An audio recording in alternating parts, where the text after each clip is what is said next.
Have a holly jolly Jolly Christmas. Christmas. It's It's the the best best time time. of the year. What do we got? What are you Uh, showing? Marshmallow fireside, baby. Is that a Right there. candle? That's a candle. I'm the candle Oh king. You my didn't know that? God. Incredible. Woo! Smells like victory on a Tuesday. Smells. Color Rush Tuesday. The Dream Team on the Dream Stream, my friend. Stop eating candles. All Although right. I'm not They gonna taste lie, good. we got a bunch here that smell like food that you want to eat them. See you just baiting, covering your nipples with marshmallow wax. So, you ever seen that Ricky Martin video? I didn't know what that was all about. But Oh, yeah, now that's. you're bringing Ricky Martin into a hot wax conversation. I like this already. We're off to a hot start, babes. Let's go. Jason Rossi, Emerson Latzia, producer Madison is here. We got JC on the ops team. Woo. Hashtag blame Samir for our late start today, guys. Hashtag we can get that thing trending. It is really, really good to see everybody. You and I are stuck with a couple NFC least games. So because you and I are on this sim, noon kickoff, and then the 2:00 game coming up. So this one's going to be the Giants and the Eagles. This, I also believe, is for first place in the NFC East in this Madden holiday season. So I know lineups have locked already here, my friend. But what was your approach to this one? Listen, you know what? My approach is W's. All right. How we getting that dub? And for me, I went to Sean Jackson in the captain spot. Carson went to team up with him. Saquon, Shepard, Tate, faded Jones, which somehow doesn't make sense but may work out. And then I went with the Eagles DST. I always like to throw, they've been scoring points in this tournament so far. The DSTs have been underrated, so that's where my lineup construction went. How about you, you sassy Southern Belle? Oh my God, that's so nice of you.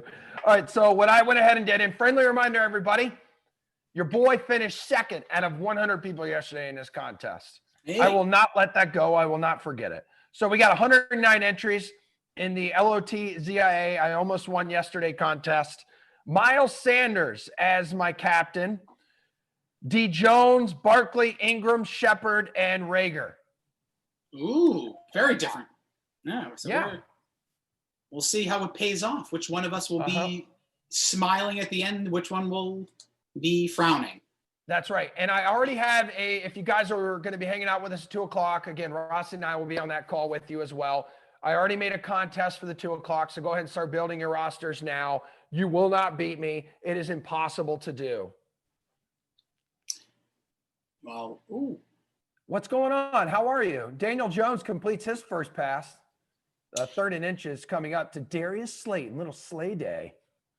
Yeah, that did not go with Slayton. Not feeling good about the early start. I always find, Emerson, maybe I am cuckoo Kachu here, but if you get off to a hot start, you have a much better chance of finishing. I know this sounds like maybe a George W. Bush line here, but I always feel like if you start really well, it's going to carry over. You don't come back in these sims. If you're like in like, I forget how many people are in this, let's just say 100.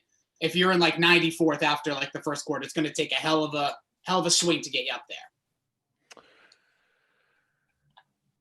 All right, we are here. You are there. What is going on? How are your lineups looking? What'd you guys decide to do with your rosters? Ant says, Emerson, you'll beat yourself. I probably will. I tend to overthink these things. I don't know why Daniel Jones would overthink that. Oh, no, it wasn't. No. Little premature on that one, buddy. You're a little premature. Been there, done that. Happens time to time. But yes, That's not a right. sack on that one. The Sack Bros will ignite their superstar X Factor when time is right, but that was not it. I got to give a shout out to Chicken Nugget Toes, formerly James Farrell. Emerson and Rossi are on the call, so this is going to be the best sim of the day. I don't know. I would have now with us, yes, it's the best sim duo, announcing duo of the day. But man, these noon sims can be hit or miss. It doesn't matter how good of talent these teams have. It's just like noon games, sometimes like you see in the college game, it could just be a little slow because it's basically still breakfast. These guys aren't up yet. But 3rd and 6, what are you going to do? G-men, let's go. Evan Ingram on the catch, first down, 2 for 2, around 18 yards now for Daniel Jones. 8 yards there for Ingram. Yeah, Ingram going to get his during this game, especially in these like intermediate routes. That's kind of where he's going to sit. The defense here for the Eagles given a lot of space. We've caught in those a couple times. Let's see what Daniel Jones can do, setting up from the 45 with a 1st and 10. All day long, all night long, all night long. Saquon Barkley on the Giants, dude, is only player here with like an X factor, like superstar traits. So its X factor is first one free, high fake out rate on the next juke spin, and then leapfrog. He's one of those guys where like the NFL these days, it's just like leaping over dudes. It's like hurdling guys. Like, because everyone now, defenders like want to go low. They're not going to go up top. So you're going to get a penalty. I think people are thinking head injuries to a certain extent. So everyone's like, all right, we're going to start going low and taking out knees. And now everyone's just hurdling over dudes. Like Christian McCaffrey does it a lot. Yeah, I saw Sammy Watkins, not somebody necessarily known for it. He had a hell of a leap over a Dolphins defender this weekend. Barkley, the quad father. Yeah, that dude's quads. He's literally as wide as my body, his quads. He is amazing. Him and who's the running back, the rookie there for Green Bay? He's another one. Came out of Boston College. I can't think of his name. What's his nuts? Yeah, him. Come on. Someone help me out here. Let the team do it. He looks like he's chiseled out of granite. Let's go, Saquon Barkley. The DK Sim fan will pick us up. They'll know. AJ Dillon. Boom, there it is. Thank you. Dog DK, already chat VP. Samir, you get it too. You're a goat too. We're not blaming you for anything. You're the greatest. Yeah, that's it. AJ, look at that guy's physique. Yikes. Yeah. Ooh. I expected, I thought he'd maybe get a little more run his rookie year, but few opportunities he's had. He actually hasn't really done much, but he's still built like a Trojan horse. And speaking of a Trojan horse, galloping into the end zone, hop on, boys and girls. You're on the quad father train. Little choo-choo, chugga, choo-choo. Yeah, all aboard for that one. And Saquon Barkley, like Aaron, we were talking a little bit about the Green Bay Packers there. Like Aaron Jones, he could be a stud here. Not going to give A.J. Dillon much opportunities, but here Saquon Barkley, no injuries here in Simland, dominating that entire drive. Like that whole second half of the drive was literally just him catching a pass, running for like 35, scoring a touchdown. He is a monster, unavoidable in your lineups. Incredible, delicious, point producing guys. There's 700 of you here. First time I'll ask you today, but let's do it for A.J. Dillon. Let's smash that like button right now for A.J. Dillon. I just smashed probably like 1% body fat. You guys should look up some pictures of him. He's literally do not do it on a work computer. Yes, he is a tank. Yeah, it's not safe for work. Looking up A.J. Dillon, Googling his images. I wait till the next ESPN body issue when that dude's on it. It's just going to be literally 99% muscle and all lower. He's like Lizzo, but muscle, just stacked head to toe. So here we are, Saquon Barkley, 48 rushing yards on the opening drive of the game. And now the Eagles will come in and Eagles fly with it's Carson Wentz at quarterback.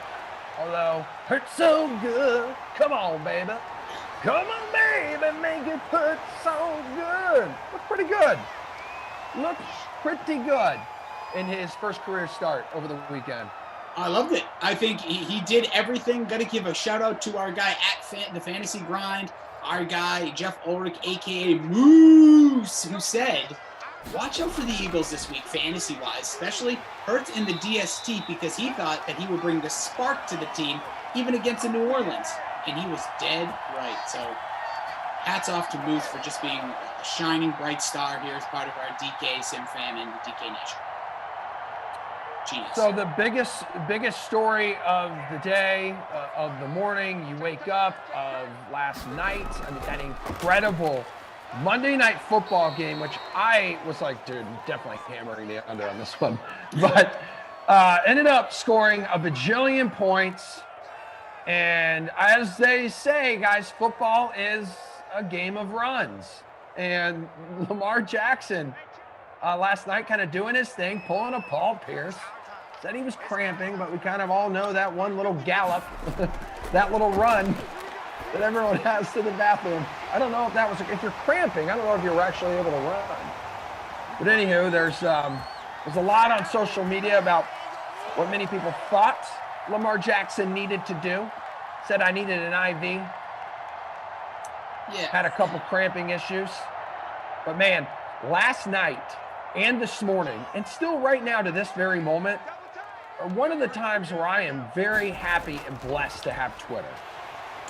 While it tends to be a cesspool a majority of the time, the jokes, I was laughing my tail off over the past like 12 hours here. Yeah, see, I could go either way on it because obviously the Paul Piercing's a whole different story. For those who don't remember, in the 2008 finals, he kind of came up lame after a layup by the Celtics, and he kind of crashed down. They had to bring out a wheelchair. It was a whole thing. People thought he was like injured, tore his ACL. It was awful. Comes back into the game in the second half and plays great. And it's a iconic, well, it was for a little while, iconic thing for Celtics fans. Story comes out that people said, like, then the story was like, did he poop his pants? And then it became a whole thing. I still don't believe, even though he's come out and said, oh, it was a 1, it was a 2. I think he's playing into it a little bit. Like, why not lean in? Because maybe he also felt foolish that he thought maybe he did, like, rupture his ACL, and then it literally was just nothing. So, I don't know. But Lamar Jackson, like, the way he's walking, like, he is leaning towards one side, so it could be a cramp, but at the same time, like, if I was him, I'd be like, yeah, man, I took a dump, and then I did it all over the second half on the Browns. Like, he crushed that game. He was amazing in the second half. Dude, unbelievable. Goes and drops like a fat deuce in the locker room. Comes out, first play, hooks up with Brown, Hollywood Brown. Against the Browns. Like, you can't play it up any better than that. We have, yeah, you know, producer Madison says, I'm surprised more guys don't have to go number 2 during games and stuff like that. No, I'm a huge wrestling fan, and obviously a little different, but all in the same thing. Like, when you're out in front of people performing, I've always thought that, like, what if they have to just, like, take a 2, take a little dooski? Right now, they're in front of millions of people watching them, thousands of people in the audience. Yeah, like, it is surprising. And obviously, you've seen, like, in different sports. Back in the day, there's all these stories. I'm sure, who was it? Your grandfather that played for Notre Dame, right? Yep. Like, I'm sure he has stories of dudes just like dropping trout on the sideline, because there are stories like that before cameras and everything was like before sports was. Yeah, you literally, it's like you go camping. You just dig a hole, you kind of do the deed, you put the dirt like right back over it, like a smooth dog, it out, and it's like fertilizer stuff. Yeah, and the next thing you know, there's like a forest will be there in like a year. You know what I mean? You're taking care of the planet in a way. It really is. That is true. That's somebody did tell me that, because I had an incident. I had an incident once where my parents weren't home at the time. I thought they would have been after school when I was a youngin', and homeboy had to go out back and do what he had to do. And when I had to admit what I did, they were like, "Well, at least it will help like the grass grow in that area." Look at that. So I was just doing my part. I am one with nature.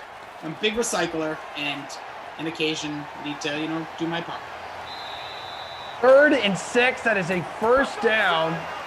Carson Wentz hooking up with Miles Sanders. That was his first reception of the game, going for 9 yards.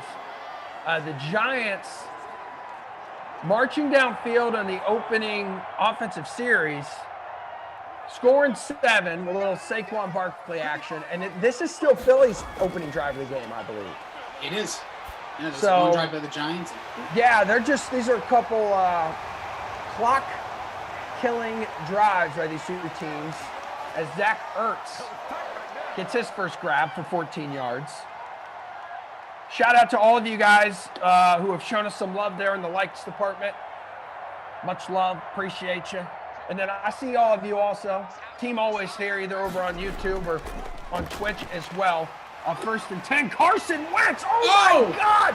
Get out of my face! I am a man. You are a boy. I will run you over. Yeah, happy for the score for Carson Wentz. Kills you if you throw any of the receivers in the lineup, maybe like a Deshaun Jackson, your captain spot. But yeah, he does get there. I think I saw somebody earlier in the chat saying, oh man, Carson Wentz too slow. Well, he showed you on that one. Great question here by Sean Griffin on YouTube. Did anyone start Hurts? Matter of fact, in the showdown, 2% in the free showdown, 2% of the 15,000 entries that have been submitted decided to roster Jalen Hurts. Guys, don't do that. And it's also a perfect time to remind everybody, go to the Madden Streams information page. The depth charts haven't changed since we launched Madden 2021. There was the December upgrade. Update? Right? So, yeah, the December update. So a couple guys had some superstar traits added. Some had them taken away. And you can see the standings. We're keeping stats during this Madden holiday season. So, for example, I've already told you Saquon is the only X Factor superstar guy on the Giants. But for, like, the Eagles, the December update, Carson Wentz no longer has superstar abilities. Zach Ertz no longer has superstar abilities. So there you go.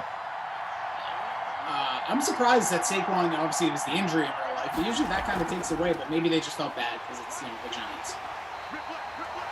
Yeah. Give him something. And let's be real here. Like, it's not the injury. The guy's still probably out there dominating. Oh, yeah, no doubt. It's not like, like Zach Ertz. I don't know. I feel like he's too big of a name, right? Too big of a name, too big of a star to kind of take it away. Yeah, I agree with that. Budding star, future star, potentially for the league, being in the New York market as well. It's probably just better for the game itself, too. Like, you have Saquon Barkley, who has an X Factor. Lisa giving a shout out on YouTube saying that she's in first place right now. Is that right? That's a great reminder to check the couple contests there. The free one got a 6-way tie for first place right now. Again, shout out to Joe. Shout out to our boy JC in the ops department. Woo-hoo! All these scores, doing everything manually from home. We've been doing it for almost 8 months. And I said it once, I'll say it again, I'll continue to say it. We are not here without the DraftKings ops team, people. And many of you do a damn good job at showing them love throughout all of our sims. So 6-way tie for first right now. Let's get over to the contest that actually matters the most. Right? The LOTZIA, I almost won yesterday contest. 109 entries here, Mr. Rossi, as the Giants hunt away the football. Currently, your boy not having a good day. I'm in 93. I'm in the 93rd spot. Where are you? I'm in the 63rd spot, so not so hot either. We got Lauren Lisa, who is currently number one with a score of 40.68. It's a tough hill to climb, 14 points away from her, but all depends. She currently has the lineup of Saquon and the captain, Carson Wentz, Miles Sanders, Alshon, Golden Tate, and the Eagles DST. So, if Deshaun Jackson decides to score a big tud right here, that would boost me up. Maybe take Lisa down a peg. It's lonely at the top, isn't it, Lisa? Oh, now Samir on the 1s and 2s today, which I did not realize that there were so many Samir fans in the chat. And he is one of my good friends, so I totally get it why all of you love Samir so much. Samir says, yo, I'm definitely going to make a lineup here in the 2 o'clock contest, which there is one ready to go right now. It'll be Mr. Rossi and yours truly for the Cowboys at Washington. Those are 2 winless teams trying to get their first win of this Madden holiday season. Winner of this one takes over first place in the NFC East as Carson Wentz connects, and we have a first down. Correct me if I'm wrong. The winner of this is locked in, right? Like they're a guarantee to make the postseason. There's 2 from each division. Yeah, that's right. You play each one 3 times. So yeah, I would say so. I don't know how everything shakes out. I don't know if anything's a lock, math and everything. I leave that up to Zach Thompson. He's like the commissioner of all of this stuff. CEO of Simland. Yes, of Simland for sure. I have a quick trivia question that popped up yesterday. It involves the Eagles, actually, if you want to fancy this. In 1943, Emerson, and remember that year? It's a good year. Good year. That was the year after my granddad graduated. from Notre Dame. Well, yep, they're going to beat Clemson, by the way, with Trevor Lawrence this Saturday, so everyone can just shut their mouths about that quote-unquote fraudulent win. But yeah, 1943, that both Philadelphia teams, the Steelers and the Eagles, had a combined squads, and they had an 8-letter team name. Now, I know you're not Googling, and maybe the chat is, but if you want to have some fun here, what was the name of the team that they combined? They combined their names for an 8-letter team name. What was it? All right, so can you start that over again as Carson Wentz scrambles another first down for the Eagles here, tied at 7, about 3 minutes to go in the first half. Give it to me one more time in case people missed it. Unfortunately, I cannot. I'm sorry. No, it was in 1940. Please watch it on YouTube. In 1943, the Eagles and the Steelers combined teams. It was World War I. So like a lot of these guys went to war because that's when men were men and like Ted Williams and all that. But they basically combined their team names and made this, what you have to fill in the blank, 8-letter team name. We're getting some guesses from our behind-the-scenes team. I want to hear from you guys. 8 letters. You know what? You know what I would call it? It's at the DK Sim Fam is 8 letters. Just some food for thought there as my brain takes my body into a whole different direction. DK Sim Fam, 8 letters. Just think about that. Rowdy Dorito, which man, I would crush some nacho cheese Doritos right now. Says sea goals. The dirty seagulls. I think I'm seeing the right answer floating around there. Yeah. Do you want to call it now? Well, you put out an answer and I'll tell you if you're right or wrong, or if all these people are right or wrong. Is it the Steve? Do you want me to say it? No, I want us to just look at each other and while people can't see us. Well, I'll look at you. And it's the Steagles. It's the Steagles. It was the Steagles. That is right. And I think Samir might have had it early. Like, while I was actually asking the question, you didn't have to look at the YouTube chat. Just saying. Yeah. But it's 1 E on Steagles. Or World War II. Thank you. Sorry about that. People that are... I thought people were talking about Wonder Woman 2 that's coming out on Christmas that you know your boy's going to be watching on HBO Max. But, yeah, World War II, not World War I. History, Carson not my... Wentz, out of the back of the end zone. Yeah, it's been a crazy year for movies. So is that's gonna go to theaters? No, that's going straight to both. No, it's both. Okay. Yeah, it's going to be on HBO Max. You can start streaming it on Christmas Day, as well as if you want to. Actually, theaters in Massachusetts will not be open due to the pandemic right now, the stage changing. But if you're outside of this area, your theaters are open. You could go see it on the big screen. We're about to see a big play here. Emerson, less than 2 left. Eagles threatening at the 13. A 3rd and 5. A very sunny-looking Philadelphia. The link. It is very sunny here in New England. It's amazing. And we're about to have a bunch of snow just dumped on us. Yeah, we're about to get Lamar. In the direction of Lamar Jackson. Yeah, we're about to get Lamar big time by Mother Nature. Mother Nature just... about to go to town. Right now she's at Chipotle. I hope Mother Nature.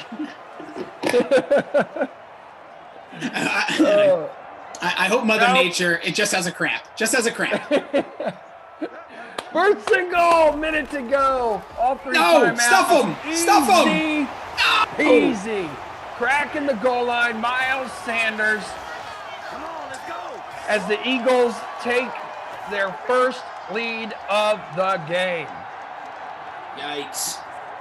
All 3 touchdowns coming on the ground so far in this one. It started with Saquon, then it goes to Carson Wentz, who had the mean stiff arm on his touchdown run, and then to Miles Sanders here.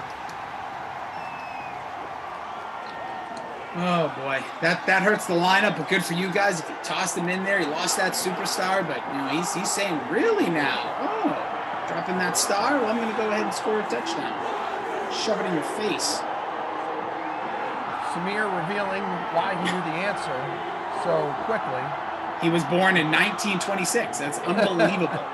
It's not necessarily that Samir is smart. It's the fact that he just knew the fact because he went to school in the city of Pittsburgh. Jeez, I think he went to Pitt. Look at him. Yeah, he did. Smart I tell you what, dude. I've been to Pittsburgh about 3 times in my life. I absolutely love that city. Incredible city, incredible Awesome. people, great food. Man, those people know how to have a good time. And they're all so nice. Really nice. I'm going to say it here. I've said this before, maybe not here, maybe on the radio or something. I actually believe that Pittsburgh may be the best sports city. Like loyalty, not as like I just find their fan bases for they don't have a basketball team, which is kind of a shame when you really think about it. But they love their teams. Like they support their team. The Pirates were one of the worst organizations for a long time, and like that fan base was still always like behind that team. And I think there's something to be said. Like Boston, we're very fickle. We've been very lucky, and I think it's going to become very interesting. Like New York, get out of town. You guys are not the best. Don't even say Florida. Sorry. Don't even bring it up. Listen, I would never say that at all. Nope. I would never go there. Like, I just find that Pittsburgh is that city. Like, I love Boston. I think they're right up there with it, but I put them right in there for the most passion that I've seen from a fan base, from an outside. So this, Samir says they have the passion of Boston and Philly sports fans without the animosity or resentment when their teams underperform. I have had a great time every time I'm in that city, and I haven't been there to go to a sporting event. Although, like Samir and I have plans when life kind of gets back to normal here. We have plans to hop on a plane and go there and check out either go to his alma mater, check out maybe a Pitt basketball game, or if we want to go some summertime sadness there and go see the Pirates. One of the best stadiums I've It really been to. is. Was that PNC? PNC Park, right? It's incredible. You get the whole background of the city and with the view, spacious seats for a chubster like myself. It is just, and the food, woo! They have restaurants inside there. They were one of the first to do it. They were like the first of the new generation of stadiums. Not football, because football is like going to like museums now. But yeah, great place. I'm going to hitch a ride with you guys, just letting you know. I'll drive. I would love that. We don't even need a plane, bro. We don't need a plane. A nice cheap flight. I don't want to. No, I'm not driving. I'll drive. You can get in the back seat. I don't think I could deal with you in shotgun. Samir shotgun. Madison, Joe. I can't sit in the back seat. I get car sick in the back seat. I really do. That's why I'm miserable in Ubers when I got to take an Uber. I can't do it.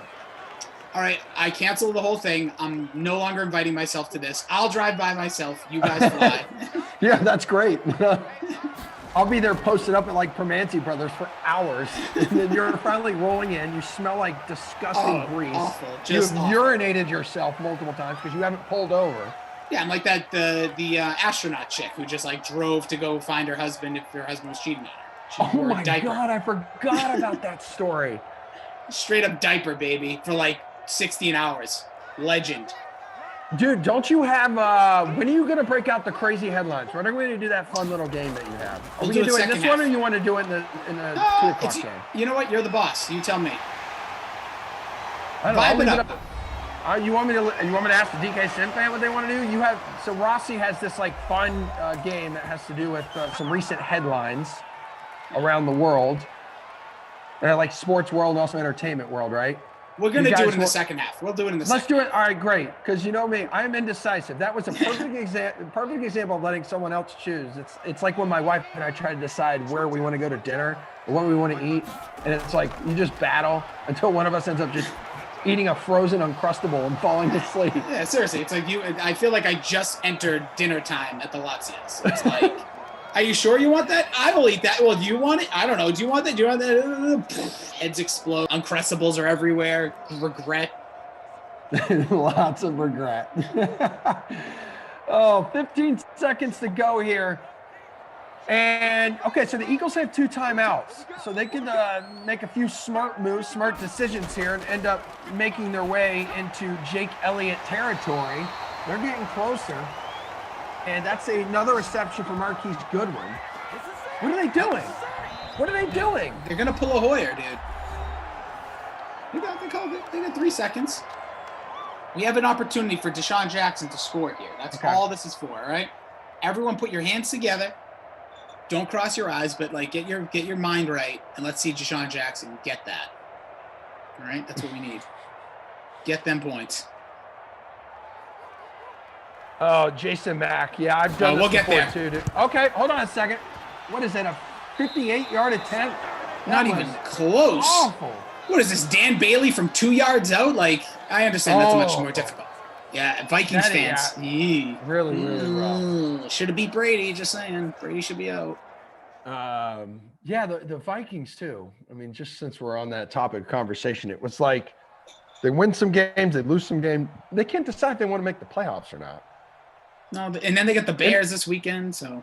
Yeah. Jason Mack, though, says, Google the date of your birthday in Florida, man, and you always get something funny. That is really good. It's the best. We did that. So I soak up the sun before it leaves for like another week.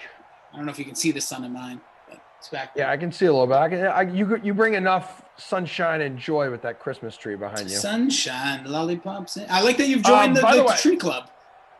Yeah. Oh, well, you and I haven't done a sim together in a while, but this thing's been up for a couple weeks. It's pretty dope. No, I want to add in there real quick, guys. If you want an opportunity here to win an ugly Christmas sweater, which I see nothing ugly about this beautiful sexy Christmas sweater. It is so sexy, and I'm wearing nothing underneath it. So I want everyone here to go to my Twitter page, go to Emerson Latzia, and I know Rossi tweeted about it yesterday as well. Emerson Latzia, I think it's my most recent tweet after the pinned tweet of Winnie. And all the deets of how you guys can win one of these things are right there. So check it out. Emerson Latzia on Twitter. I saw a bunch of you guys be like, I'll give you a bajillion dollars for this. I saw a couple of you threaten me, say I'm coming for you if I can't get that ugly sweater. That's okay too. Clearly you guys want the goods. The other day, seriously, UPS like shows up to my house. Like, what the hell is this? I said, she's trying to sneak in Amazon packages again. I haven't ordered anything. And it's this ugly sweater. I said, this is amazing. Looks fantastic. So you guys check it out. Retweet your tweet. Yeah, retweet it, hit it up. Thank you so much. Thank you so much, my bearded wonder. I'm going to let you know one thing, though, Emerson. Uh-huh. You're not going to like me. I think the contest, it ended. It ended? Yeah. There's no way it ended. It says ends 12/14 at midnight. But you know what? Still go over there and retweet it. Give Emerson a freaking I don't understand this. Well, because they have to get them to people before Christmas, I'm sure. But hold on a second. Celebrate this ugly holiday season in style. We're giving away 8 DraftKings ugly holiday sweaters. Retweet this post. Tag friend. Contest ends 12/14. But see, then they're like, the giveaway is Tuesday on Instagram, Wednesday on Twitter, Thursday on, what is that? Oh, that's TikTok. No, that's Friday. That's OnlyFans. Just kidding. No, that's a real thing, dude. You know? Look, we got to get on there, dude. That's where all the cash is at. Join the Emerson Latzia OnlyFans.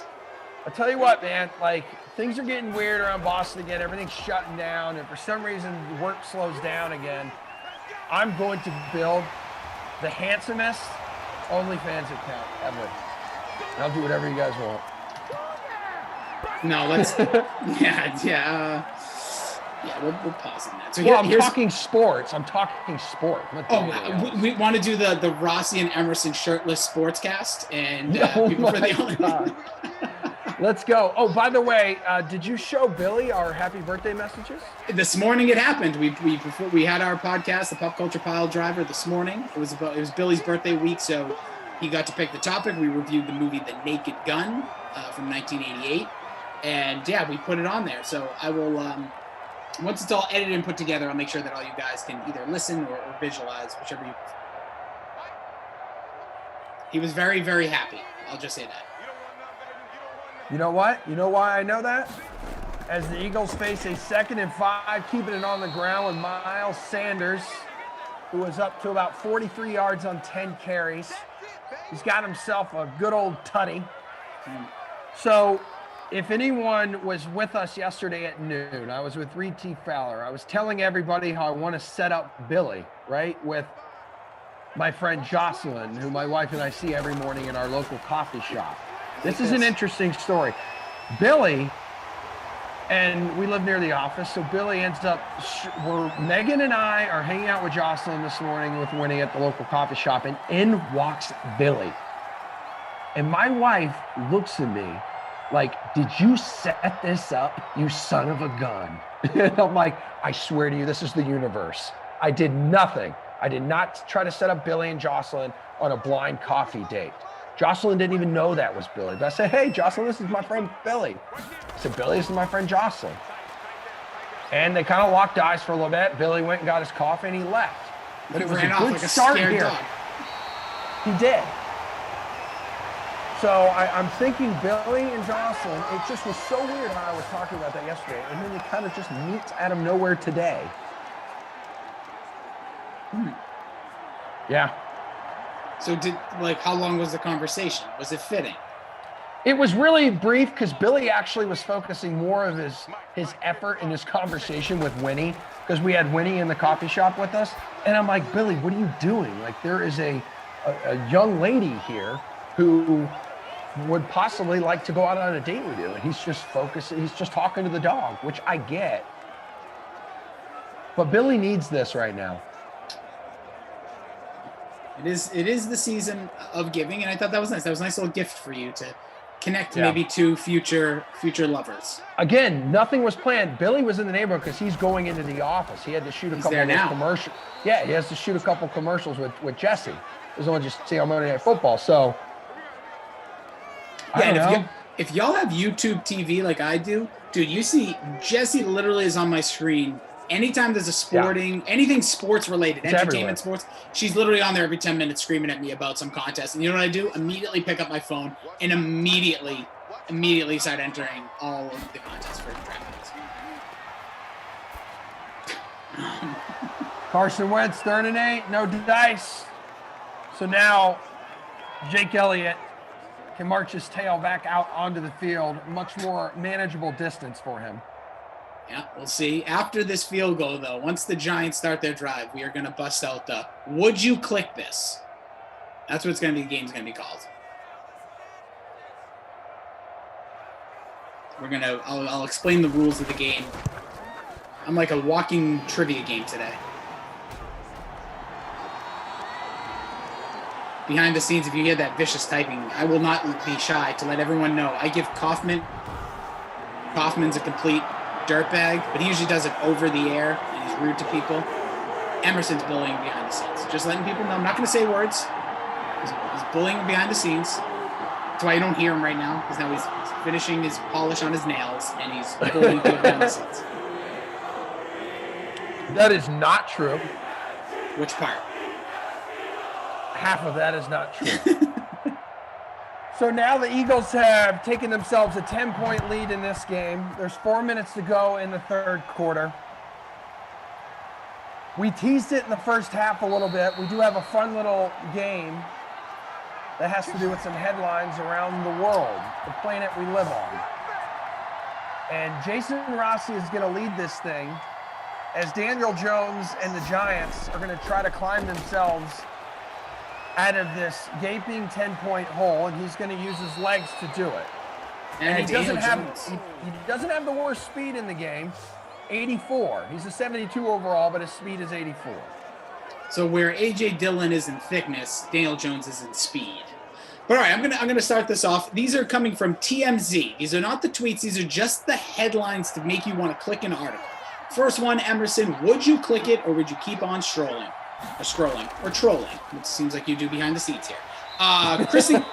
Kristen Cavallari's BFF, Justin Anderson, reveals he gave up son for adoption at 18.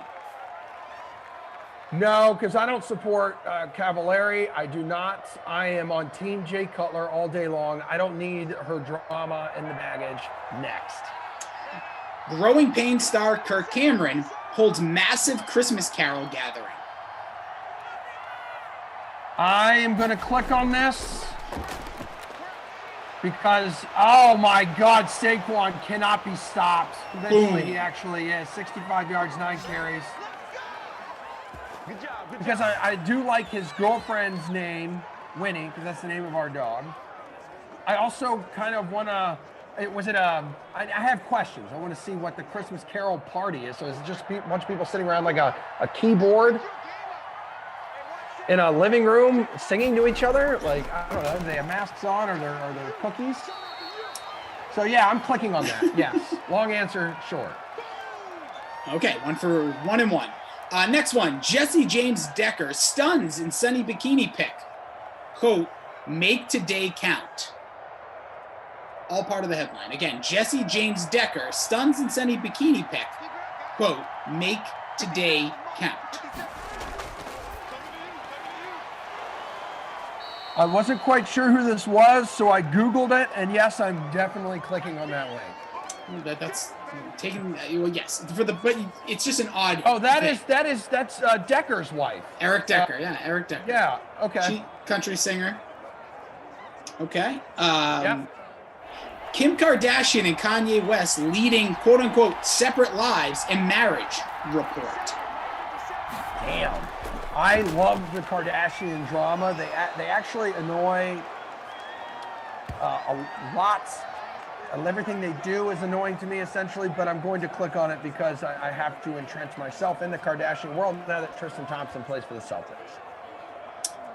Might be getting some of that drama coming to Boston when the time is right. I cannot, and keep in mind, it was Kim Kardashian too. After Tristan Thompson signed with the Celtics, Kim was the one on her Instagram that was like, "Let's go! Yay! Congrats! We're coming to Boston!" And people here are like, "Oh, son of a gun! Here we go." All right, let's see here.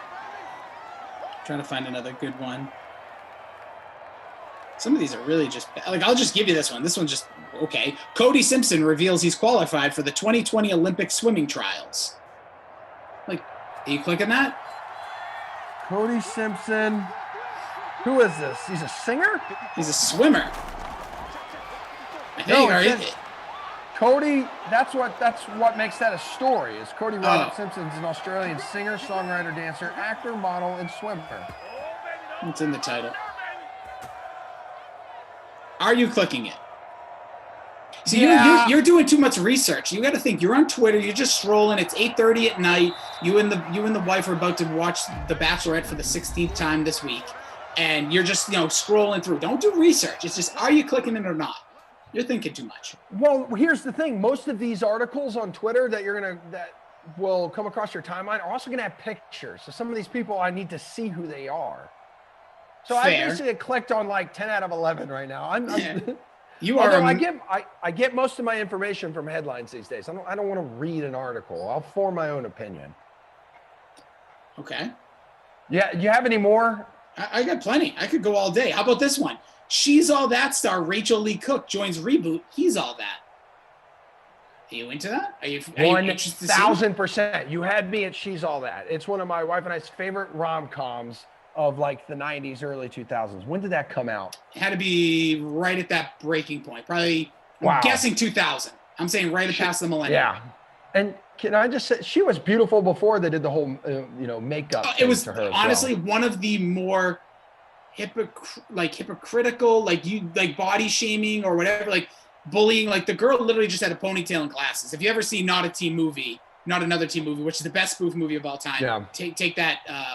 All your other movies that are trying to be funny. But that literally, like, they exploited that. This Rachel Lee Cook, gorgeous. And it's like, yeah, throw pigtails, which now that look that Rachel Lee Cook was rocking then is like front of magazines, like glasses and a sleek back ponytail with a little paint on the overall. Come on. Dude, I love Irwin's, like, Emerson made me the most likely DK commentator to get malware. Yeah, seriously, watch out. Here's a good one for you. Kyrie Irving ends media boycott, says Pond's comment not directed at reporters, because he called people. Yes, pawns. It was. Also, shout out to him, to Kyrie, with the boycott lasting. I think it lasted like 3 or 4 days. So I hate this dude. I can't. I hate to hold strong. He stinks out loud. If you are a fan of Kyrie Irving, just no.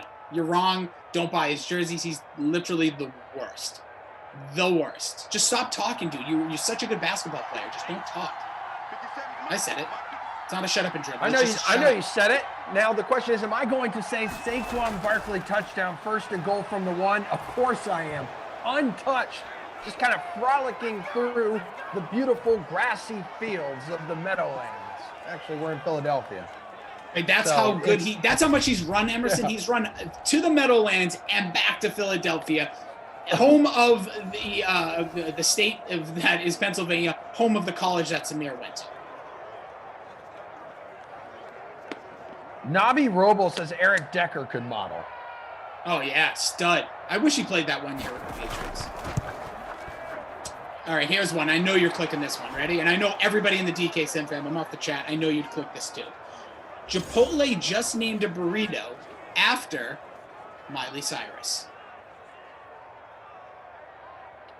What is the burrito?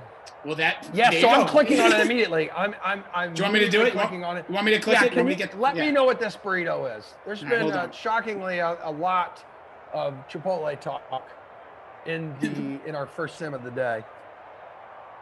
I bet it's like all veggies or something like that. Glitter. Let's see. It's our first ever glitter burrito.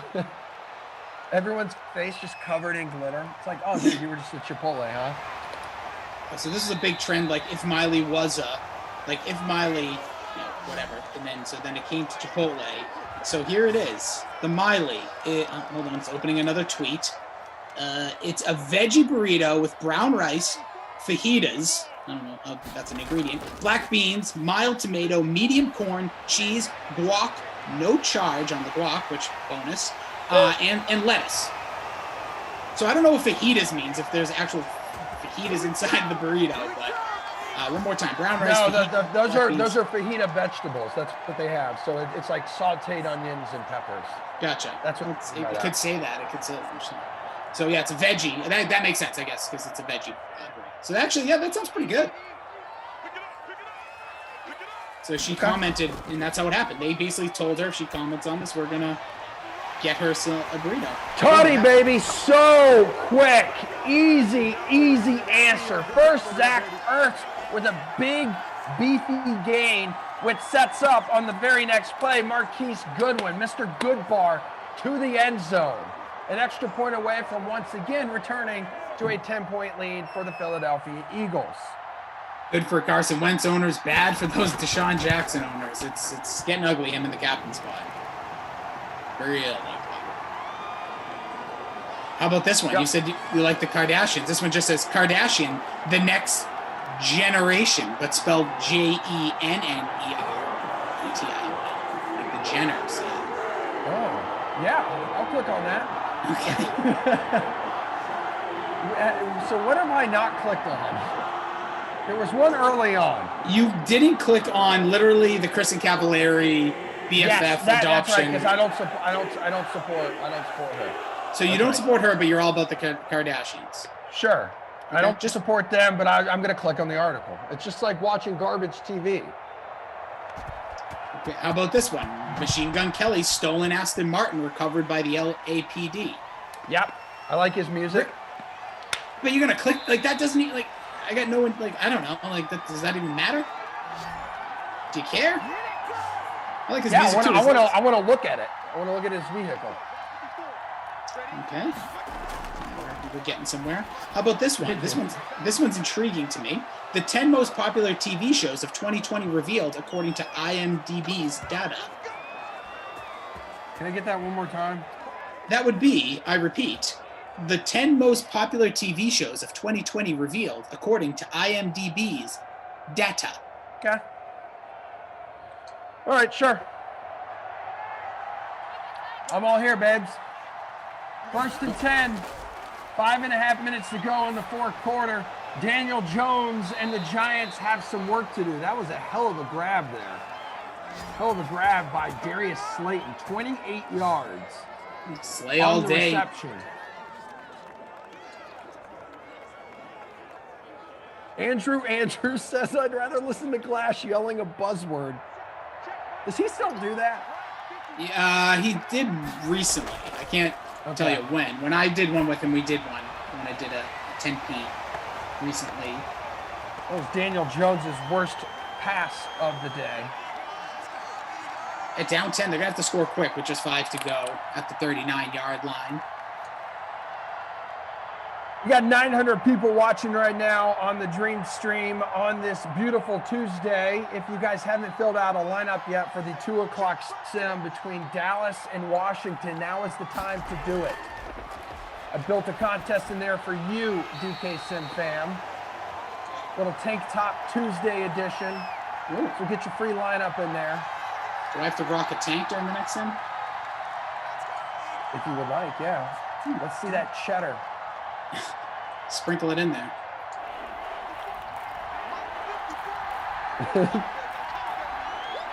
People going off about the buzzword segment. They like it or they don't. Yeah, there's some mixed emotions in there. Stay the course, DK Sim fam, just like we do every time we're on these things. Under 5 minutes to go, 4th and 8. You got to go for it. You have to. Down 10, less than 5 to go. You need points ASAP. They're right out. The field goal's way too long. They're going to try it. Oh, my God. 54-yarder. Gano. More like Graham Ga. Oh, my God, he nails it. Stack them kickers. Look at that. What a beaut. God. 55 yards. I was about to be like more like Graham Ga. No good. Instead, says shove it, Lazio. 7-point game with 4.5 minutes to play. Oh, that gives me life. Daddy's back. In the flex, 10.5%. From the logo. Oh. That's amazing. That was an absolute boot. Tank the Chai guy says I needed that field goal. Real bad. Real bad. From the logo, says Samir. Yeah, he booted that thing. That was everything you ever wanted. Rowdy Dorito says, who doubts Gano? I do. I doubt the hell out of Graham Gano. Little do Graham Cracker Crunch. Don't you Gano? Oh, don't you Gano. Damn, this. Miles Sanders. Save some for the rest of them, kid. 64 yards now on 12 carries. That's amazing. Thank you. The call was good, too. Every once in a while. It's good to see everybody, though, over on the YouTube chat. Jay Barbs. Nabi Roble. He's Nabi Roble. We're going to, we already talked about Mr. Chicken Nugget Toes. I might flash him. Might flash the toes. This guy keeps it up. No. How many likes? Where are we at for likes? We need, do not do this. Okay, do it. What is it? We're at 189 right now, which is actually pretty damn good.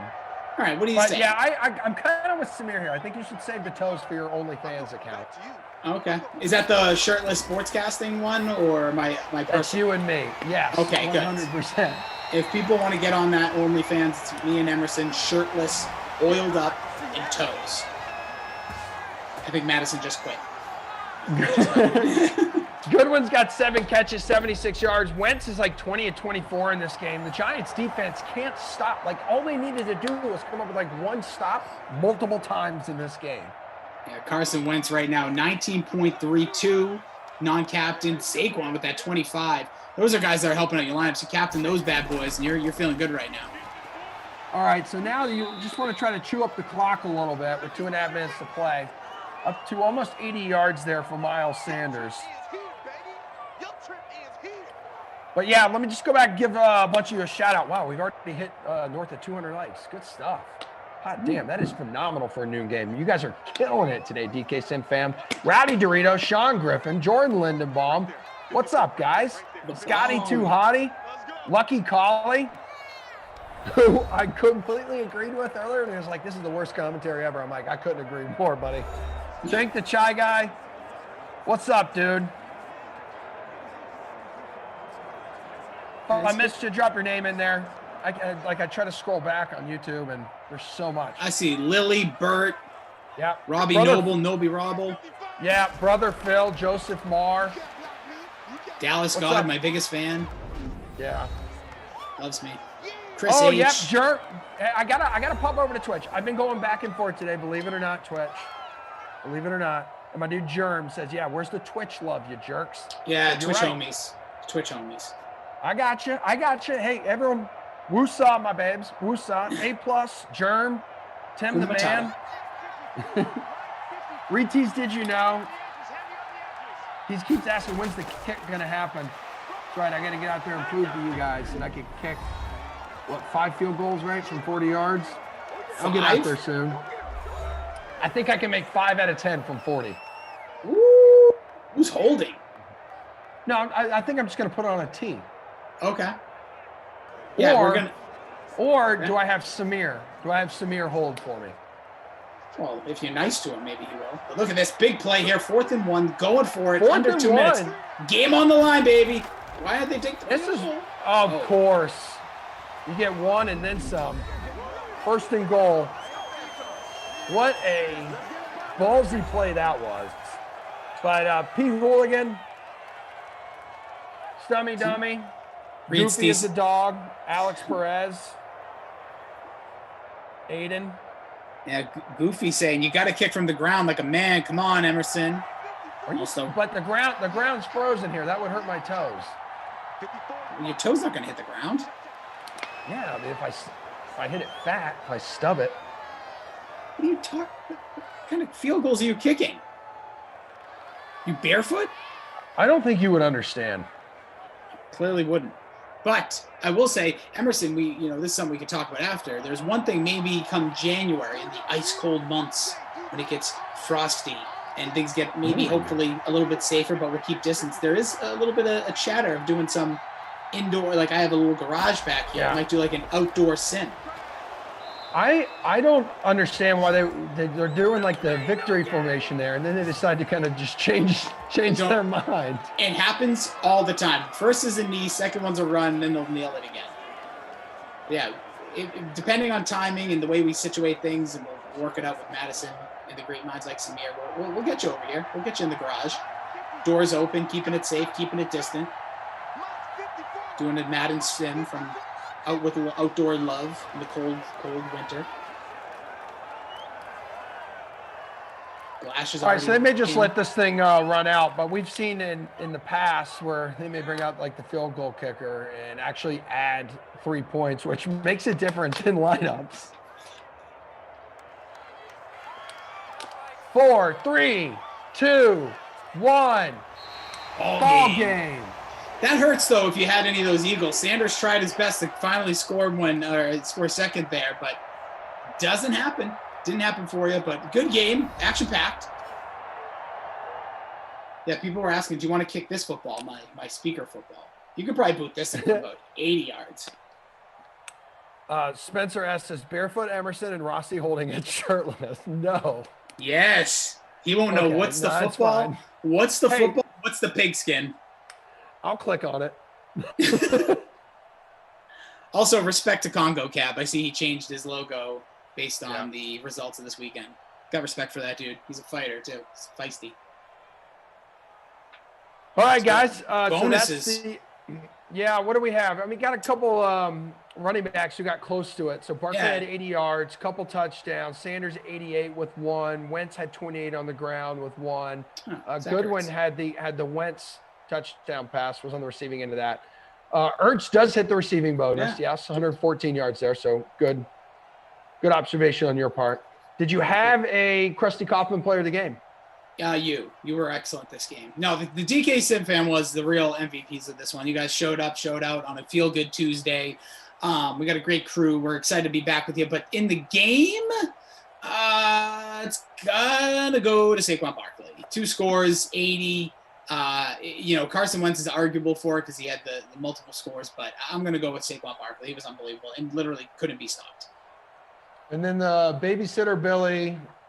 Deshaun Jackson. Deshaun Jackson. He just disappointed in the captain spot with 2.7. Like, are you kidding me? Get out of town. You stink, pal. What was up with that? Got to talk to him. I'm going to slide into those DMs. Get the lowdown. What's going on here? That's what Billy should be doing right now. Oh, he should be sliding into many DMs. Yeah. Okay, well, that's it for you and me for the 1 o'clock game. By the way, it looks like because JC over on the ops team is mashing it today. It looks like I'll take 96th place in the 109 entry. Yeah, bad showing, but no one can beat me in the 2 o'clock. I know my lineup is rock solid. Dude. And I left money on the table. Wait, I left money on the table. I came in dead last. Who am I to say anything? Did you really? Dead last, 107. Dude, 107. Embarrassment. I'm pulling a glass and predicting it now. Why are you so terrible at everything you do? Worst to first. It's all about the comeback story. All about the comeback story. Looks like, just quickly, is it Typhoon 93? Okay.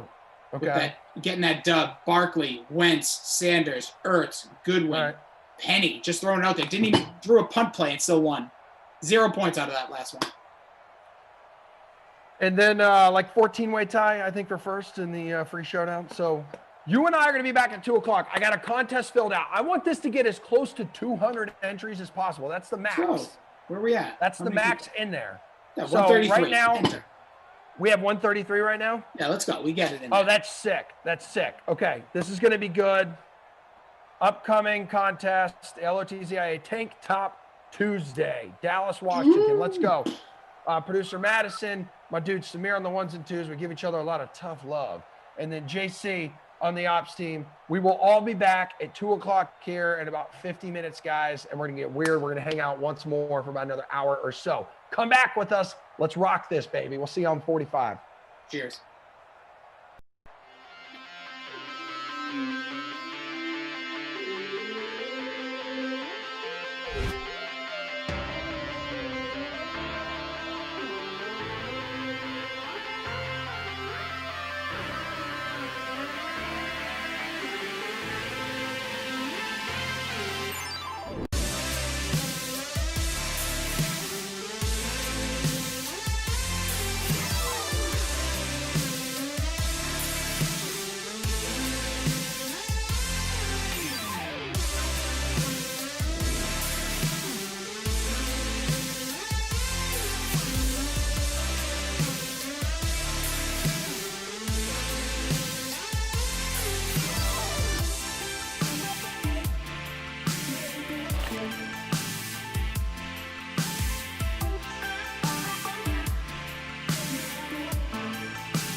Tank Top Tuesday. This is the last sim you'll have to deal with us together today. I hope all of you have like a few minutes left to fill out your Tank Top Tuesday, your lineup in that contest in the DK Sim Fam Friends League. What do we have here? We have Dallas and Washington. So it's two completely defeated teams right now, 0-1. Someone's going to leave here with their first win. We saw in the first one of the day now, the Eagles won that thing. And so now the Eagles are 2-0 and have first place, a firm grasp around it in the NFC East in our Madden Sim season. So talk to me real quick about what you're going to do with your lineup. I have mine. I will give it to people early if they want it. Oh, yeah. I'll give it to you whenever you want. It is J.D. McKissick. I'm getting that son of a gun in the captain spot. I'm going punt play a little bit with him. He has averaged 14 points. He can't show out. I'm hoping for something big from him. Also, I'm going to go with Amari Cooper, Jarwin, Dak, McLaurin, the new superstar on this team for the offense. Hopefully he can pay off there. And then, I got to be on brand, Emerson. I got to throw a kicker in there, so I'm throwing in Dustin Hopkins. Okay. Samir, I don't know how to copy and paste the link and send it to you. Samir needs to try to get a lineup in the contest. There's only 25 more spots. We almost have 200 entries in there. It's like the DK Sim Fam showing. What's wrong? I saw the screenshot now on the Slack of me and you. It's absolutely. Oh my God! Yeah, just a couple bros being dudes. I hope all of you, if any of you are wearing tank tops today, you got to tweet them at us right now. Tweet them at us throughout the next hour. It's Tank Top Tuesday. We're gonna do this moving forward. This is now our official thing. You and me together. Tank Top Tuesday. So forever and ever and ever. So you and me, tweet us both. Give us your handle one more time. At Jason D. Rossi. And you're at Emerson Latzia. Bingo, bango, bongo. He's got the check, so you know it's real. Glash is in the chat already and says, I can't unsee Rossi's burger meat. Yeah, baby. Where? Which part? This part? That part? This? That? Want me to stand up? What do you need? You want the foot again? Glash, you want the foot here? Oh, Lord. No, I'm just... Oh, no. 1 foot per sim per day. All right, so since everyone is asking, and if you have any last-second changes to your lineup and you want to try to emulate what is going to be the winning lineup in this contest, which is going to be mine, cowards, it is Ezekiel Elliott in the captain spot, Prescott, Cooper, McKissick, Jarwin, and then a little cheap, I needed someone for that final spot, little Antonio Gibson. Oh, okay. Very similar lineups. We went different captains. He's not going to do anything, for crying out loud. Well, like we said in the last sim, though, the winning lineup in the Latzia Mania contest, they had a punt play and had 0 points out of their 6th position. So it has been done today. Will it be repeated? You can do it. Vince Stevenson, do not do this. Says, what the hell? After looking at you two, you just earned my dislike. Oh, no. That's an Emerson thing. That's an Emerson thing. Don't do it. Don't buy into his nature. Don't do this. Do this. If you want a little less of this, start hitting the thumbs up. I'll put a sweatshirt on. If you put more thumbs down, I might pop the top. All right? So don't be foolish. This is not a threat. All right. So if you guys want, looking at you on the YouTube chat and YouTube, I look ridiculous. Amazing. It's so close. My beard. If you ever wondered how big my beard was, now you can tell. Like it's just a little bit lower. Over on Twitch, Goofy is a dog. Yeah, what up, Twitch? Saying, yes, I can smell your pets. I just threw on a tank top as well. Let's go. Tweet us your tank top picks. Your tank top picks. I have my wife sitting next to me saying, why? Because we're it's a family, Tank Top Tuesday. It's Tank Top Tuesday. She's rocking a tank, you said. You're rocking a tank. I am. Yeah. My cat's rocking a tank. It's all good. Oh, man, we've been hanging out with Glash too much. Like, look at us. It's not exactly dressed up. Like, I'm not wearing my wife's clothing, but, I mean, we're having some fun with it. Whatever, man. Show love to Samir. Samir's rocking the tank as well. Yes. Yeah, that's important. That's important. I will post a picture of all of us on Instagram here coming up in a little bit where you guys can see Samir wearing his tank top as well. It is a beautiful orange striped tank top. We got the Washington football team on the field first and keeping it on the ground right off the bat. I think when I said I would pop the top, I think it really turned the sim upside down. So we'll keep the shirt on. Don't worry. It was just a threat. Empty threat, just like every 8th grade school teacher. Maybe if I don't know, what do you say? Like if we get like 300 likes or something like that? No, because that's too easy. I feel like this. Oh, you got to 500. 500. Let's go. If you want to see some silly things go down, you got to earn it. Well, I was saying if we hit a certain mark in likes, maybe you put like more clothes on. Like maybe you do put on like a sweater or something. I don't know. One sleeve. 300 likes, I'll put a sleeve on. Okay. Do you have a sleeve? Well, I could just put a sleeve of a sweatshirt on and just. Okay, yeah, that's fine. All right, guys, 300 likes and he'll put a sleeve on. Obi-Wan says tank tops look good on women, not dudes. Speak, Obi-Wan, come on, bro. Dude, Broby, you're not in the circle. Broby, I've got a nice figure here. I'm going to make sure that you guys get to embrace it while rocking as little clothing as possible without getting in trouble from our managers. So, under 7 minutes to go here in the first quarter, and back to the ground. It is for my guy, J.D. McKissick, his first carry of the game. 2nd and 7 coming up. So we ended up, let me take a look at the contest really quick. Yeah, like Click 175. on live contest here. Yeah, we ended up with a nice number of ladies and gentlemen in our contest. 182. Good stuff. Good job. Yeah, thank you, DK SimFam, and everyone here on the Dream Stream, whether you're on Twitch, whether you're watching on YouTube. It's good to know that everyone is still here and is still attempting to beat me, the king. I finished 2nd yesterday, and I'll never, ever let that go. That was very nice. You will hold on it for forever. Clothing optional Tuesday, Tom Cruise. I see you, Tom. Listen, whatever you guys are doing there, go for it. We were just saying specifically with the Tank Top Tuesday, if you're rocking the tank, tweet at Jason D. Rossi, at Emerson Alatzia. Don't be shy. Let those babies out. Listen, this is body. You've heard of body shaming. We are all pro body. Whatever you look like, don't matter. Be proud of yourself. You are who you are. You are God's creature, and we love you. Thank you very much for saying that. I like the positive energy already today, my friend. Ezekiel Elliott, speaking of bodies that are absolute shrines, the highest owned in the free showdown, 71%. His quarterback, Dak Prescott, 68%. J.D. McKissick, 58%. Amari Cooper, 50%. And Scary Terry McLaurin rounding out the top 5 highest owned in the DraftKings free showdown. Peace of Mind says, I guess the waxing shop was closed today. Bro, I don't wax. This is everything you see.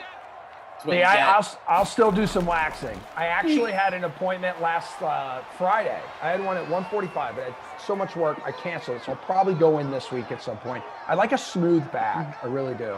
Well, let me ask, because this is serious. We could goof and I could make fun if I want and be like that dude. That's not my style. Yeah, you can do whatever. No, but that's not my style. Not in this circumstance. When you say wax, is it like 40-year-old virgin style, or is it like? Oh, no. It is not. It's not that bad. It's just like you guys know, I have a sweating issue, so I sweat so much. So it's better to sweat with less hair on my body. What? I mean, if we're just getting what? Yep. So, Steven Sims Jr. on the reception. Oh my God, it's his 2nd one in this game for 23 yards. Focus on the game, Rossi. Yeah, actually, let's just call the game. What are we doing here? I'm gonna have to shave my face now just for my sweat. Oh, baby. 1st and 10, opening drive of the game. Washington football team with possession of the football. Yeah. J.D. McKissick, 3rd carry.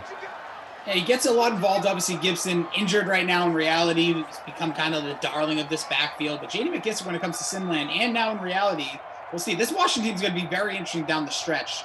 Currently in the driver's seat for that NFC least division. And they have, injury. Alex Smith, we'll see if he can come back again. He's dealing with I think they said it was a hamstring or his leg injury again. Same leg that was injured, but hopefully he can come back. Dwayne Haskins came in relief. Still got the win against the 49ers. They're in that race against the Giants, and they can't afford to even be tied because the Giants beat them twice this year. Have you checked out the standings for the Madden holiday season at all? I don't know how close of an eye you've been keeping on this, but every morning I will check it out before the Sims start, whether I'm on or I'm not, because I'm just intrigued. Me too. I love it. It is very intriguing, and I do believe that Zach Thompson and company do a great job with that. McKissick now up to 14 yards on 4 carries. That's a first down at the Dallas 11-yard line. So Philly now taking the lead in the NFC East, 2-0. The Giants go to 1-1, and the winner of this game will match them in that department because both currently winless, 0-1 on the season. We'll see. Dwayne Haskins over the middle. And linking up. Yeah, it is a pretty good start for him. And J.D. McKissick with like 7 grabs. What's he have? 18 catches? Was it that like the Tuesday game or something, or was the one against the Steelers? Yeah, the Wednesday. The Steelers last week. The Wednesday game, McKissick had like 10 catches in that one. He was like a PPR machine. They're gonna run the sweep, which doesn't typically work, but this time he cracks the goal line into the end zone. And Tank! The Swole Bros. Welcome to Tank Top City. That right there is amazing. So yeah, McKissick has an awesome opening drive. Huge. Let me just see. Am I first? No, somehow not. Someone else have a defense. Am I in second? No, I'm in. Come on. Ops is working on it. Our guy JC. JC did go. He's wearing a tank. I know he is. If he isn't, I know. JC, just roll up the sleeves. Like I said to Madison, just roll up the sleeve, like as far as you can. I think she might be wearing like a sweater or something like that. Oh. You were just wearing a sweater last sim. I know I was. To be honest with you, it got way too damn hot. So I was like, we're gonna really do this tank top thing. Emerson, I'm sorry. Sorry, Madison goes, don't ew me. He's ewing the thought of a sweater. And if he's ewing at you, then listen, that's for you two to talk about afterwards. Goofy as a dog says, let's see some push-ups during quarter breaks. Whoever is losing between Rufus Von Locks and Rossi. Bro, I'll just do them. Don't challenge me. I'll do them too. Like, I'll do them if I'm winning and losing. Listen, between our physiques, let's be honest. Who's going to do more push-ups? Like, come on, let's be real. Yeah. So, as of right now, like, I'm in decent position here with J.D. McKissick. Has scooped me up almost 11 points in the flex, but I'm still 115 out of 182, but that's because Dallas is just now taking the field. I got a heavy Cowboys stack. Let me know what you guys decide to do as well. So I got Zeke in the captain spot, Prescott, then Cooper. Like Jarwin's on there. Like in our contest alone, Elliott's owned 75%, Prescott's 70, Cooper's 45, and Jarwin's 52. So far, so good. Nobi Rubble says, Emerson and Rossi on screen together reminds me of the Chip and Dale's tryout skit on SNL with Swayze and Farley. That could be arranged. Yeah, it certainly can. I know that's come up like a few times with LaMarca, but I think in order to do that, LaMarca would have to like actually change his clothes, which he doesn't do. Or like and, like shower. Yeah. Also like attempt to like leave his chair and possibly his bedroom. Honestly, like I am so envious of a human being like him because he's very intelligent, very smart, very musically inclined. And then Zeke right down the middle. Sorry about that. Go ahead. No, please don't. It's the game. And then all of a sudden he'll just be like, they'll be like, all right, let's go, LaMarco. Let's give it everything you got. And he's like, that's what I'm gonna give you. He's kind of like Eeyore a little bit from Winnie the Pooh, but like the smartest, most intelligent. And I don't mean that in any way, but except he's like his just demeanor. But then he's like the most awesome dude. No, he really is, and he's so damn talented, like in his job. And the reason he does sleep until like 4 o'clock in the afternoon every day is because he's up watching all of these NBA games. Because he does so much work for DraftKings and a few other like sports betting like websites and stuff like that. He's a big time freelancer in the business. Let's go, Amari Cooper on the reception, delivered by Dak Prescott, 23 yards. Let's go, his first grab of the contest. 3 seconds to play in the first quarter. Since it's going to be the end of the quarter, I want to give a shout to this. There was big news that happened in between. You just mentioned staying up all night for basketball. Luke Murphy mentioned it. Giannis Antetokounmpo. Yeah. The rumors were running wild over the last 18 months. LA, where's he going with his contract? He was going into his last year of his contract.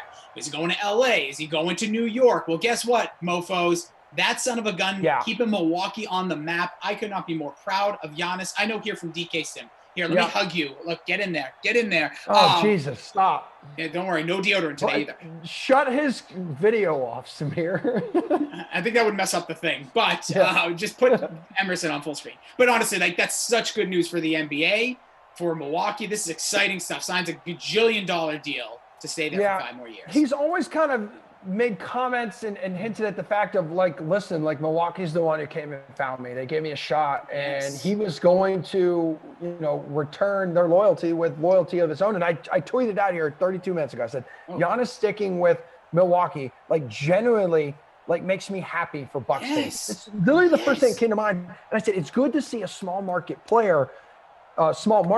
keep a big market player. It's going to take great. This is good for think of from football, this doesn't happen. There's no powerhouse teams. They don't go like this. In the NBA, this is what we need. We need, imagine LeBron stayed in Cleveland his whole career. He never left to go to Miami to go chase a ring, whatever you want to call it. Like, that's what we need more of, because you know what? You need to be the one that brings people there.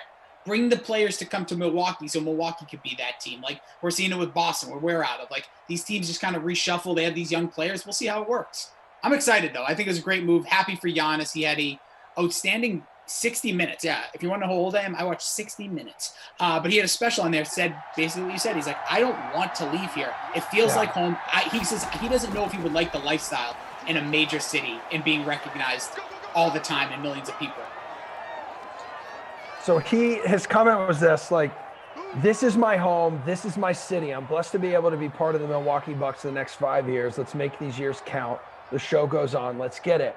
And, so following my tweet, I had a Magic fan tweet out, says, as a Magic fan, it gives me hope that maybe one day they will get another star and he won't leave. And I said, yeah, dude, like for sure. Maybe like now, instead of like him leaving to complete like a super team elsewhere, they could focus on building one around him in Milwaukee. And I understand Milwaukee is probably not the ideal location for a lot of like, middle of the pack or upper tier stars. Okay. But some will be smart enough to say, I'm going to look past that and I'm going to go team up with the Greek Freak and I'm going to win a ring. Honestly, let's be real for 1 second. Let's take it to football. Aaron Rodgers, where does he play?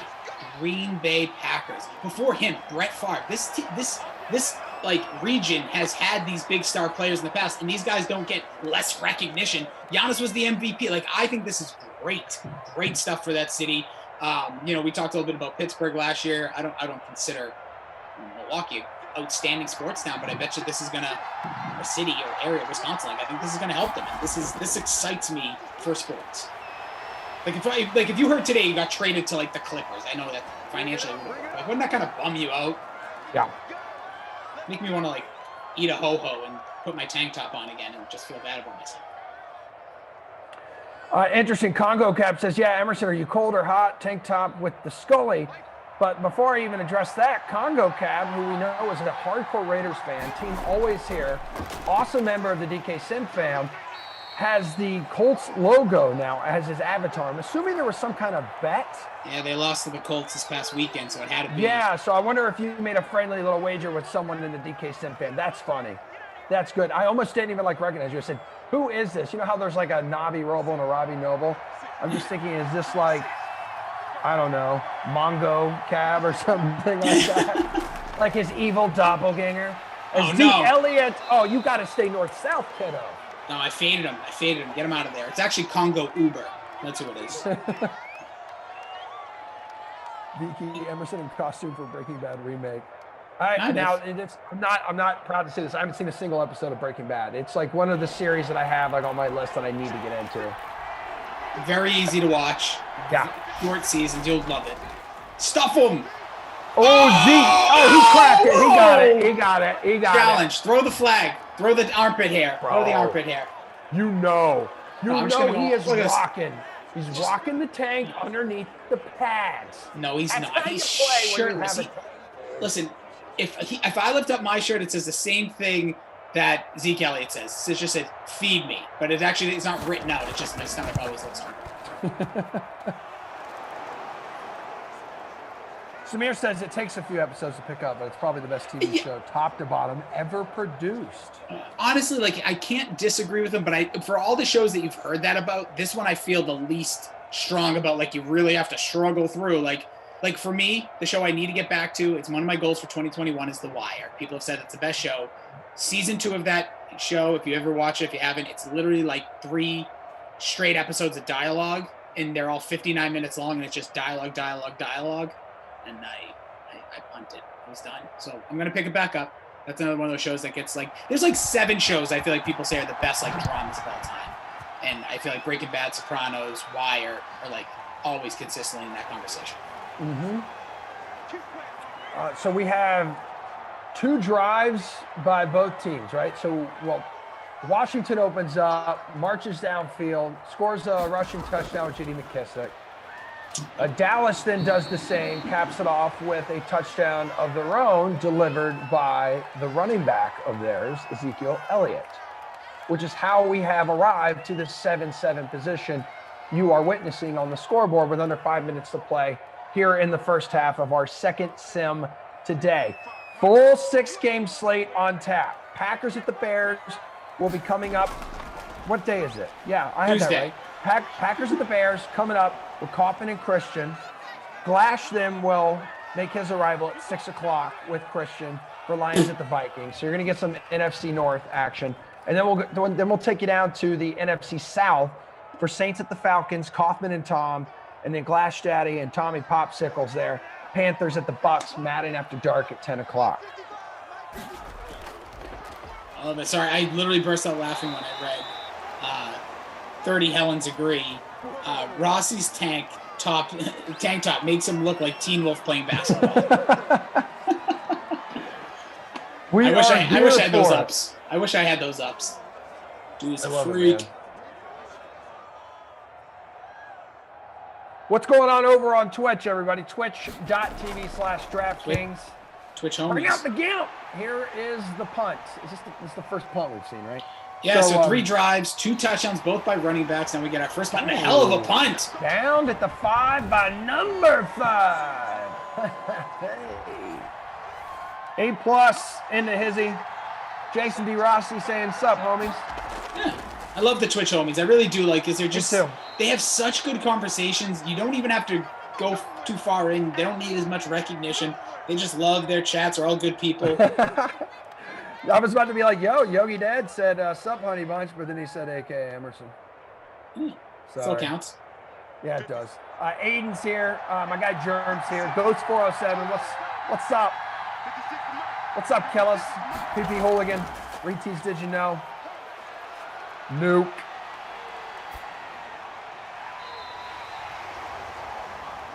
Dak Prescott, 1 for 2, 23 yards in this game. That 123-yard reception, though, and completion going to Amari Cooper back on the first drive of the game. Which, this is only their second one. Looking at quarterback leaders here through these games over on the DraftKings, the DK Nation page. So Madden Streams information page if you need any other information. Wow, he got popped, but he held on to the football and for a first down there. Mr. Cooper Loop hanging out with Mr. Cooper. Let me see what happened in the first game. So Dak in his first game threw for 284 yards and 1 touchdown. Good game. Going to Dwayne Haskins, had one of the worst performances of any quarterback through one game. He went for 149 yards. And that's it. There were no touchdowns. There were no interceptions. Now running back leaders. Zeke went for 68 yards and a touchdown. Had 47 through the in the receiving department. And let me find J.D. McKissic here. Here he is. 34 yards. Was a PPR machine. That neck of the woods. 5 catches, 33 yards. So you guys, it's kind of different like with the tournament that we did in the past. And I know all of you who are here every sim and every day have heard this before, but anyone who's new, This is the Madden holiday season. It's a fun little holiday tournament that will be coming. So what do we have? We'll have like another couple weeks left of this thing, but the playoffs will start soon. But all of the stats, we're keeping stats and all that fun stuff throughout this tournament. Make it a little more interesting, make it feel a little different, more real almost. As real as you could be in the sim land. As Zeke gets a first down. Prescott now up to 67 yards on 5 of 6. Second catch of the day for Zeke. Yeah, this will end on the 28th, so that's Monday, not this coming Monday, the Monday after Christmas. Also, forgot to shout this out, and Emerson, your beautiful blue tank reminded me. Happy Hanukkah to all of our Jewish brothers and sisters out there. Yes. Like that menorah. I got some family and friends. Love it. I know our guy Koff. He does the double holiday, spoiled little kids, lucky sons of guns. Getting a little bit of A, a little bit of B. Getting some lox. Yeah. Do you ever have any lox? You ever have lox before? Mr. Lox? Lox? Yeah. Are those the potato pancakes? Yes, sir. Yeah. Sign me up. All right. Get some of those. Get some in. Celebrate with your brethren out there. But yeah, happy Hanukkah, everyone. Sean Griffin says, who will win the holiday Super Bowl? So my pick originally was the Packers over the Titans. I don't know how that's looking now. I don't know how the Titans are doing. Let me go check out the standings here really quick. Another awesome feature that Zach Thompson and the team have built for you. DraftKings is a monster. Yeah. I was actually emailing with him, oddly enough. What is this, 2002? But and he was telling me he was super busy doing stuff for the page and showed me what he's doing. I'm like, dude, this doesn't just happen. I don't want you guys to look now, or you can. It's totally up to you. But the Jaguars are leading Group G, the AFC South 2-0 record. Tennessee is 1-1, and it looks like Tennessee. Look ahead. I don't know when their next game is going to be, but they've got to play a third one. Yep. And hopefully they win that, because it would make me look super smart, at least if my 2 picks would make the playoffs. First and goal here for the Cowboys, ladies and gentlemen. That was so easy. Too easy. CD. And that was, yeah.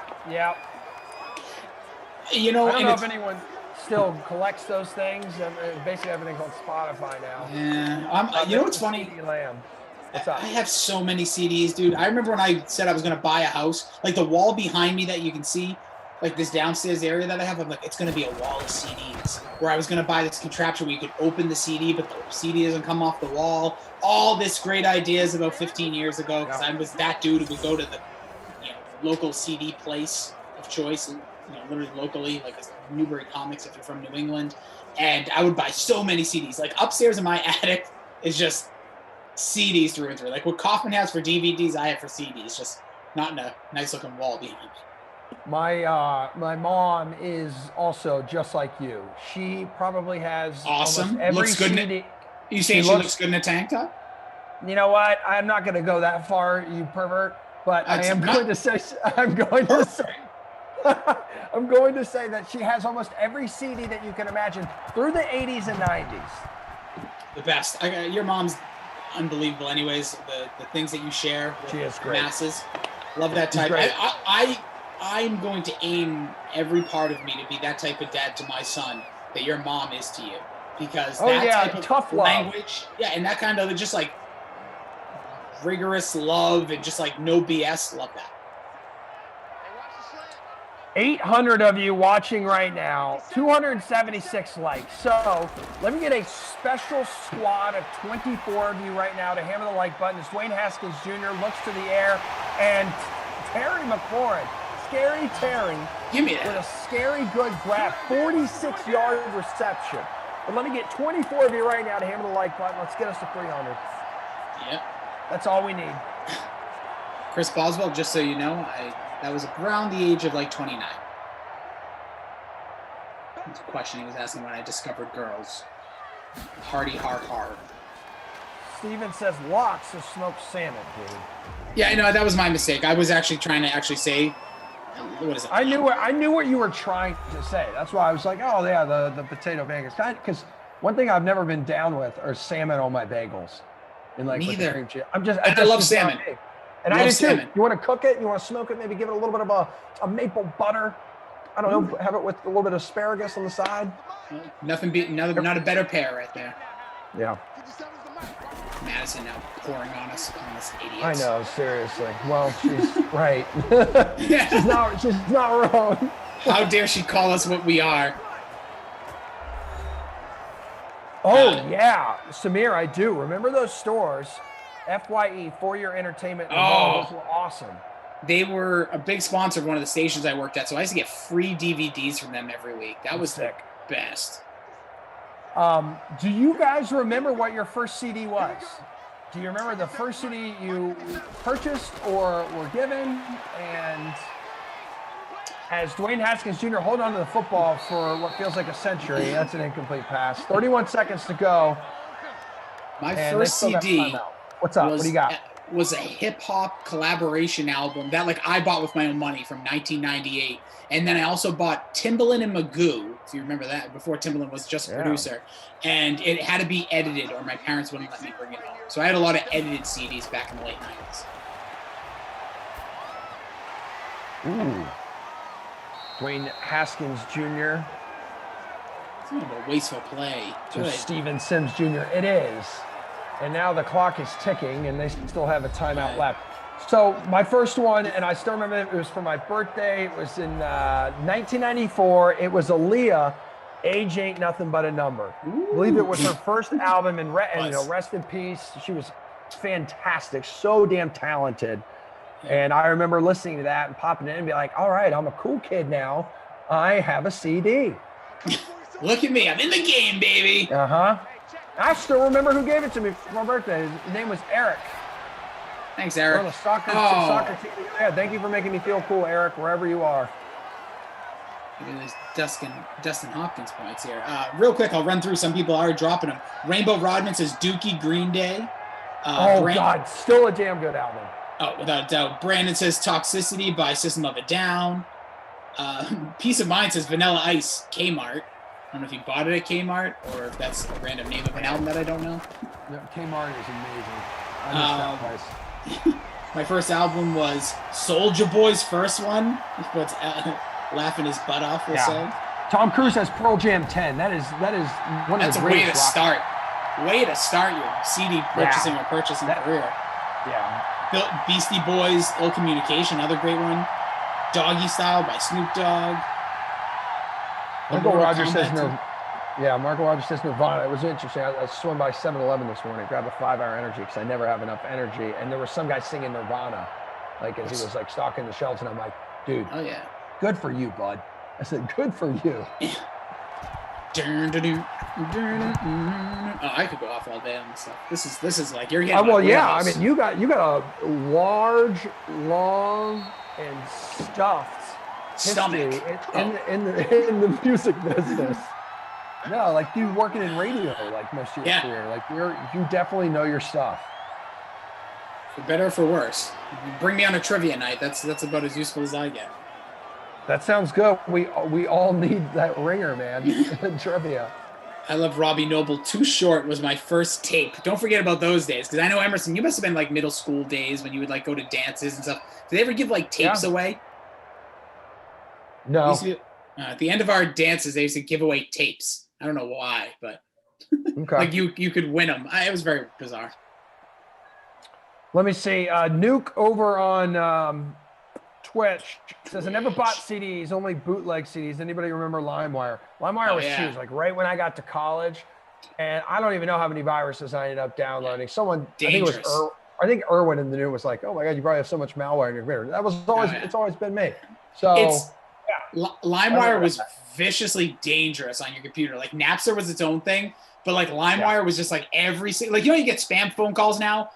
Imagine those people with the technology back then. They used to just get you as much crap on your computer, steal all your, not really that there was that much personal information at the time, but get your AOL password.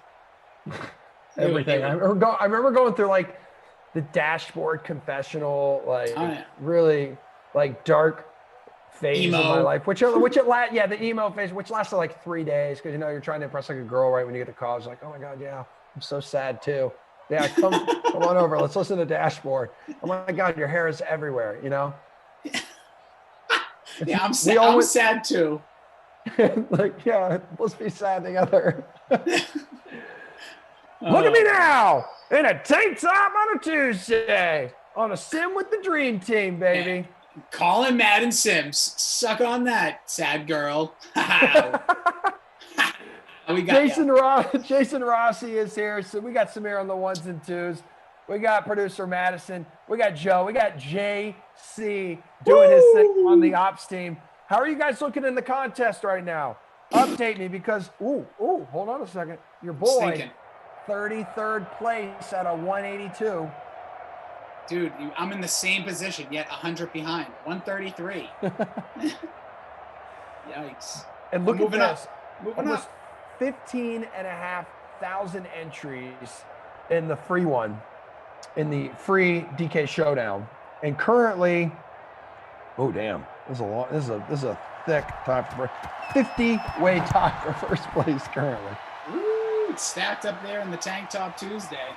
Yeah. Goofy as the dog says, yeah, Ace of Base was my first tape. That Ace of Base was I Saw the Sign, right? I saw the sign. Yes. Okay. I see some other ones in there. Yeah, No Doubt, Tragic Kingdom, another iconic album. P. Diddy and the Bad Boy Family. Those were the days. Oh yeah, John Bon Jovi, Slippery When Wet, another iconic album. I'm looking for one that was just completely out of. Oh, Garth Brooks, someone says. So producer Madison, a little more about our all-star team behind the scenes. Producer Madison says, I did have Backstreet Boys and the Grease soundtrack on cassette. Oh yeah. All right, she does remember getting Jewel and Pink CDs for Christmas. Jules, great artist who gets underappreciated. Yeah. That's the one. Is that the one that she sings a song about God, right? When If God Was One of Us? No, that's not her. No, that's not her. She sings Who Will Save Your Soul. Yeah, that's the same thing. These hands are small, I know, but they're not sure. You know that one? Let me just keep singing. I can sing horribly. No. Samir says the first one given to him was Ricky Martin with the self-titled soundtrack, Ricky Martin. Hell yeah. That's the second Ricky Martin titled album, yeah. First purchased was Nickelback's Silver Side Up, and that explains everything. No, stop it. I will bully you off this. I will bully you off this. I don't have the beef with them, other people do. People like me, a lot of beef here, but I can tell you this right now. If you can make fun of Nickelback all you want, if it makes you feel better about your life. But that first album, no jokes, like everybody, that was one of the highest selling album. It was absolute smoke. As Samir said, banger of an album. It was. So you can play all your games afterwards, and when they started just copy and pasting their style of music, the hits, I get it. But, here we go, yeah. I'm clicking on the album here. Incredible. Yeah. Too Bad was on there, obviously, How You Remind Me. There's another badass rock track on there. They always have. Is that the Remind Me of What I Really Am? There it is. Right? Yep. Okay. It's Never Again the... Oh, hold on. My Name is Jeff dropping the real... We're going nostalgia here. He said, the cassette with the headphone jack to my Walkman so I could listen to CDs in the car. Yeah. Dude, that's the mood right there. To get a bomb field goal. So this one it would be from 55 yards. And got it! No, Greg the leg! I was Stack them kickers! Stack them, baby. Let's go! Pancakes when Rossi is on. Oh, please. If you want French toast, throw them in the middle. How come we don't do that? I've always brought this up. How come we don't mix and match? We're carbing up anyways. Give me a waffle, a pancake, and French toast on the same plate. Let's get weird. Prince of Darkness has joined the party a little late. What's up, peoples? What's this, boys? Beach day? Very similar. Tank Top Tuesday, y'all. Dude, it is not going to reach over 50 degrees for the foreseeable future, so tank up while you can. It's always warm when I'm with the DK Sim fan. Tell that. Warm and fuzzy, inside and out, north of 100 people watching on Twitch. 800 on YouTube. Give me three of you right now who have not liked this video, who have been struggling with the decision on whether to like the video or not. Now I'm telling you, I just need three of you to give in to peer pressure. Everybody is doing it.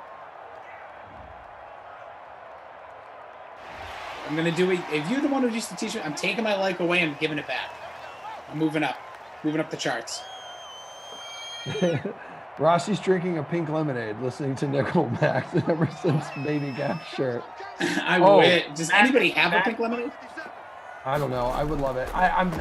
Give me regular lemonade. I don't need the pink lemonade thing. Oh no, you can save anything that's if you don't know this already, anything lemon is disgusting. Okay. So I need the pink. It's okay. Irwin, Blind Melon. I think that was that their only album? Anyway, that whole album is actually an absolute banger from top to bottom. It was one of my under the radar go-to albums when I was in high school. I still remember I had to pick up other kids in the neighborhood when I was going to high school, and they'd be like, "What is this?" And I'm like, "Dudes, it's Blind Melon, man." And they're like, "Hell yeah!" And I'm like, "Hell yeah!" And they would just continue listening to it on the way to school. Counting Crows, August and Everything After. Yeah, it's some depressing music. Yeah. Good times though. So yeah, it's the sad friend of mine in college coming over. Hold on, my heart almost skipped a beat. Reed's Tea, digging deep. This is a throwback to when you were on the Pop Culture Pile Driver. No, I can't. Reed's Tea says peanut butter cookies are the worst. Yeah. Now Reed's Tea, I'm gonna say it. Hold on, I'm gonna glash. Reed's Tea. Okay. I respect your opinion. I respect your part of the hashtag team always here. But I'm only gonna repeat myself once, Reed's Tea. You're a monster. If you are allergic to peanut butter, I understand. If you don't like peanut butter because of some X, I understand. But you do not besmirch the name of the peanut butter cookie, especially when that son bitch has a little Hershey's Kiss dare we, Reese's peanut butter cup in it. It's the greatest holiday cookie there is. Don't do that. Don't be that guy. I'm sorry. I'm sorry if I was rude. Thank you. Thank you for listening. You know what? I'm starting to think Billy. Billy is the one operating and running Reese's Did You Know It? Billy is very anti-peanut butter cookie as well. And again, you and I had it in our elite rankings for holiday desserts. And you know what? There's no way. Now I understand why Billy is single. If he does not like peanut butter cookies, it all makes sense now. And he's running troll accounts on Twitch. Peanut butter. Yeah, that peanut butter cookie literally are the best. And overrated Brandon on YouTube. My what God, is going on? Brandon, what's up, man? Brandon, come on, and bro. Did you know? Yeah, these are two of the best guys in town. Turning. Oh wow, Lisa, that's cold. I see that. It's okay though. You do what you got to do. We still love you. Okay. Hey, Lisa. Yeah, I'm mad respect. The fact that you're going to be here hanging out, I love you. Yeah. If you had a like button, I would definitely hit it. 100%, Lisa. I'd also just say sometimes those are comments left said unsaid, and just do it later. But that's okay. You wanted me to feel hurt.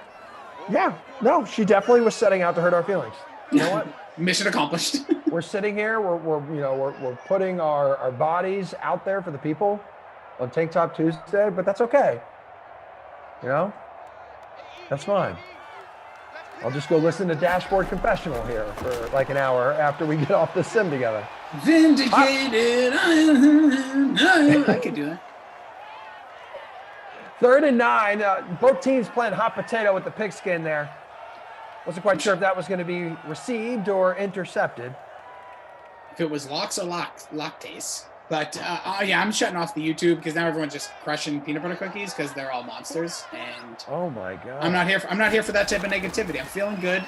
Barely wearing any clothes. I got the chicken nugget toes covered up. We're having a good day. Can't have that in my life. That negative energy. Amanda says YouTube needs a reaction bar like Facebook. Do. That actually would be a great idea. So there is talk because Google got shut down yesterday for a little bit because maybe like Billy or like Kaufman was running it, didn't know what they were doing. But with that being said, there is talk of them integrating more with YouTube, and I don't know if that's why the system went down a little bit, because that's usually when if you ever have major malfunctions on like YouTube or any Google or major sites, usually it's them doing some form of updating. So be on the lookout for that because I did read something about YouTube changing some of the algorithm and stuff, so that might be part.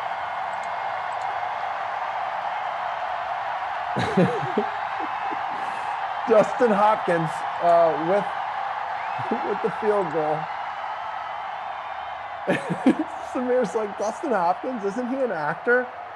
He's Man, almost. Dustin Hoffman, that was really close. Oh God, that's great. Also, anyone who was like, yeah, I was missing a field goal. Both of his field goals should be there now.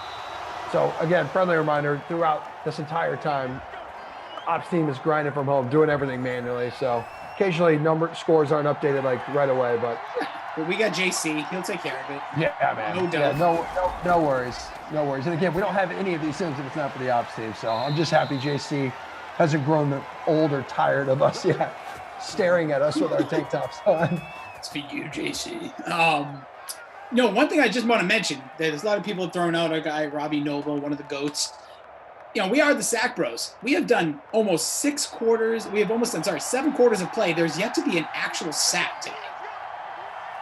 There's been a couple of rushing and stopped in the backfields, but not a sack on the stat sheet. So the Sack Bros have yet to be activated. Yeah, we didn't have many in the noon sim, right? 0. Dude, 0.0 sacks today. There was one we were a little premature until we realized it went down as a rush. I think it was the Carson Wentz. Yeah, that one. Oh, and look at that. Samir dropping. There hasn't been any turnovers as well as sacks. So turnover free. Playing a lot of clean football today. So no sacks, no turnovers. This has been a couple clean sims. Really has. Minus the 2 dudes in tank tops. Yeah, there's not. I actually did take a killer shower earlier, but did not reload the deodorant because I didn't think I'd be, in front of anybody. But now I'm feeling a little self-conscious about it. Cam I am saying, had to come and make sure Emerson and Rossi were running the stream the way I taught them. Mm-hmm. We got you, Cam. Little clothing as possible. Driving loosely. Oh. Ooh, Nick says, since you're talking about it, it will happen. I know. That's why, sometimes these players get so close to hitting the bonus. And, before, I'm like, oh, it's no such thing. But then, you start saying the B word, and then you do jinx them. Somehow, some way. It's, out there in the universe. Yeah. There is something about it. That's why we always say, drop the players you need earlier.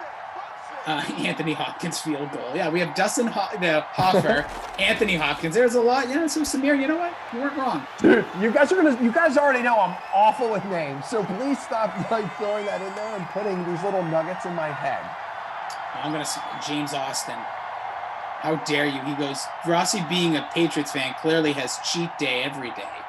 Oh. I do not. By the way, there's no Jane Austen. Did I say Jane? You know what? Madison's throwing me off because every time I say something, she writes something. I don't know if she's trying to. That's what I said, or I know. Me too. Me too. This is it. Now I get it. Wait a minute. So maybe earlier I picked on Emerson because he was picking on Samir. He was being a little bit of a B-U-L-L-Y. Don't say those words out loud. But now I'm starting to wonder if they get to you. Do they come at you? You said Jane Austen. You said Jane Austen. No, I said James Austin. She's just saying Jane Austen. We're having ourselves a day, dude. Crying out loud. Wait a minute. Oh my God, another one by Greg the Leg. Boom. You have to remember, this guy's name for years was Legatron when he played in, remember St. Louis having a football team? So there he is, just showing out, hashtag stack them kickers. It is a winning lineup right now if you had all those kickers. Just saying.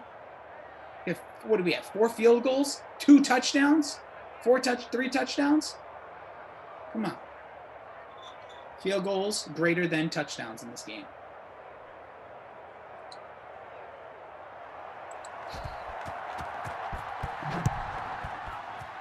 So here we go. 20-13, under 2 minutes to play in the third. And Washington is trailing by 7. What's up? I gotta pay you a compliment, all right? I'm gonna give you a huge compliment. This probably also goes to Samir. I don't team up with you all the time, right? We get our sack bros together every so often. I think we're back together actually on Saturday at noon, which is gonna be absolutely snap! That's right. Because I was I can't do Sunday this week, so I'll help out a little bit on Saturday. And I was stoked when I saw it was you and me. Yeah, we're gonna go absolutely buck wild. Just so you know, it's the pregame to the McRib Classic that me and Tommy Freeze Pop. So I've never had a McRib before, so we're gonna try McRibs at 2 p.m. on Saturday. Oh damn! Yeah. I've never had a McRib either. And join us. McDonald's. Get a McRib on Saturday. Get in on the action, dude. It's happening. But anyways, Saturday, obviously we're gonna empty the tank. It's gonna be nuts. We're gonna go absolutely buck wild. But one thing I'm noticing, I think you bring just such this like lucidity, is that a word? I don't even know. I would have to look that up. It is now. I've said it, so that means it's a word. But like between Madison, between Samir, I'm telling you, this is a great time. I'm almost like, I never have said this before in my life. I could do another stream with you. We could go 3 for 3.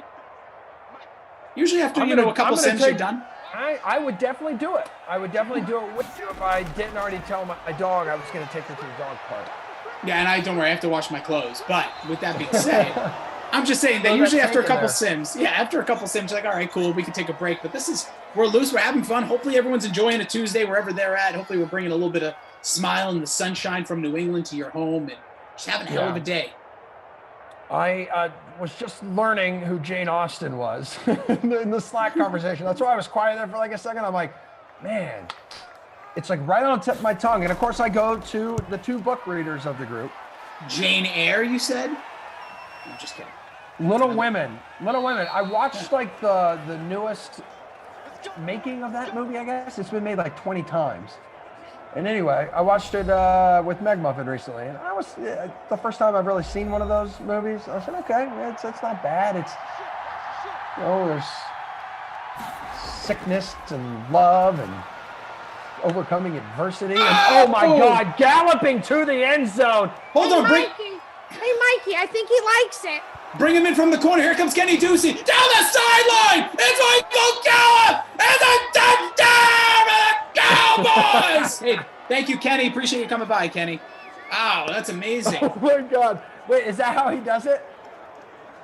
Dak Prescott threw the pass. Look at this. It's Michael Gallup for the touchdown. He takes it down the sideline. It's Gallup. That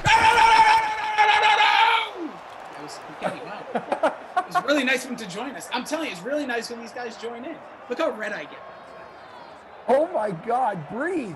Take a deep breath. Hey, at least you're no longer like milky white pale. And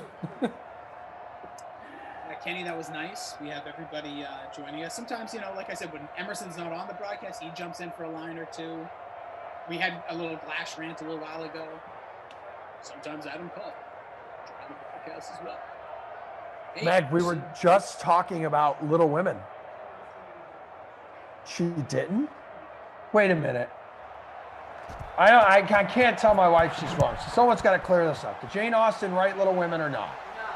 No. Whoa! All right, easy. Was that Kenny? Easy. Was that Kenny? Kenny is in the house. Kenny is in my house right now. No! Uh-oh. I'm not touching. All I said was I loved the movie. It was very emotional. All sorts of obstacles having to be overcome because it was shot in 1500. We're working on it. We're working. Wow. All right. You are correct. Mary Alcott. Oh, wait a minute. Sack Bros. Oh, we got our first sack of the day. Nothing like a good sack at about 2:49 Eastern.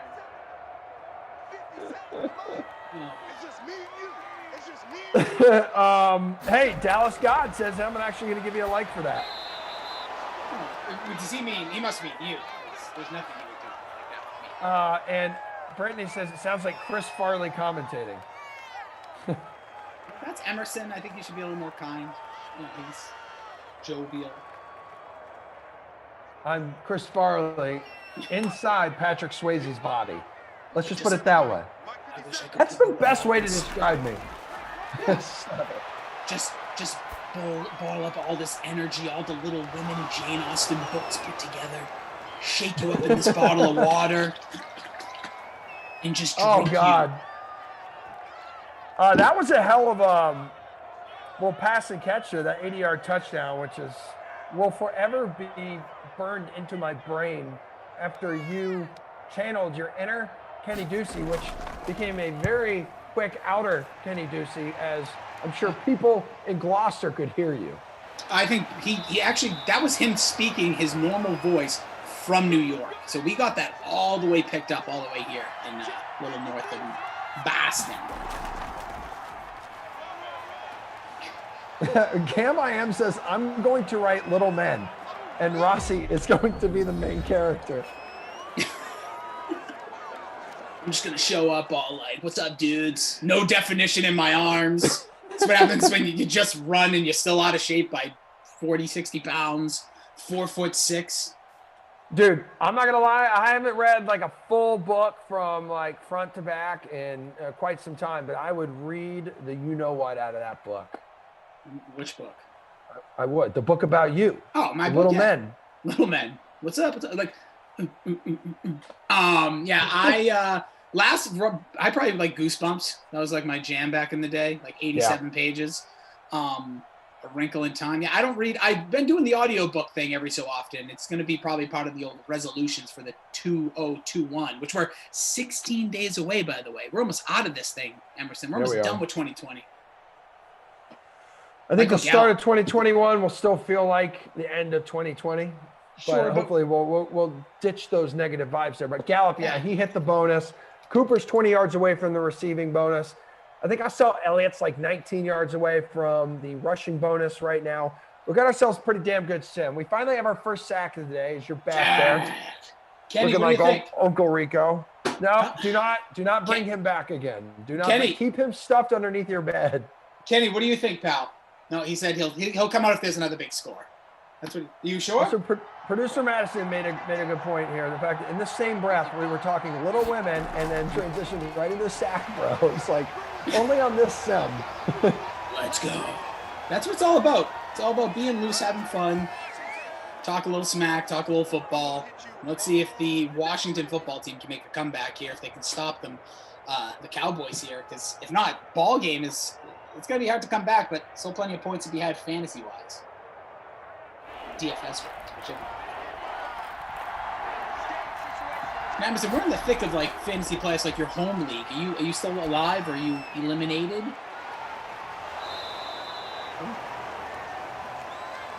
What we got, babes? Dak Prescott there to Gallup. Are you still alive in your fantasy league, or you toast? You out? Yeah. So since you brought it up in our like DK league with everyone over at DraftKings, I ended up locking up. This is the one team that Reed T. Fowler, Lamar Jacksoned on last few weeks ago. Said I have the worst team ever. I'm lucky to be in first. Tried to get me to trade him. DK Metcalf and like Nick Chubb and all these people. And I said, guy, relax, leave me alone, please. Stop talking to me. I'm going to go to HR. So he stopped talking to me. And you know what? I held on. I battled through it, and I secured first place. So I had a bye last week. And now I'm playing Zach Thompson in the semifinals this week in season 1. It's big. Okay. Yeah. We don't do buys because we're not weak like that. You get more people in, a little more interesting. If we did, I wouldn't have made the playoffs. Billy either. Billy got bounced. Babysitter Billy. Toast. See ya. I'm 7th seed, made the dub, so we'll see in the semifinals here. So good luck to you at this point. There's a... Is that my dude? Blake! Is that my dude? Blake the Snake Jarwin! Wait a minute. No, it's Schultz! Damn it! I thought it was 89. Kenny, what do you think? Oh my God, Schultz on the left side catches the ball. Touchdown, Cowboys! Schultz! Okay, thank you, Kenny. Appreciate that. Oh my God. Wow. So Dalton Schultz, no sympathy for your lineup. Although 5% of you in the free showdown decided to go in that direction. Dalton Schultz, man. What is up? You couldn't just deliver one time for me. One time, Blake Jarwin. Hell, I'd even take the tight end 3, Blake Bell. I'm a big Blake guy. It all started with Bortles, and now I'm just addicted to everyone named Blake in fantasy sports. Blake. What a run. Anywho, but yeah, Blake Jarwin obviously, injured in real life, no longer the guy, but Schultz is become that guy for Andy Dalton. But showing out here in the sim, 34-13 right now. What do you need from this Washington team? A lot of people are screaming for McLaurin. Just like somebody else. Spencer S. says, Brasi just woke up my dog. Thanks a lot. Dog? I'm sure he'll go yeah, right back, we were a little premature on the Jarwin call. I just saw 89, I thought I did. Turns out that it was a 6. It was a 9 turned upside down, so it was Dalton Schultz. And yeah, you're waking up dudes' dogs now, man. Well, listen, maybe the dog was just right on the verge of waking up anyways, and it just took Kenny Ducey's appearance to put him over the edge. Bobby Noble says Schultz just shulted on our lineup. All right, we got it there, blood robot. You want McLaurin. Don't do it. Don't get easy. Come on. Don't fill up the chat, man, with all that garbage. Let people have their conversation. We're all hanging out.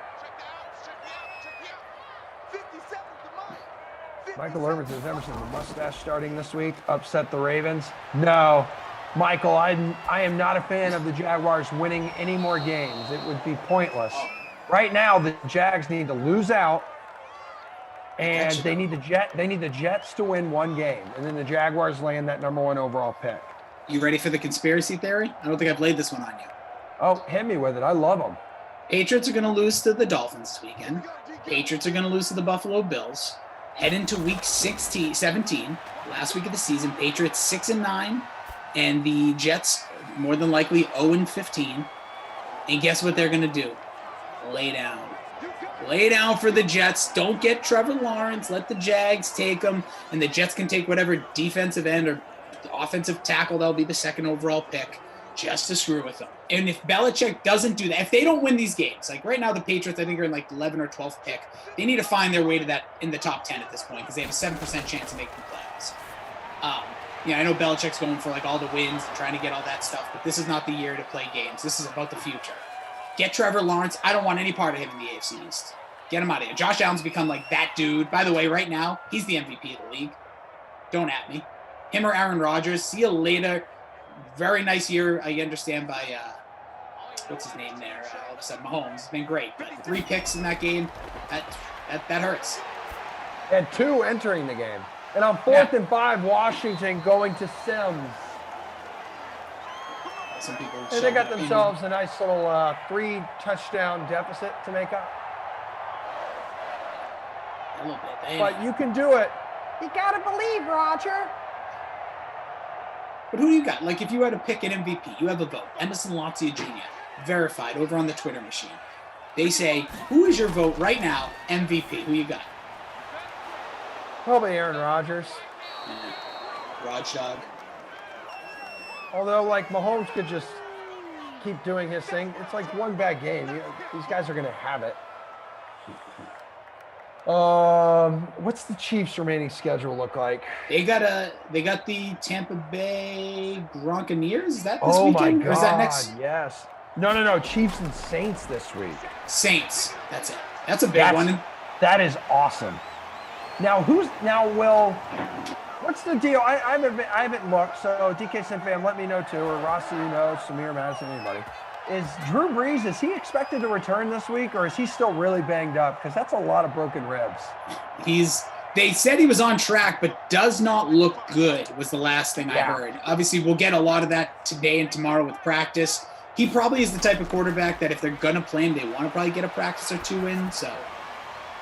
Yeah, because in Jalen Hurts' debut for the Eagles, his starting debut, like, I get he was the first quarterback in 70 years to throw for 150 yards and a passing touchdown and run for 100 more.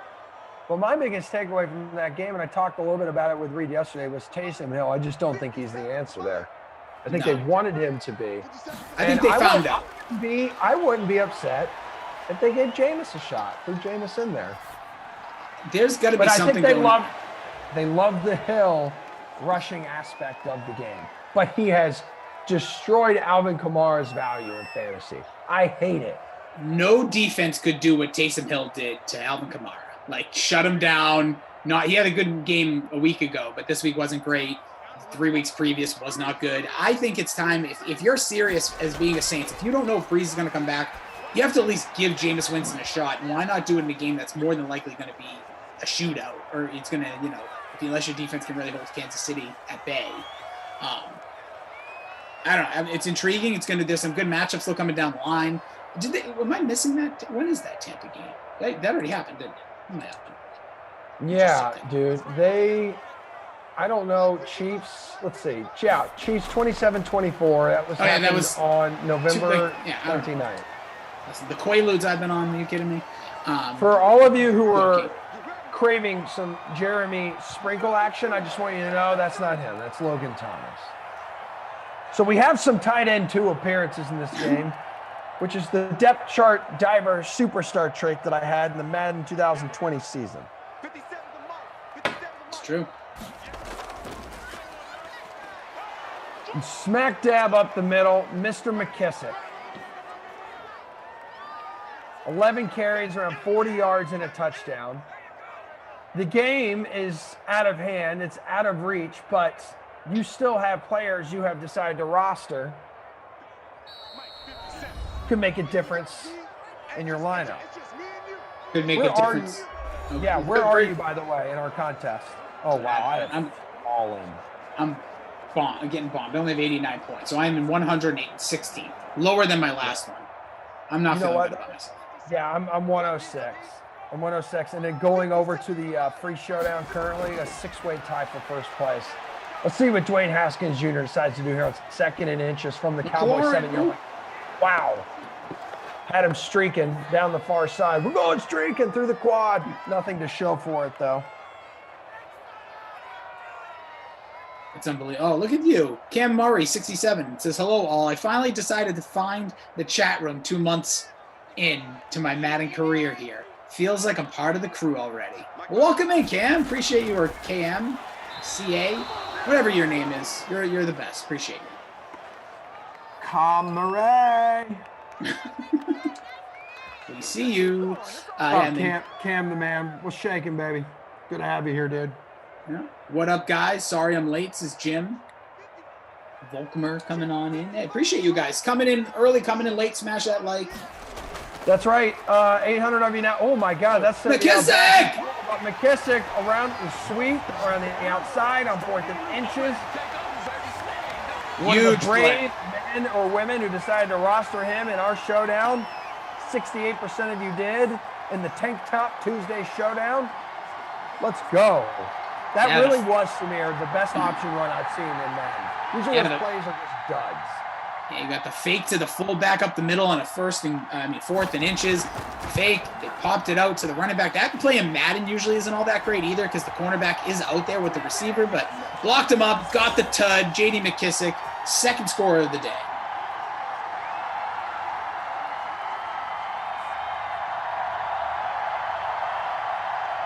And with that, Brandon says, my day is over. I hope you mean work-wise. But one more time before we skedaddle and get out of here, guys. How about 11 of you? If you have not hit the like button, trust me, you do not want to save it for later. Now is the best time. The onside kick will not be recovered by Washington. But let's go. What do you got going the rest of the day? So you got laundry, you said that. You got to wash some clothes. Yeah, I gotta do my hair and comb my beard. Washing yourself. I already did that. I cleaned up. I got up early. I had my natural baby alarm. I'm sorry, baby alarm. Yeah, that's what I call it. My natural alarm clock go off at about 5:30, and then has been up and going. Got my sweat on. Got my shower on. Got my work on. Now got my Sims on. Going back to, we'll just call it work. So I got that, and then listen, just spreading good cheer, calling up some family, catching up with some people. What about you? What do you got? Yeah, Winnie Dog Park. Zeke. Refusing to go down. What's going on? I think the fam's about to ditch me, Rico. The fam is about to ditch you. I wish. Ooh. You bring him up? Yeah. Okay. I am watching what appears to be. Oh my God, Rock. All right. He is being handed the child. Look at that. What's up, Bill? Yeah, that is cool. Family in the house. Hey guys, it's Tank Top Tuesday. Your kids don't wear a tank top. What the hell's going on there? This guy's in a tank top. Got to buy into this, kid. It's Tank Top Tuesday, right, Bill? He's Hey, like, you're in the yeah, coat. get away from me, We'll be weird back hairy-looking man. It's a penguin watching. Yes. All right. That's how we do things here. Bye. All right, see you later. Be safe. Adios, amigo. Yep, Love you too. Thank you. there it is. That was my alarm clock if people couldn't see. That was adorable. I know none of you could see it on YouTube and Twitch and in the game center, but Rossi's entire family walked into his room, into his office, and said, "We are leaving you." He said, "I love you," and they have now left. Something about they said like Kenny's still upstairs. I said, please, I'm not allowed to bring him back. Yeah, right. Oh, Dak. Wait, is that a? No! It was a rush. It's a run. It's a run. A run stuff. Michael, that is a good one. Greg the Leg will come out here. Greg the Leg will probably come out and deliver all of you guys his third field goal.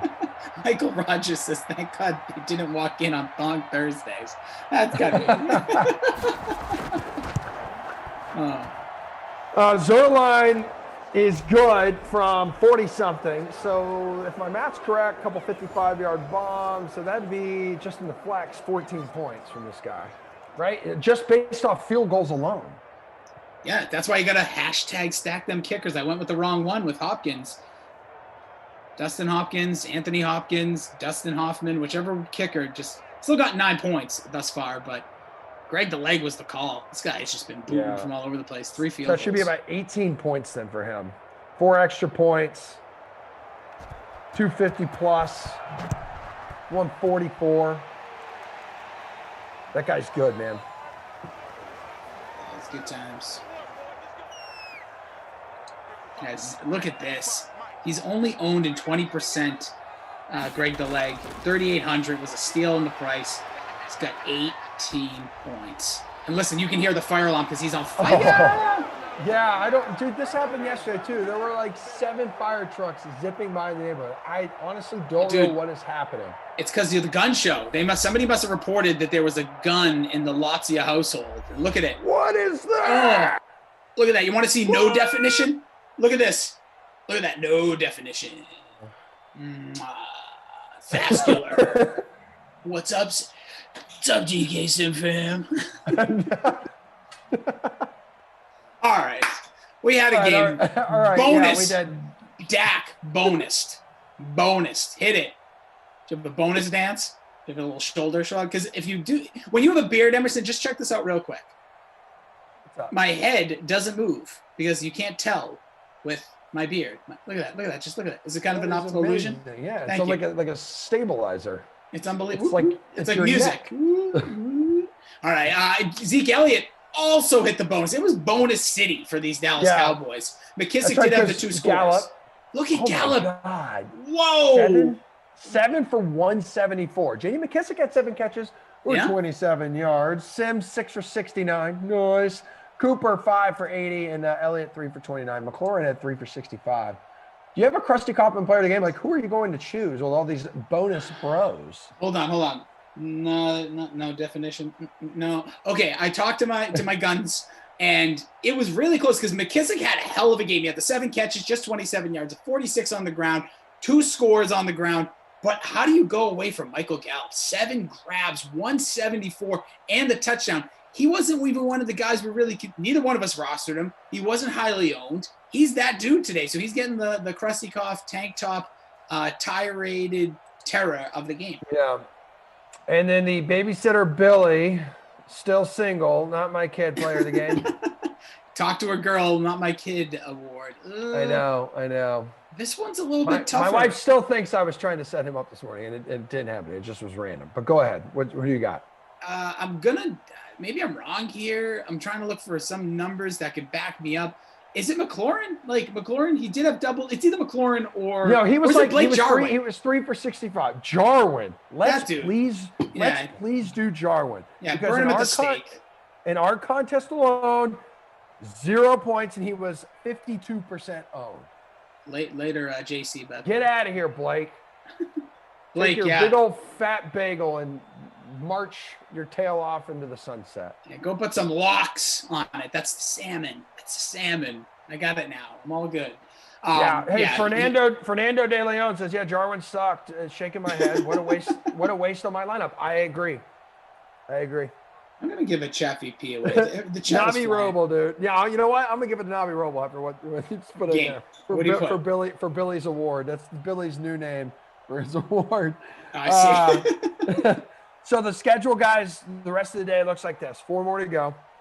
Packers at the Bears, Kaufman and Christian, Glash and Christian for Lions at the Vikings. That's your NFC North flavor of the day. And then NFC South, Saints at Atlanta, Kaufman, Tom at 8, Panthers at the Bucks, Glash and Tom. So great broadcasting in the virtual booth duos for the next 4 games.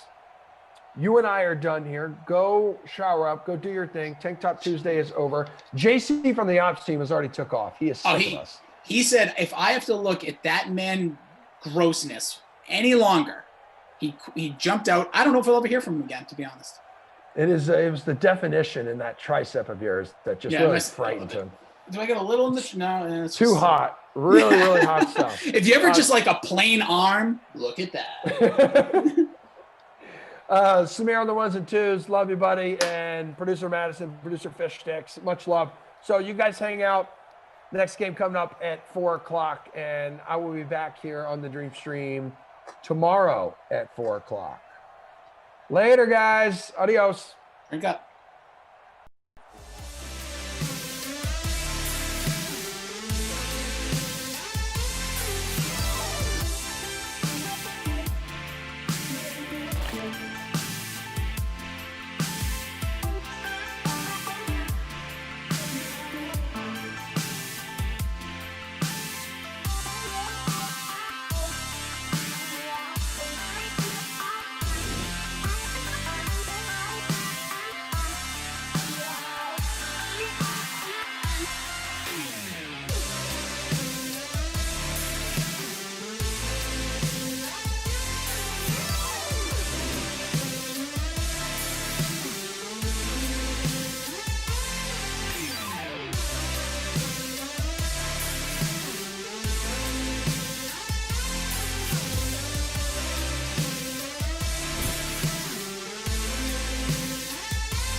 What's up, DK Sim fam? Welcome in. Good to be with you. Christian DeAndrea, Adam Kaufman, and it is good to return to Simland after a couple nights of Leaderboard Live. Lineups locking momentarily between the Packers and the Bears. Of course, we have our smaller free roll. There's the much larger one for everybody. How are you, buddy? You get your lineup in? I did indeed. I'm in the free roll with you. I get to put Nice. Mitch up against the greatest and most brilliant minds in the DK Sim fam. I cannot wait till my 78th place finish. Yeah, we've got the early bird special. There's no chance the Packers lose this sim free roll that we have going on. We will examine our lineups in just a moment because, again, lineups do lock in about 45 seconds. But in general, what kind of game are you expecting here?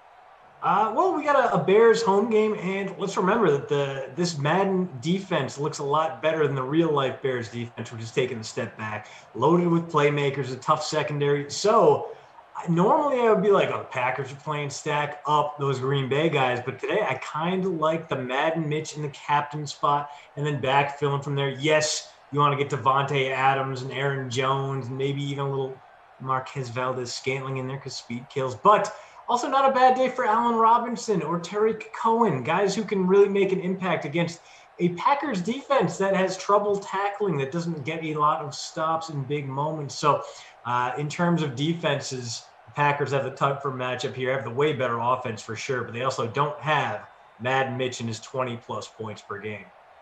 Somebody in the chat asking about this DraftKings ugly sweater, by the way, if you want to check this out, give you a nice view of this thing, saying, how do we get one of those? How much do we pay for one of these? Well, the answer, at least all I can tell you to this point, is stay tuned to the Dream Stream, folks, because there's going to be a giveaway. There is going to be a giveaway for the DraftKings ugly sweater. So all information that you need to learn how that is possible, obviously, and how to get in the mix, just keep on watching the Dream Stream and you will find out. But yeah, a few of us have been sporting these things because they're comfy, they're nice, I like it. They're honestly not ugly enough. I feel like that would be the drawback. I know they're actually kind of nice looking. Yeah. So it's a real problem. Sure.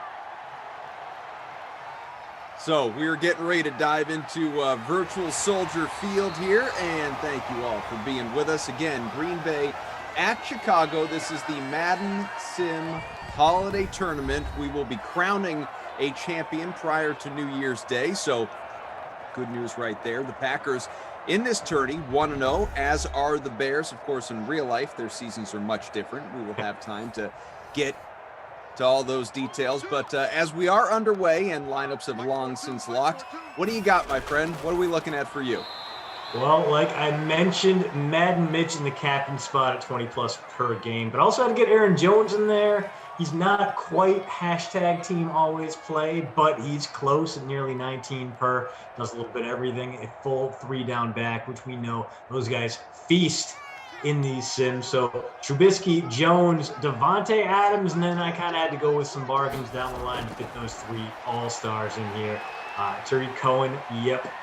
Marquez Valdez-Scantling, let's see it. And the punt play, Jace Sternberger only had like 2,400 left to spend in that final flex spot. Came down to him and like Deontay Harris. So I was like, no, Demetrius Harris rather. So I was like, you know what? Give me Jace and see if he can't sneak his way into a vulture touchdown or something stupid like that. How about you, Paul? Where are you at? Well, as always, I wish you the best of luck. I don't like my lineup at all, which means I'll probably end up doing pretty well. I've got Devin Funchess in the captain spot. I paid up for both QBs, Aaron Rodgers and Mitch Trubisky in the flex, as well as Aaron Jones. I just feel like he's one of those free square kind of guys. And then, because with all that, there was not a lot of salary left, I really effectively have 2 punt plays, which are David Montgomery. I call him a punt play, even though he is the RB1, because he is the power back. He doesn't get the same usage as Tariq Cohen. He was only $3,200, but he does have 13 touchdowns, so banking on one of those. And then Alan Lazard, who's got 9 points a sim and $2,800, but he's not someone who's been as good of late. More of an early top-heavy kind of performance. We'll see how he does today. We are scoreless. About 90 seconds gone by opening quarter. 3rd and 4, midfield, Bears ball. See what Trubisky and company are able to do here. Oh, classic Mitch throw there. It looks like the punt team. Although not a terrible situation to go for here. I think the fourth down bot would actually give the mild recommendation to run a play here rather than punt it back to Aaron Rodgers. Let's see what Matt Nagy goes with. He's going to be cowardly with it, but I can understand. It's early, play a little conservative. Dude, I love Alan Lazard, but he is a tough play in Madden Sims lately. It has been, how far do I'm scrolling. Sim 59 was the last time he had double-digit points. He has not had more than 3.2 since Sim 76. This is like Sim 83 right now. So as much as I wanted to look at Lazard and be like, wow, that's a great average. He's so cheap. How can you not put him in there? Could not pull the trigger. I like Montgomery a lot more, though, on a little bit of a heater. 2 touchdowns in his last Sim. Not a ton of targets, not a ton of carries, but definitely got that boom bust potential. So I don't hate your lineup, Koff. I think you might be okay. Well, we'll find out in due time. 2 minutes gone here. Again, we are scoreless. 2nd and 4, 26-yard line. The Packers with the ball. They've got Aaron Rodgers, an X-Factor player who is in the midst of his Bleep U season. He is just on a revenge tour after, of course, Jordan Love was drafted in the first round by Green Bay, and makes you wonder if Rodgers will, in fact, be back with the Pack next year. It would really take some cojones to move on from him. Aaron Jones, who has superstar traits to his credit. That is new with our December Madden update. The third down and power back now is the backfield mismatch and also the recuperation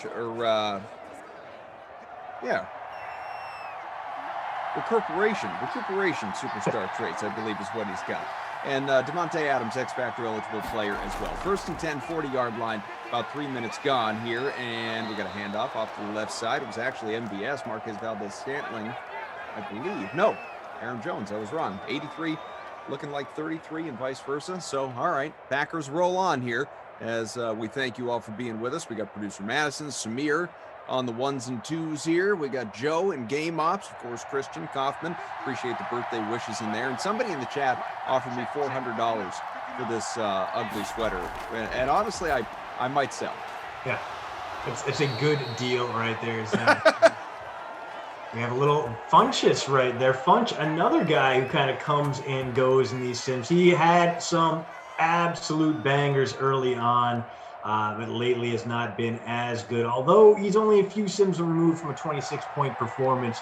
Obviously, we got to hope he can get there. The one wide receiver the Packers added this offseason, and he opted out for the season. And despite all that, like you mentioned, Carl, Rodgers has been an absolute beast. He's on pace to not just break his own career high in touchdown passes, but shatter it. He's on pace for 48 this season, previous high of 45, only cracked 40 twice in his career. So a historic season from him. And I mean, I understand why you want to give that award to Patrick Mahomes. The man is doing otherworldly things, but it could be an Aaron Rodgers MVP split with poor Patty Moe down in Missouri, because Rodgers has been playing such lights out football this season. Only one clunker in these 13 games so far. Yeah, he's got that 39-4 real life touchdown to interception ratio. In Simland, just for some perspective, he's at 48-4, and he has needed more games to get to that point than he has in real life. So he has been just that good, of course. 290 yards, 4 touchdowns last time out against the Lions. One of those on the ground, 3 in the air. He has been awesome. There's no doubt about it. We got a 4th and 1 from the 36. See if we get some aggressive AI here in a scoreless game in the final 3 minutes. Nope, going to be a very long field goal try instead. 53-yarder out of Mason Crosby. The kick is up, and it does not have the leg, not even close. No, Crosby not getting the Simland respect that he commanded in this week's win over Detroit. Crosby, they trot him out there for a 53-yarder cough, and then they false start. 58-yarder coming up. I'm like, there's no way in hell they are going to let Mason Crosby, the old man, the dude seriously looks like he could be the league's first grandpa. He's got the salt and pepper beard and hair, and everything's a mess. Nope, goes out there, puts it through from 57.5 regardless. So clearly, real-life Mason Crosby, the old man, much better in the real world than he is here in Simland, as that 53-yarder bounced its way out of the end zone. As a result, good field position for the Bears here. 2 minutes left, opening quarter, still no score, 44-yard line. Mitchell Trubisky, we give him the full name respect in Simland, where he's getting 20 points per, $10,600 in the flex, 72 overall QB in Madden. You wouldn't know it, though, with his fantasy averages. 33-2, the touchdown to interception ratio, 9 on the ground as well. 25 or more points a handful of times. Real life, he's back starting again, not Nick Foles. 3 touchdowns against the Texans last time out, 267 yards as well. 3rd and 6 coming up from the 47 here for Trubisky. Long throw, near side, and almost picked off. Incomplete pass. Yeah, that's the Mitch we know and love. But Trubisky's doing what he can to convince someone to pay him next year. A few Bears fans I saw on Twitter were getting back on board, wanting him to get that Blake Bortles 3-year contract after proving what he can do. And that's a great precedent because no one is a bigger king of inflated hype and garbage time stats than Mitch Trubisky, except for Blake Bortles. If you are jumping on this, if you're a Chicago fan, you're like, let's keep this guy around, you deserve the next 3 years of misery that will come with naming Mitch your starter before the season can even begin. Re-signing him is a terrible decision. Bring him somewhere he can be a high leverage backup. Bring him somewhere where you can develop him behind an offensive mind. Send him to the Browns and let him back up Baker Mayfield. Let him learn under Kevin Stefanski. That's great. But if you keep him in Chicago, it's going to be horrible. It's going to go so poorly for you. It doesn't matter that he just had a 3-touchdown, 267-yard game against the Texans. That was the Texans. They suck. Once he beats a good team again, then maybe you can disregard some of the stats from the past 3 years. But for the most part, Mitch Trubisky is a nightmare of a quarterback, and unless he is running the ball, you are going to have a very bad time with him. Aaron Rodgers out here slinging it in Simland, by the way. Devin Funchess already a few catches to his credit. Congrats if you rostered him, and even if you got him in the captain spot. I'll tell you, our buddy Fantasy Hawk says, in all caps, enough of these Funchess shenanigans. I'm sick of it. Well, he's doing pretty well so far. 3rd and 4, final 20 seconds here of this opening quarter. We are still scoreless. Christian, I haven't been with you here in Simland a little while. You should know, for a few days, I was rocking just a mustache. A mustache. Man. I know. I could show you a picture. It wasn't a pretty thing. I bring it up because there's been some commentary in the chat about the fact that it's gone. Vince says, so you finally shaved, your wife letting you out of the basement now? Vince, you should know I would live in my basement. I love my basement. There's a mini fridge in the basement. If only there were a bathroom, I could actually survive down here. But then again, it's a walkout, so I guess I could just go outside and use the woods, technically speaking, if I really had to take care of that. Sometimes, not unlike Lamar Jackson, you just got to run off. You got to take care of business, and then you return home and you make everything right again. Aaron Rodgers, 28 yards in the air, 10 for Trubisky. Robbie Noble says, ball and chain made you shave off the stash, huh, there, Cop? No, nobody forced me to. I just recognized that it was time. It was time. A few days with it was more than enough time. I don't know if you've ever... it doesn't matter if you have a beard, goatee, mustache. It's all the same in this regard that I'm going to spell out here. When you reach the point that the hair is so long that out of boredom, you find yourself actually chewing on it. Yeah. It's time. It's just time to move on. That's a problem. That's where I was. Yeah. Just when you find yourself absentmindedly kind of stroking at it too. And yeah. Oh yeah. Without the mustache, you can go back within 500 feet of a school without getting the police called on you. So that's right. Plus time. Oh, it's so true. Here, I'll before we come back real quick. I don't know that this will work in the Zoom window. Here you go. Here, this is. I don't know if you can see this. Look at that. Wow. Pretty terrible, huh, folks? It's so thick yet patchy. A real Freddie Mercury look to it. Yeah. It looks like a bat stretched its wings and then just got torn up by buckshot. We had solo leaders in both larger free contests, by the way, folks, and we'll check in on our smaller free roll that we've got going on here. 4th and 11 on the way after good defensive play by Chicago's DST. I know there were some that have them rostered in the captain spot as well. Yeah, Pretty bad look. Lounge Talk Podcast. If you roster Lazard, you thinking and hoping like me. Any given sim day and hope it's today. I'm right there with you. Right there with you. I know. I missed the month. You know what's funny about, I don't know if you've ever rocked a mustache. I've a zillion times in my life, wow, what a punt. Down at the 2. We're in safety territory here. So a zillion times in my life, I have, I'll like do the mustache after I shave and then just walk around the house for like 5 minutes and then I'll shave it. But I've never actually maintained it for any period of time, even a couple of days, which again, I just did and did a whole bunch of DK videos or other videos, for other places as well. I wanted to really get it out there in the world for a couple of days. But and to my own detriment. But what's funny that I didn't know this. What's funny about a mustache is that you kind of know when you have a beard, like you remember when you have a beard. When you have only a mustache, you sort of forget. And then you walk by a mirror and it's rather jarring. Really takes you by surprise. Incomplete pass. I think the thing first off, all my facial hair comes in different colors. So the mustache is blonde, which really just blends in with the tone of my face. So it looks like I literally grown a skin mustache. It's perfect. Real paint by numbers situation on your face, huh? The color, it's bad. But I also have noticed that like the mustache just makes everything else look worse. Like it's somehow not related. Like, oh, just my upper lip looks bad. No. It makes everything about my face look horrible. Like my eyes deaden, and my chin shrinks a little bit, and all this. Yeah, just something about a mustache, unless you have the exact type of mustache face, just brings down your entire handsomeness grade.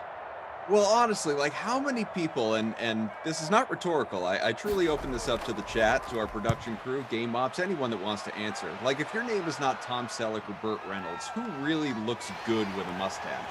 And the question is not who can pull it off. Plenty of people can pull it off. Who looks good with a mustache? Like Aaron Rodgers in this game. He could pull off the stash. He's done it. I wouldn't say it looked good, but he could pull it off.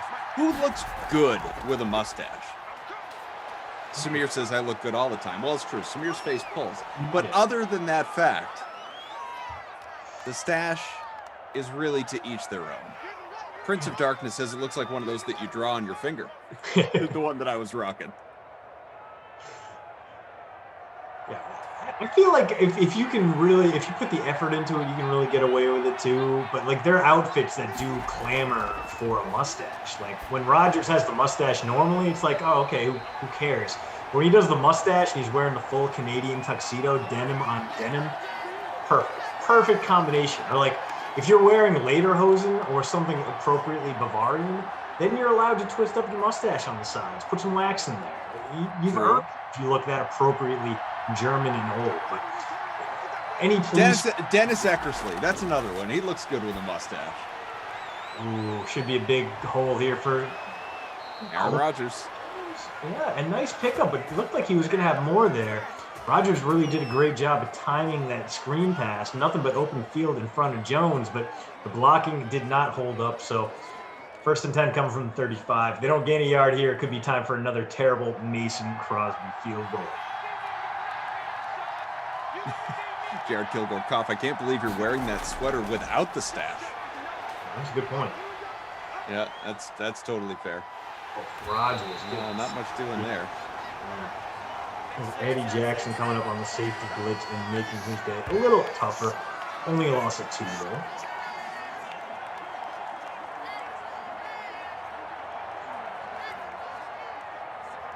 Todd May says, hey, Koff, here's your virtual Hanukkah present. Take 10 minutes and enjoy the song.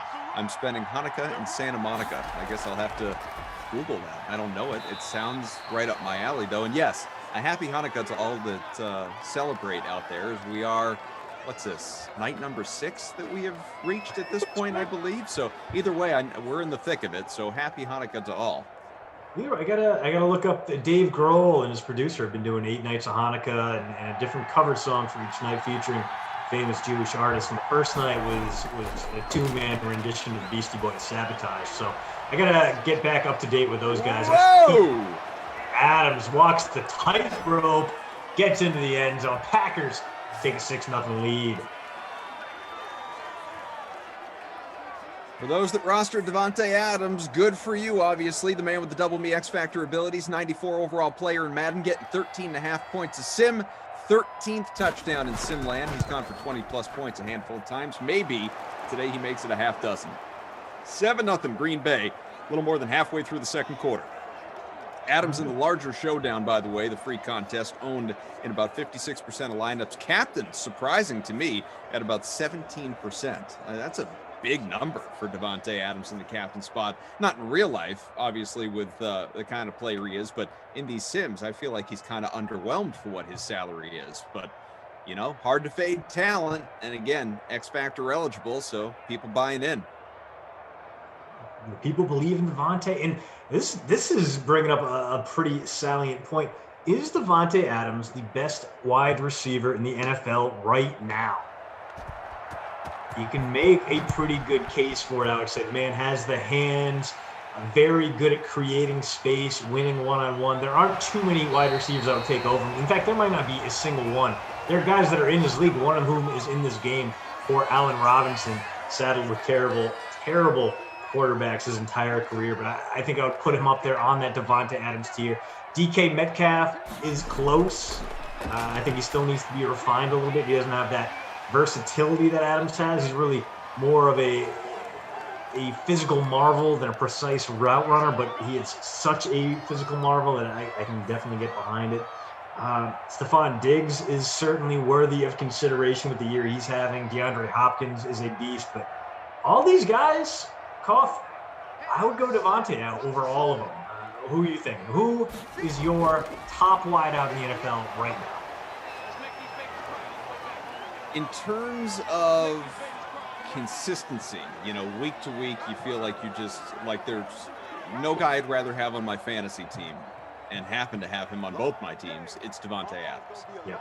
But I feel like if you were to say just straight up who is the best wide receiver in the NFL, and I'm ignoring the consistency factor, I still feel like it's DeAndre Hopkins. Okay. I feel like as good, as great as Davante Adams is with Aaron Rodgers, imagine what DeAndre Hopkins would do with Aaron Rodgers, considering what he is doing with Kyler Murray.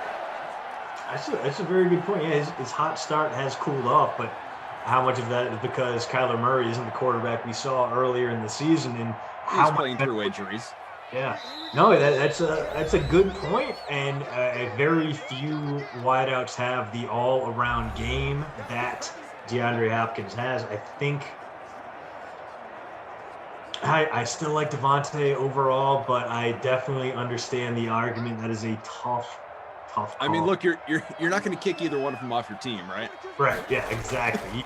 That's kind of the bottom line.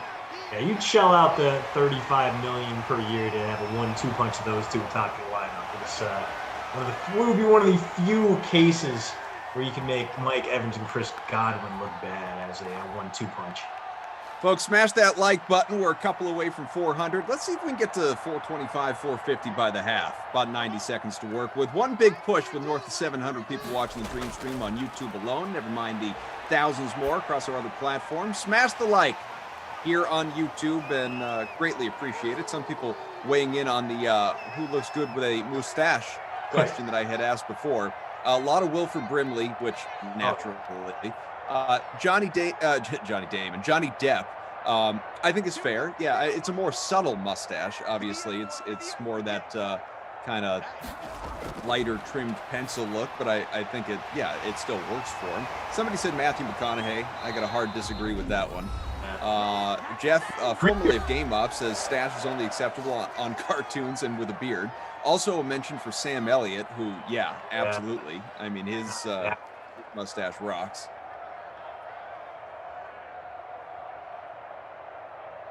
Oh my God. Jason Max says, Jason says, I didn't intend to keep facial hair as long as I have in the pandemic, but I have a youthful face, and my fiance has encouraged me to keep it going to age me up a little. Dude, just wait. There's no time better than now, right? If you're going to do it, do it. Wait until that day you finally shave and you look in the mirror and you're like, oh my God, I got to bring my ID everywhere because I look like a 14-year-old now. Like the shock that goes from being like weathered, grizzled old man to toddler just with one swipe of a razor blade, just One fell swoop. Yeah. Monopoly guy in Ace Ventura does well with the stash, says Retease, did you know, on Twitch. Jason says, Ron bleeping Swanson. You know what? Yeah, Ron Swanson could pull off a mustache. Absolutely. Producer Madison mentions Ron Burgundy. True. Yeah, True. I think totally fair. Yeah, Nick Offerman absolutely could do the stash. Like, sometimes I wonder, hey, does someone look good with a stash because we're used to it, or do they actually look good with a stash? I think all the people we have named so far look good with a stash.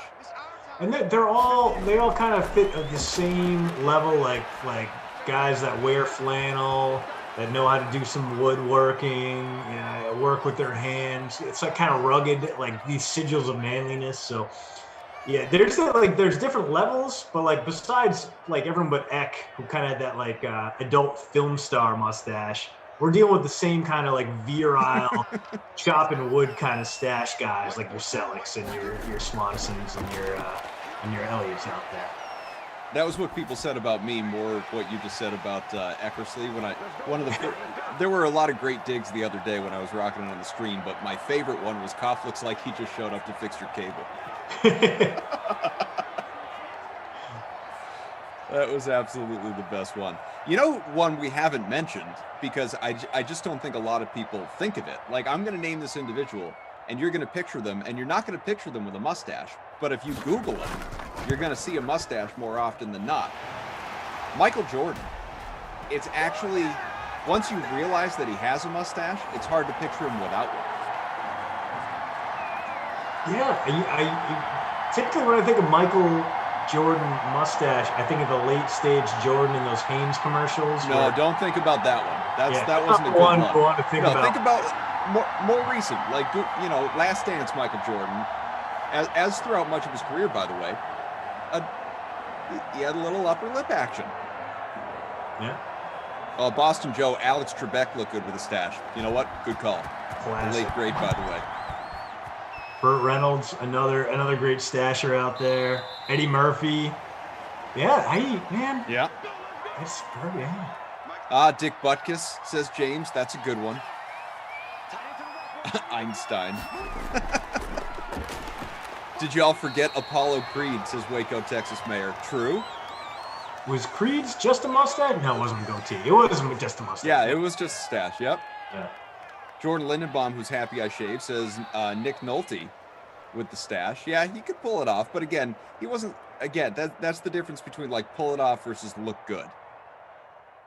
We've reached the half, by the way. 7-3, Green Bay after an Eddie Pinheiro field goal has given Chicago some points at this stage. Not a whole lot. Andy Reid. Yeah, Andy Reid's a good one. He's got the good Walworth stash, which really would seem weird without one. He would seem baby-faced, I feel like the giant mess of a man that just with this child's face, even though he's in the 60s. Reed needs the mustache. I will give him that. Samir shouts out Ditka. Absolutely. Great call. Hurricane Ditka definitely rocked the stash. Somebody said Ice Cube. I still picture Ice Cube with a goatee more frequently or even a full beard than I do with just a stash.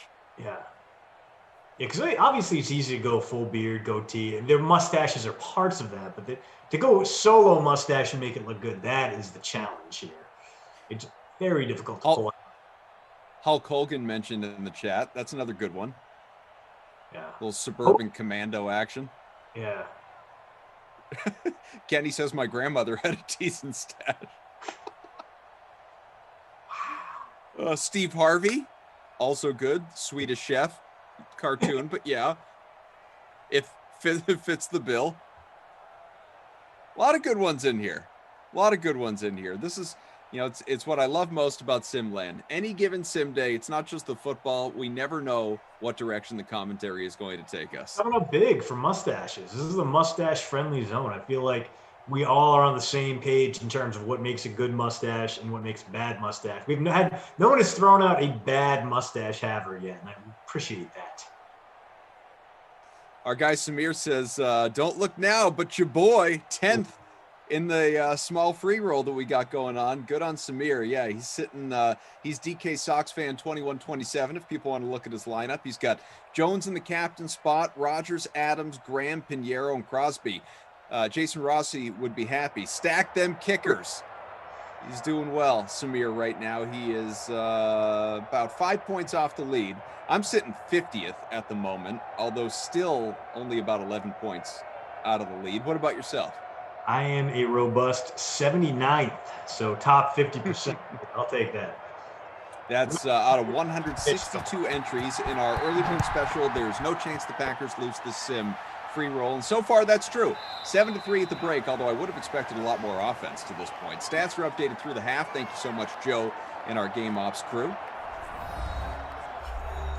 Yeah, it's one of those situations, though, where the Bears do have that star-studded defense. A lot of guys with great Madden ratings. Haven't really come together this year like they had a couple of years ago, but obviously the talent is there. That's been holding the Packers down. And then on the other side of the ball, the Packers defense is not as good, but there are some stars there. Jair Alexander, Zadarius Smith, and Madden Mitch playing more like real-life Mitch today. So 3 points, 7 points, you can understand it even if you don't like it. And I definitely don't like it. I was hoping we'd get points and points and points, but the night is young, Carl. We can still get there.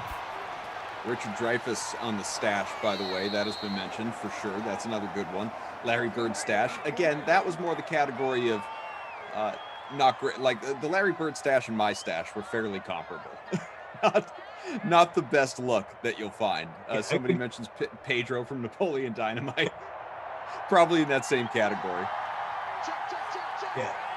The Bird stash was one of those stashes that really did not make things better. Like it basically made his chin disappear, made him just look like there's no delineation between neck and face, and just one big blob of mass before you got to the actual mustache itself. So I can understand that. That's not a good mustache. Jeff Foxworthy has been mentioned. Louis Tiant a couple of times. Absolutely. That's another good one. Gio Bernard. Nope. Someone mentioned the hunter from the original Jumanji, and I don't really remember that character, but while thinking about the original Jumanji, Robin Williams could pull off a mustache. He did that in a number of movies, including The Birdcage. The stash was a good look on him. Yeah, David Cross in Arrested Development as Tobias Funke, tremendous. Oh, yeah. Uh-huh. Geraldo Rivera.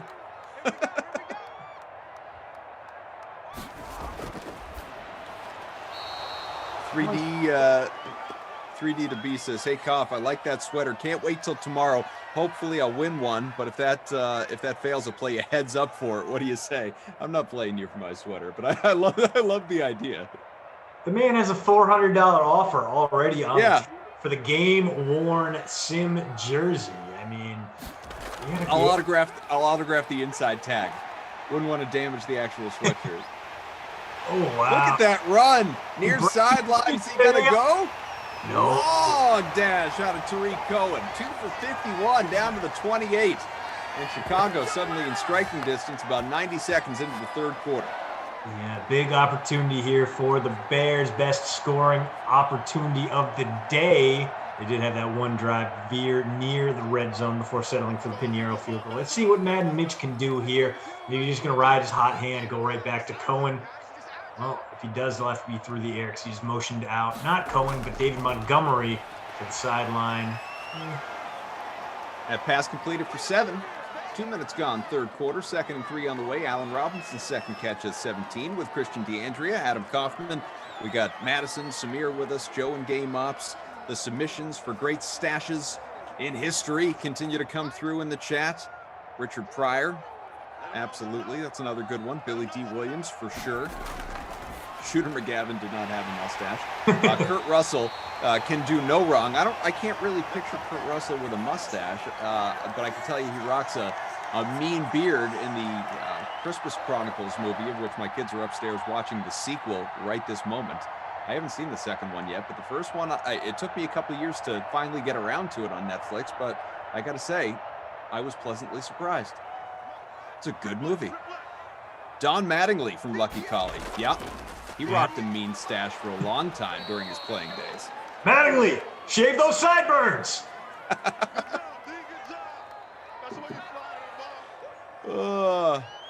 Sean William Scott in Old School. You got a dart in your neck. I like you. You're crazy. I like you, but you're crazy. 2nd and goal from the 8. Trubisky holding on to it. Passes to the right, not a play. Yeah, okay with him throwing that one away. For a minute there, it looked like he was going to either take a sack or throw into traffic. Lives to fight another day, although 3rd and goal from the 8, not a high percentage conversion number here for this Bears team. Might see Pinheiro come out again, unless Mad Mitch can dial up some magic here. Looks like everyone's covered. He's going to do it himself, and he is in. Touchdown, Bears. Taking the lead, getting that Madden Mitch magic as he turns upfield and he gets his rushing touchdown before what will be an inevitable fumble later in the second half here.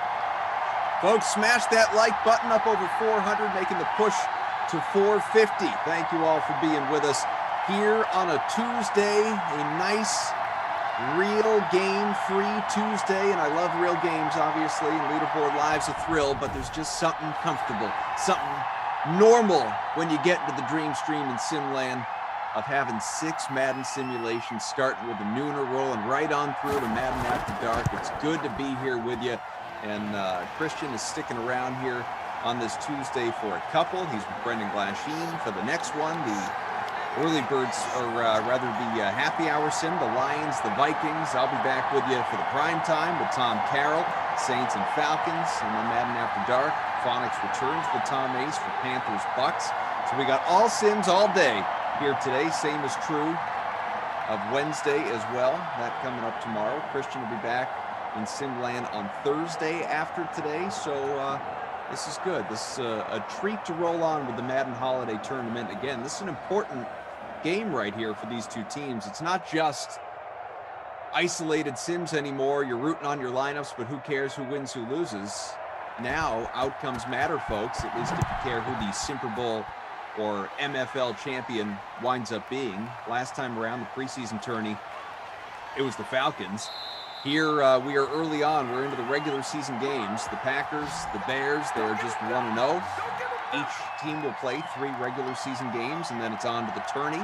So far, with all the updates through the games that have been played so far today, you got the Eagles, the Chiefs, the Bengals, the Ravens, the Jaguars, all at 2-0, and one of these two teams has joined that company as well. Aaron Rodgers, an 11-yard carry.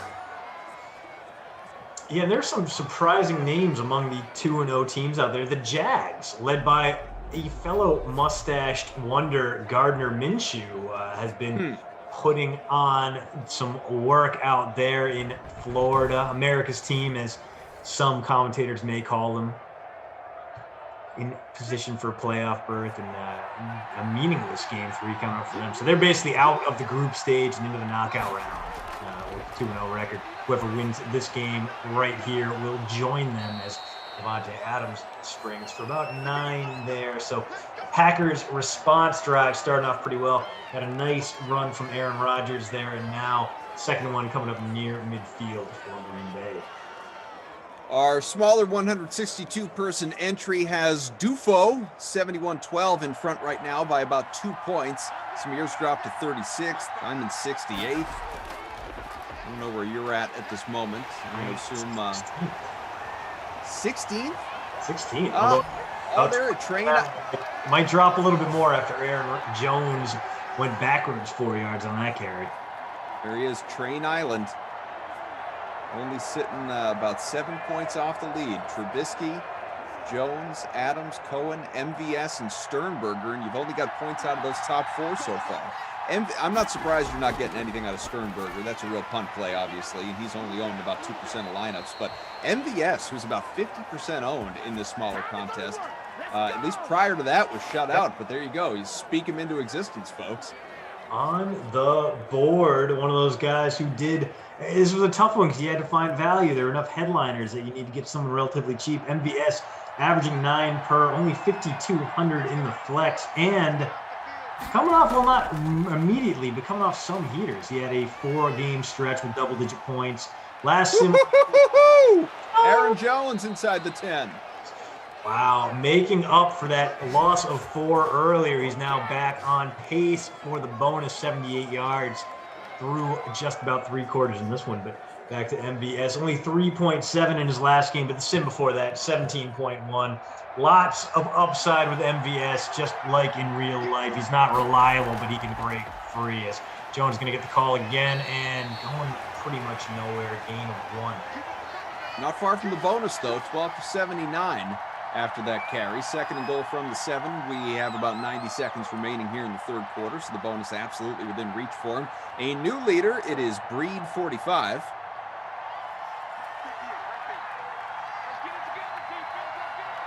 Our guy, Greg Coffin, Gregors, is in the top 5. Rogers, incomplete pass to no man's land. There was nobody around, not even a Bears player. Yeah, a very Trubisky-like pass there. Kind of surprised to see it from a guy as highly rated as Aaron Rodgers, but okay.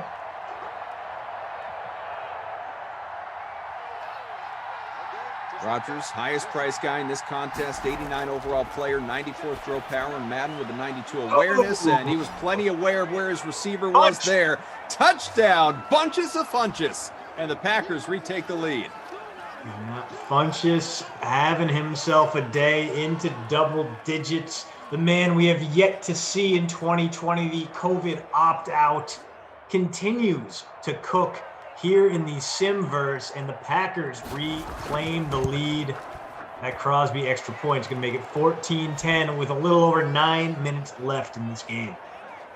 That's going to help me quite a bit, I'll tell you that right now, because Devin Funchess is in the captain slot for me, folks, and he has got north of 20 points now. He is captain in about 12% of lineups, about 38% owned for Funchess, who has 4 catches, 35 yards. His first touchdown here of this day, and he is sitting on 15 on the season, about 15 points per sim for, as you mentioned, the real-life opt-out player. In the free classic, he has owned about 30% of lineups, and that was a hell of a jump right there.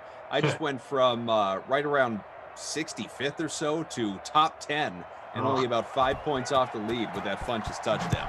Disgusting. And we've got Zaxum's Zaximus Prime is what it is in first place at the moment. 66.99 points. Long way to go in this one, folks. 9 regulation minutes left. Name reminds me not just of someone named Zax, is probably what it is, but I very, very dearly miss Cough the South for several reasons, but one of them may be the complete and utter lack of Zaxby's fried chicken up here in Wisconsin. The best chicken tender game in the nation. Flaky.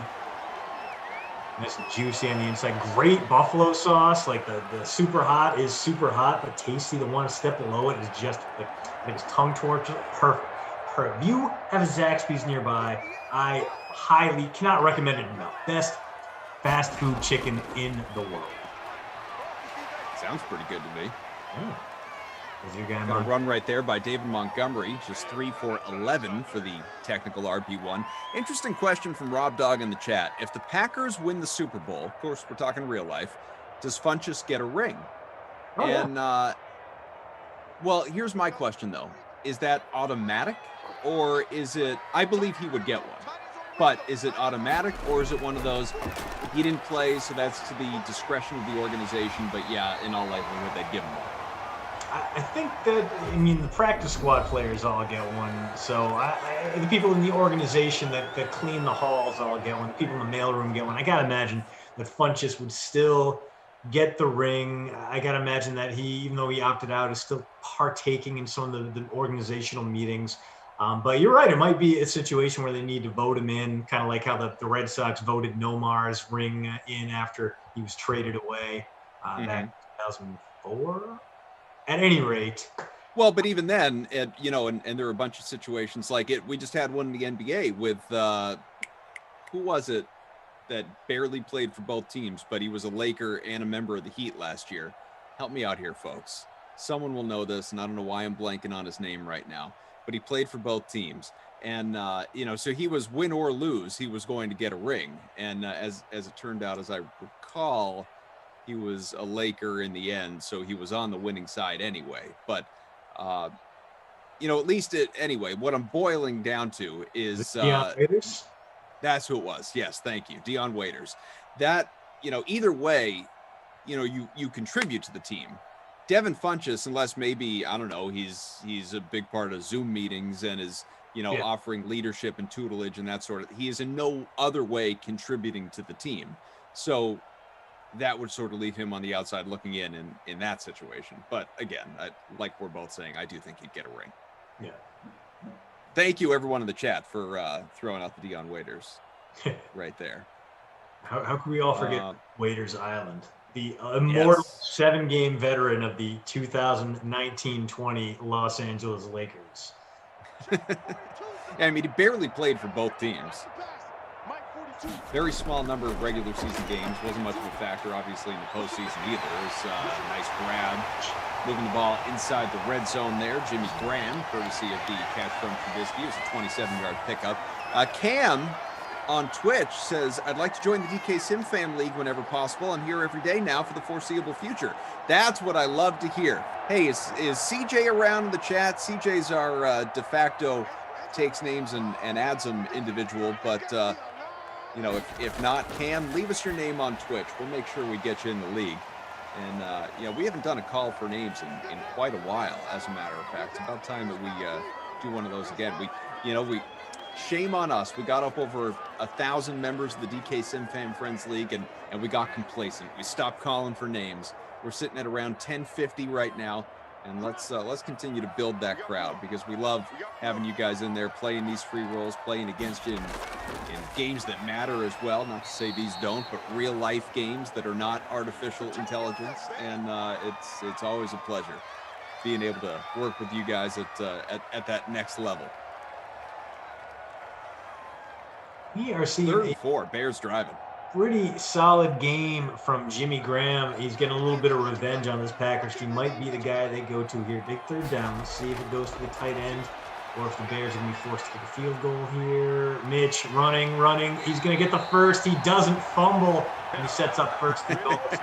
Still well within Graham range. And Graham, obviously might be a revenge game for him, but his departure really opened things up for the Packers passing game, because it allowed Big Bobby Funyuns, Robert Tonyan, to find his way into the lineup, and he has really begun to shine in basically a dozen games. He barely played the first game, but in a dozen games, 9 receiving touchdowns, 533 receiving yards, at a position that has been devoid of value in 2020.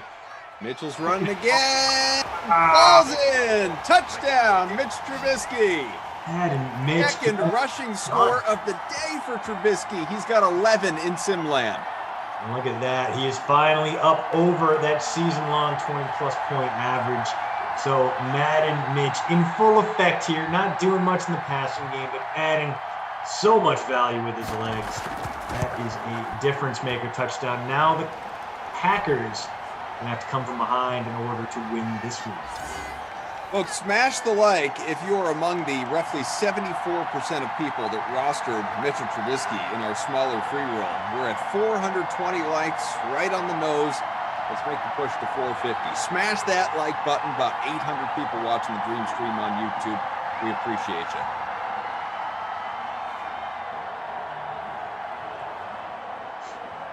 (17-14) Bears go ahead. 5:45 to go here in the fourth quarter, and somehow, despite guys that I have on my team doing well over the last couple of minutes when I was sitting 10th, now I'm in 21st.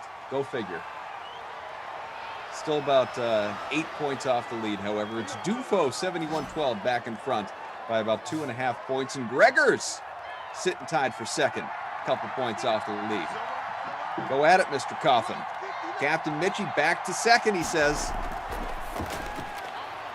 That pass completed off to the left by Rodgers. Short gain. He has 115 passing, a couple of touchdowns. Actually, it's a 1-yard loss. On Twitch, Goofy as a Dog says Funchess Adams time. A+ says need a lot more Funchess. Right there with you, man. You guys have gotten plenty of Funchess. You've got need some more Funchess than you deserve. I disagree. I mean, he's got 20 points in the captain spot. He's averaging coming into this one about 15 points. So he's basically only sitting with what he does normally. He is above and beyond what he does normally. Get out of here. Just barely. Uh, Big play from MVS would be huge, says El Paso number 1. MVS got to introduce himself to Rodgers. Needs targets, says AE812. Aaron Jones. Bonus is starting to come into question. He has 82 on the ground. He's been a little less active of late. Yeah, might get the call a lot here, though, with the clock moving, time winding down. Packers want to score and not give the Bears any kind of recourse, especially as good as they've looked here in the second half. 2 drives, 2 touchdowns from Chicago. So could be a steady diet of Jones up the middle to help burn off some clock, especially if he can be effective. Oh, here we go. Passing play on first down. And To Funchess. there you go. Oh, there you 4:20 to go, fourth quarter. 50 plus now for Funchess. Folks, if you want to join the DK SimFam Friends League and you are not a part of it, so if you are, ignore this. If you are not a part of it and you want to be, let's collect some names. Drop your DK username into the chat. I'll add as many as I see in the midst of this action here as we are halfway through the fourth. I see a couple of names already, but keep getting them in. Rogers' incomplete pass. Looked like he was looking for MVS right there, but he was off target. 2nd and 10 from the 44 for Green Bay.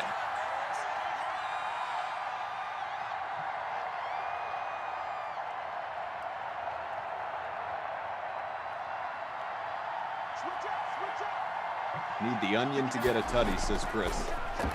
2nd and 10. Rodgers for the X Factor. Blinken completes pass to Devontae Adams for a first out to the 29. Yeah, so the drive continues. Adams having a solid day, up over 16 points from him. Not quite the impact he's had in the real world, but getting close, getting there, giving me more than 15 yards per catch. You gotta wonder if he's going to be a big part of the game plan now that the Packers have moved into healthy field goal range. Not a guarantee, obviously, from 45 plus for Mason Crosby. They like to gain more, and of course, they'd like to get that touchdown too. Real soft zone over the middle here. Oh, bad. That didn't work. Yeah. So the way the Bears had lined up there, it looked like they didn't have any linebackers from the second level. Everyone's playing up near the line of scrimmage except for the safety held deep. So a quick slant would have gone for 15, 20 yards, no problem. Instead, Rodgers does an audible, throws a sideline route, and nearly gives up a pick 6. 2nd and 10 coming up. From the 29, completes that pass and into the hands of... Did MVS or Aaron Jones? I believe that's the Lizard himself, Alan Lazard. Was that Lazard? I think that was number 13. You're right. First of the day for Lazard. Even better. For number 13 and a first down. Clock ticking. Packers want to squeeze every second out of this drive. Let's see if they turn right to Aaron Jones here. He can't get over the bonus on this drive, but he can make his day a whole lot better by finding the end zone from 16 yards out. Instead, it's a gain of 0. Well, about half a yard. Still sitting on 83 rushing yards for him right now.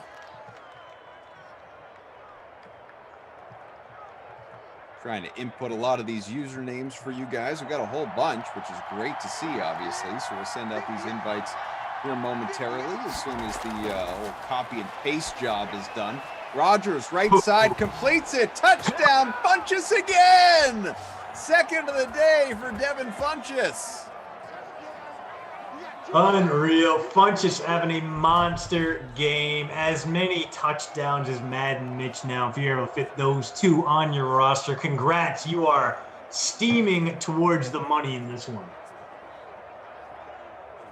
That's going to shake up the leaderboard quite a bit. Certainly did the last time that Funchess had a touchdown earlier on in this game. And the Packers jump out in front again. A real back and forth game we got going on here in virtual Chicago. About to be 21-17 with 2:41 remaining here in regulation. Speaking of back and forth craziness, are there even words that can properly describe what we saw last night in that game to cap week 14? I mean, I'm watching this thing and obviously producer Madison will appreciate this, but I'm watching it and all I can think to myself is, you know, only Stefan could truly capture this game. This game had everything.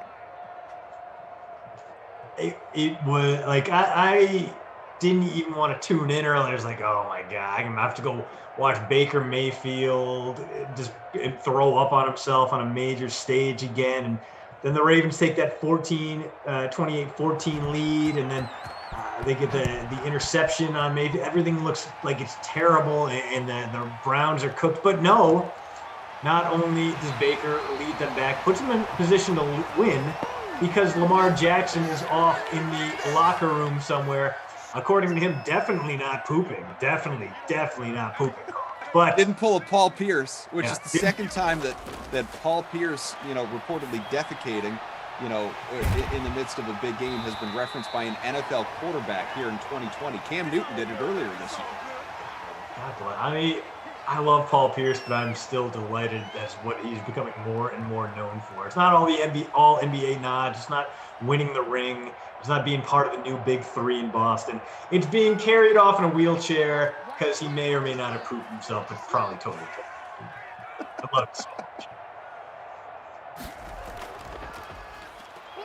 2nd and 1. Trubisky, can he lead a comeback? That's a first down. 2-minute warning.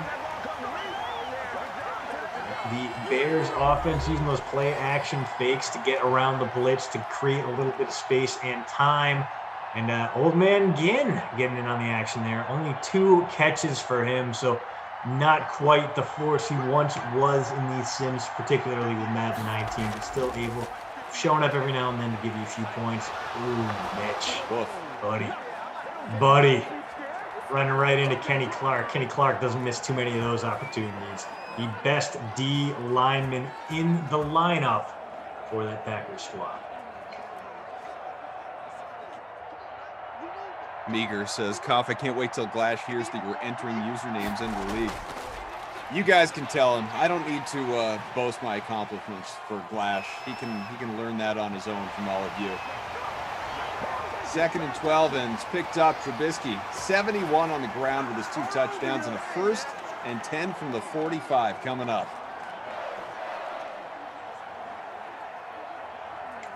Mitch still cooking, but our standings, by the way, I'm sitting tied for 4th, about 5 points off the lead, tossed up 13 with a 3-point advantage right now, as Trubisky completes another pass out to the 29-yard line. Trubisky 145 passing. Was that Cohen? It was. I am not having a good day. I'm down to 88th. For a minute there, things were going my way. I got my 2 Madden Mitch touchdowns, and then Devin Funchess decided to ruin my afternoon. Could have had him in the lineup instead. Threw my chances away. Ooh, very incomplete pass. Very nearly a potential game-winning touchdown instead. 2nd and 10 coming up for the Bears. 34 seconds left on the clock. Ball at the Packer 29-yard line, so don't need to get a touchdown here. Can probably run with 3 timeouts, 5 to 6 plays, depending on where the ball goes, whether or not they're incompletions. Mitch gonna basically force the Bears. Risky a run, just shy of the 1st. Picked up 8. By the way, I have added, I saw 25 usernames submitted, a lot of repeats as well, but 25 submitted in the chat. I've sent out the invites. We are closing in on 1,100 members of the DK SimFan Friends League. Thank you for getting part of the party. And while you're listening, the prime time, the Saints don't realize they aren't the Bears do. They aren't part of the 28-3 Joe pre-roll is set up for the primetime action in a few hours. Join in. Looks like Glash has created a contest for the next one. The Happy Hour Sim, Glash Holidays is called this. Lions at Vikings. You can create a lineup for that one as well. I think Matt Nagy might not realize he has 3 timeouts because he let the clock run down an extra 30 seconds after that Mitch Trubisky scramble. This is going to be the last play of the game. And almost. No, he's got one more. One tick left on the clock. Oh, no, that was 4th down. Never mind. What the hell is that? No. Yeah, brutal. Wow. Well, you were right. There was no chance the Packers would lose that sim because the Bears stared opportunity right in the face and then couldn't get out of their own way and ran away. Brutal. Drove by and threw something into my driveway. Interesting. I'll have to go check that out in a moment. It's just for you. Yeah. Hopefully it's not breakable. Yeah, we'll see. It looked like it might have been a newsletter, and not interested. At any Is it rate, your newsletter, though? yeah, no bonus, not even close to the bonus in the passing game. Neither guy getting over 200 yards. Aaron Jones stuck at 83. 2 rushing touchdowns in the game. Both of them belong to Madden Mitch Trubisky. He finished with 79 yards on the ground. He had a good fantasy day, but just like in the real world, it did not translate to a win. It was just kind of empty calories, the Madden Mitch way. Through the air, Jimmy Graham, 8 for 75, so he bet hard on the Bears tight end. Good for you. Devin Funchess, ripping the heart and soul out from my team, Cough. 65 on 6 catches and a pair of touchdowns. I have to assume that Devin Funchess is the Krusty Koff player of the game today. Just give it to him. Just give it to him for ripping the heart and soul away from my team and dropping me out of the top 60 in the early bird special free roll. I hate it very much. Fine, Koff, you win. Your captain is your player of the game. If only I did win, though. Tossed up 13 is going to come away with a projected victory anyway. Remember, it's manual scoring, stats not finalized, but at the moment, Tossed Up 13 has about a 2.5-point lead. I'm going to finish tied for third if this holds, which would be my best finish. We can't all be, Glash winning this thing a couple of times, or Ulrich Moose won this once. I don't know who else has. Producer Drew, I saw won the other day. This is my best finish if it holds. Top 3, so I'll take it out of the 162. Let's see. In the leading lineup, we have Funchess in the captain spot, about 37 points, 20 points for Rodgers, 25 for Trubisky. Jimmy Graham with about 16. Mercedes Lewis and David Montgomery each with about 3 points. But again, the question is the Babysitter Billy Not My Kid Award. Who really disappointed here in this one? Allen Robinson would be a good contender, obviously. Gotta be A-Rob. Just didn't get any. He only had 3 points. I think he got mostly erased by Jair Alexander on the outside. Not something you see often from this Bears team. They usually try to force square pegs into round holes and get the ball up to him. It's not a bad idea when you have a terrible quarterback and just to throw it up to your best wideout. Today, they didn't even bother. And poor Allen Robinson, barely a factor on the scoreboard. So, yes, unfortunately, as much as I love him, as much as I think he may be one of the top 5 wide receivers in the game right now, he's got to be today's Babysitter Billy, Not My Kid award winner. Chris says, Koff, how many points did you get? I forgot to join the free roll. As it stands right now, 101.95 is my total. There was an insane sim the other day. I didn't call it. I think Emerson and someone, I don't remember who he was with. Maybe it was Rossi or could have been you. You would probably remember. Maybe it was Reed. But there was just a wild sim that I don't even remember how many points the winner had. I finished 8th. And I had like 158 points. That's how many points were in this. It was ridiculous amount of offense in this. It was the Chiefs and someone, and it was just an absolute blowout. It was the Chiefs Chargers, I think. Wild. Chiefs Broncos, and it was like it was 70 points total scored. It was a train wreck in the best way. Like, the game went on for like an hour and 20 minutes, but because they had to stop the clock for so many touchdowns, it was... That's a blast, though. Yeah. All right, so the updated standings. Thank you, Producer Madison. NFC North, you got Green Bay at 2-0, so well on its way, hopefully to a postseason berth, as the Packers should be. Chicago 1-1. Minnesota and Detroit will have their opportunities coming up. They are each sitting 0-1 right now. Obviously, best case, one of those teams is tied with Chicago. We'll see. Schedule the rest of the day. You got the Lions and the Vikings coming up next. Brendan Glasheen and this guy right here, Christian DeAndrea, for the happy hour sim. And then I will rejoin you prime time with Tom Carroll. Saints, Falcons at 8 o'clock. You can jump into contests for both of those next 2 sims available to you. The Madden After Dark one's probably there as well. Just go into the DK Sim Fam Friends League game lobby, and you will find all of the free rolls to jump into. Probably some paid contests people have created as well. Madden After Dark tonight has the Panthers and Bucks. Clash will be back along with Tom Ace. So this is fun. This is fun. We got the late classic ahead of us, my friend. Yeah, I'm looking forward to it. Lions-Vikings, not a game that sounds great on paper, but some very good wideouts, and that one should be a passing game extravaganza. So please come back in about 50 minutes, and we will take you through another sim day in the Sim NFC North. Thank you, producer Madison, Samir, Joe, and Game Ops, all of you in the DK Sim Fam Friends League, and of course the DraftKings conference room hanging out with us, be it YouTube or Twitch, wherever you're finding us. We are just happy that you have. Hi, I'm Adam Kaufman. He's Christian DeAndrea. Christian comes back, as he said, in about 50 minutes. I'll return in a little under 3 hours. Talk to you again then.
Hey everyone, and welcome back to the DraftKings Dream Stream. I'm Carolyn Azak, and tonight our Madden holiday season, well, it's continuing. If you haven't been following along, we launched the Madden holiday season last Wednesday, and it is a 48-game simulated regular season with a 16-game playoff and a champion crowned on December 29th.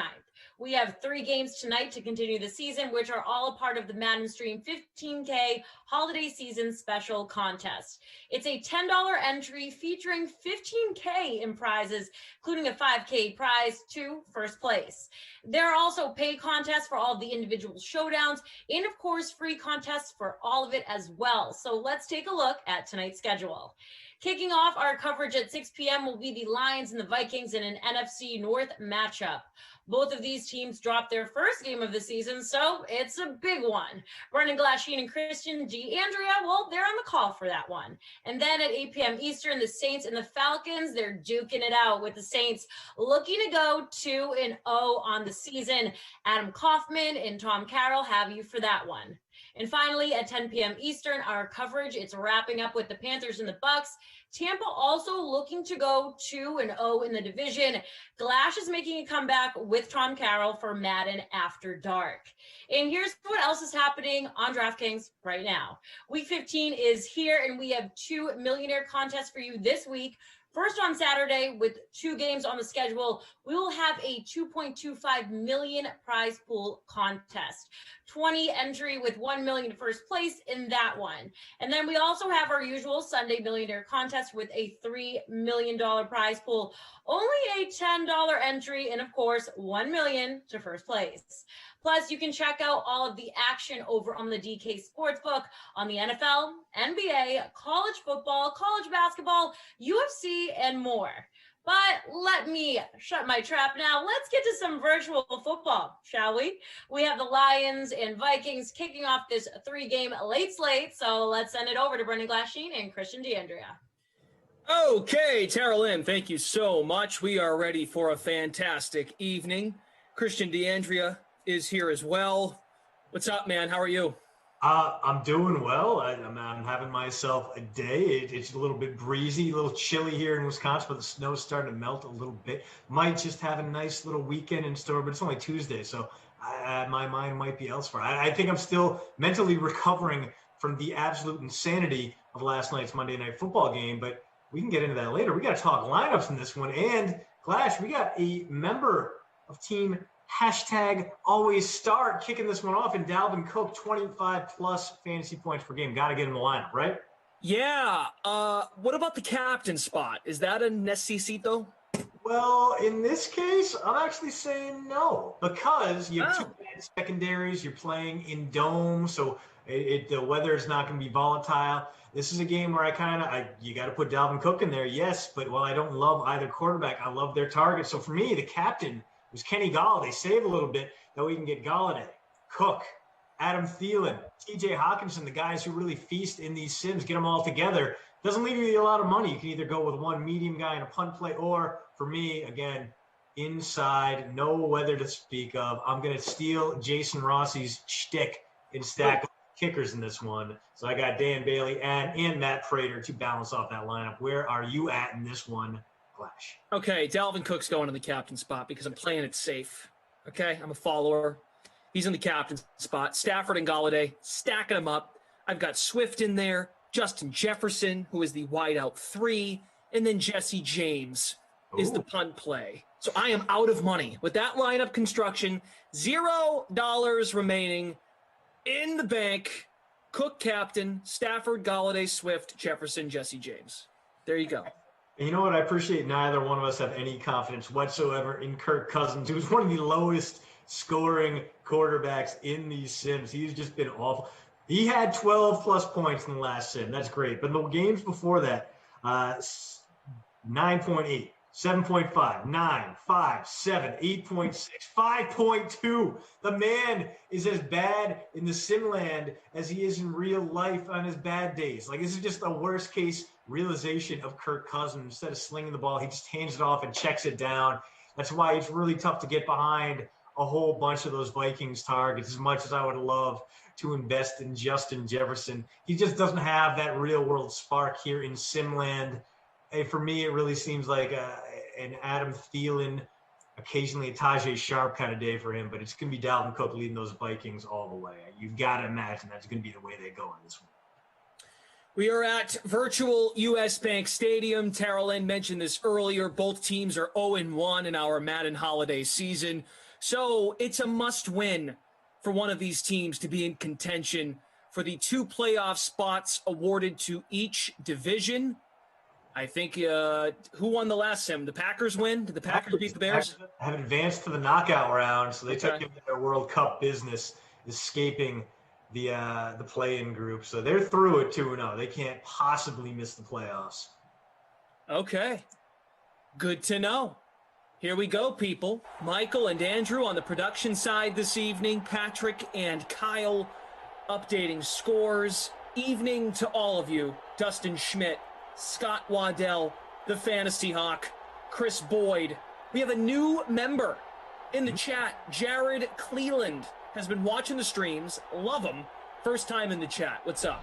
Tom Cruise, Acid Potato, Obi-Wan. It's over, Anakin. I have the high ground. Evening. Here we go. Vikings football to get us started. Let's find out what the ownership is for Dalvin Cook. Not Jared. He's on the Saints. Dalvin Cook, 51% in the captain, 91% in the flex. My. Yeah, and he might pay off there, but you might have had to go counter culture in that one to make things work and find your way into money in this one. So maybe a situation where you need Cook in your lineup, but not necessarily in that top spot. You got to hope that one of the other guys can really come through and outplay him. Again, it's a tough proposition. Dalvin Cook is such a monster in these games. But right off the bat, Vikings going with the passing game. It's Tajay Sharp picking up 15 on the first play of the game. One of the better wideout twos in these sims. Lindenbaum, Litzau, what up? Dalvin Cook, spinning, churning 6 yards. Steven Lebowitz, G, what up? Victor, Justin, Tank the Chai guy. What's up, guys? Tajay Sharp, 29.6% in the flex. Start of the late free classic as well. Kirk Cousins, empty backfield out of the shotgun. We're 1 minute in, and that is incomplete. Looking for Kyle Rudolph. Ralphie 508. Evening. Latrice. Terrence. Hey, Terrence, be proud if you're a Bucks fan. Giannis, locked up. Big deal. He's sticking around. A win, a rare win for the small market guys. And, you know, it's not like I know Giannis personally, but it does seem like he really does enjoy his time in the Cream City. He really does consider Milwaukee his home. So I think there's a good chance he will play out this contract. That would be so exciting, so delightful. I'd be so happy to see the 2-time MVP not only finish out his career in green and cream, but also if he can bring an NBA title to Wisconsin for the first time since Kareem Abdul-Jabbar played here, that would be next level, like legendary stuff. Like LeBron bringing a title to Cleveland without having gone to Miami first. Wisconsin, this is for you. They're going to run the football here. Lions after the punt by Minnesota. DeAndre Swift, the third down back, listed RB3 behind Kerryon Johnson and Adrian Peterson, respectively. Sean Griffin, Paul Wellens, J.E., Luke Murphy, Tim R., Mars Bright Burn, Marine, what's up, Marine? Good to see you. Jay Prince. Just want to say hello to all of you. What's up? 2nd and 8. That is complete to the Hawk. Stafford's 1 for 1. Doesn't gain any yards, though. 3rd and 8. But you take the point, and pardon me, that's Amendola. Danny Amendola with the catch. Over on Twitch, Yogi Dead, Geeky Bliss. Retease, did you know? Oh, I'm sure we'll talk about Lamar and his cramps. He totally didn't Paul Pierce himself, you guys. If you can't believe Lamar Jackson, who can you believe? Of course, he'd be forthcoming if he, in fact, had to miss 2 drives and possibly get his backup quarterback's ACL shredded just because he couldn't stay away from eating raw cookie dough before the game. Smash the like button on your way in. Mamba Vision, let's get it. Amanda show. Another punt. Great. Chris Brumwell, Prater at captain, is going to definitely win this thing. That's a great punt. Ooh, yes. But that just means 95 yards for Dalvin Cook to rack up. So let's see what the Vikings do in response here. Is not the ideal start we'd hope for between 2 decent offenses and 2 relatively bad defenses, especially when you consider these Lions are still coached by abject failure Matt Patricia, who, of course, not dealing with the real-life Lions. He's been replaced by Darrell Bevell, the former Wisconsin Badger quarterback, the guy who's been a high-level coordinator in the NFL for several years, getting a chance to show off his chops as interim head coach. Not a lot he can do, but the Lions have definitely been better since ditching Patricia, although he is still lingering in this game. And, here he's doing okay as Dalvin Cook averaging just a little bit over 2 yards per carry so far. Adam Thielen, 52.8%, just looking at the high ownerships in the $500 free contest. Patrick and Kyle are updating scores tonight. Scott, talking Lamar Jackson, says he tweeted that he didn't have to go to the bathroom, but the security footage tells a different story. Oh, come on. Scott, you're right. Everyone that has to go number 2 does that little walk. Well, obviously it did look like a poop walk, but at the same time, wearing cleats on a hard surface. So every time, anyone who's worn cleats through a hallway, indoors, you know that walk. You got to be real gentle. You can't really use your ankles. You got to kind of gingerly step. I'm not saying it didn't happen. I'm just saying that video of him doing that tight-legged waddle into the locker room is not evidence of a poop unto itself. Well, and this is a smelly start to this sim. 3 punts, 3 possessions. Christian, I was chuckling like a little 5th grader reading Twitter last night, and when I saw your tweet, you're like, ESPN, come on, of course he's pooping. That's why he's not out there. Oh man, I was dying. I was laughing so hard. Yeah, and I'm not saying he didn't cramp up. He didn't need an IV. I'm sure he got worked on while he was in there. I'm sure anyone, or the majority of the people here watching these streams, has seen any given Sunday. Yeah, we know what goes on in those locker rooms, the work that gets done. It is not always pleasant. In fact, it is very rarely pleasant. But the fact of the matter is, Lamar was fine. He came back. He led that massive drive. As the Lions put this one on the turf, Vikings pick it up. So their awful offense catches a break as Hawkinson fumbles, and now the Vikings will take over in plus territory. Wow. Not good, but good for the Minnesota Vikings. New man on the Minnesota Vikings. Dalvin Cook up the right side on the hash to the 35-yard line, 4 for 15. Chris Boyd, it was pretty funny, man. It was such a nice cap to an otherwise like crazy and great game to begin with that I enjoyed just everything about it. Like just one of the few times where everyone on Twitter seemed to be in agreement in the same kind of happy, pleasant mood as Dalvin Cook rips one upstream for 17. Like everyone was together in that one. They're like, this game is awesome. I'm having a great time watching it. And oh yeah, Lamar Jackson missed 2 series because he was probably pooping. So happy. So one of the few truly joyous occasions to behold through social media. You so rarely get a win like that when you're conversing with others online. And yet I feel like we're all in the same headspace, and we all very much got a cathartic release and for 2020, much like Lamar did in the locker room. Teron Harmon on the stop, 2nd and 10. Vikings are in the red zone after a Detroit punt. No. Marine, no cat yet. Nope.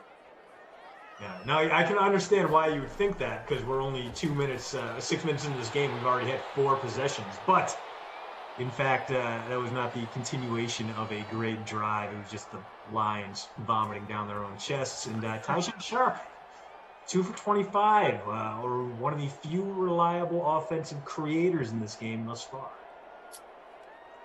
Sean Griffin just got your tweet, your DM. That's funny stuff. I saw that one as well. They'll put Sharp here in motion. He's at the top of the screen. 8-yard line, the spot on 1st and goal. Dalvin Cook gains 2. He's up over 30 yards rushing, 2nd and goal. Tell us who you need besides Dalvin Cook. Like, you must have some other Vikings in there. 90% of us, Glash, need Dalvin Cook, and the odds are he's going to get the carry here again. But this could be a Kyle Rudolph type situation. Kirk Cousins does like that corner route to his big tight end, let him box out. No, it's going to be cooking it. Oh, stop at the 1! Wow, I thought he had that for sure. What a great tackle. Tracy Walker getting up there and standing up, the Pro Bowl running back. We'll get a chance to see if Cook gets the call here. I would not be surprised. Oh, and they are not coming out in a dead set running formation. Might still be a draw up the middle. There's plenty of space. There's almost no one in the bail. Oh, it's too easy. Swan dive. What the Lions were thinking. They had one man manning 3 gaps up the middle. Easiest call in the world. They didn't even have to audible. They just looked up there and went, oh my God, we got this. Bang. Just like that. The 90% owned Dalvin Cook kicks off the scoring in this one. All right. Shout out if you've got Dalvin Cook in the captain spot. If you rostered Dalvin Cook, smash the like. After 3 punts, it was not a promising start to this sim. But the guy we all roster, Dalvin Cook, delivers. So hit the like button. You'll feel better about yourself. As Eric Schmidt says, okay, let's go Hawkinson. Yeah, Jordan Lindenbaum, he probably didn't have to Superman his way into the end zone. But, we like a show. We like a show on the turf as well. Also, speaking of Jordan Lindenbaum, Jordan runs a great fantasy league with some of the DK Sim fam. I got knocked out last night. Got knocked out of the DK Sim fam league that Jordan started up way back in August. Was I playing Lil Bear? I think I was playing Lil Bear. I'm just trying to figure this out. Just want to establish who beat me. Yeah, Lil Bear, 79, who's been in the chat before. It's been a while since we've seen him, but he beat me by 6. He had Baker Mayfield. I played J.K. Dobbins over Cam Akers from last Thursday, and that did me in. So shout out to those who advanced, and good luck.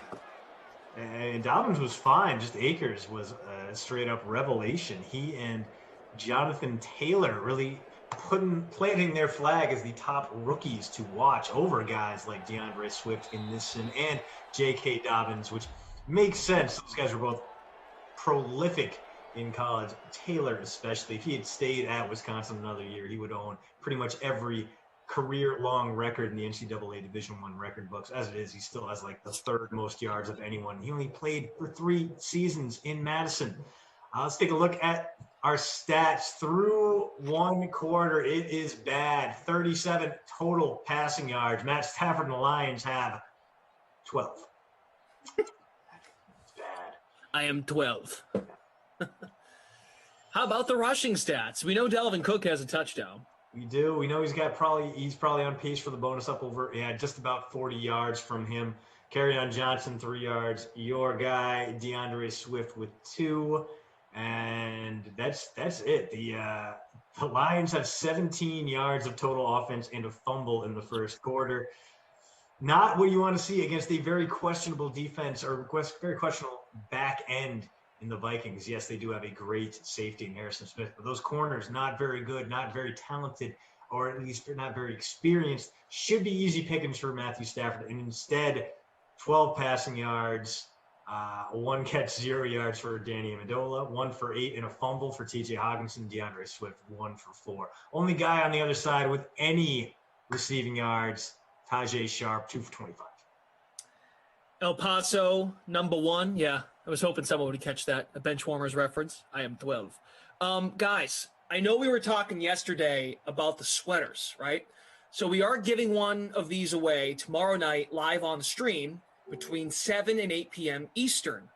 On the side, if you go to DraftKings on Instagram, at DraftKings, they are doing a giveaway.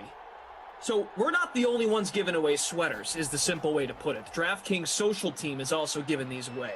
Go to DraftKings, at DraftKings on Instagram, and all you have to do is go to their post. It's like the third post down on their page, and it has the picture of this sweater.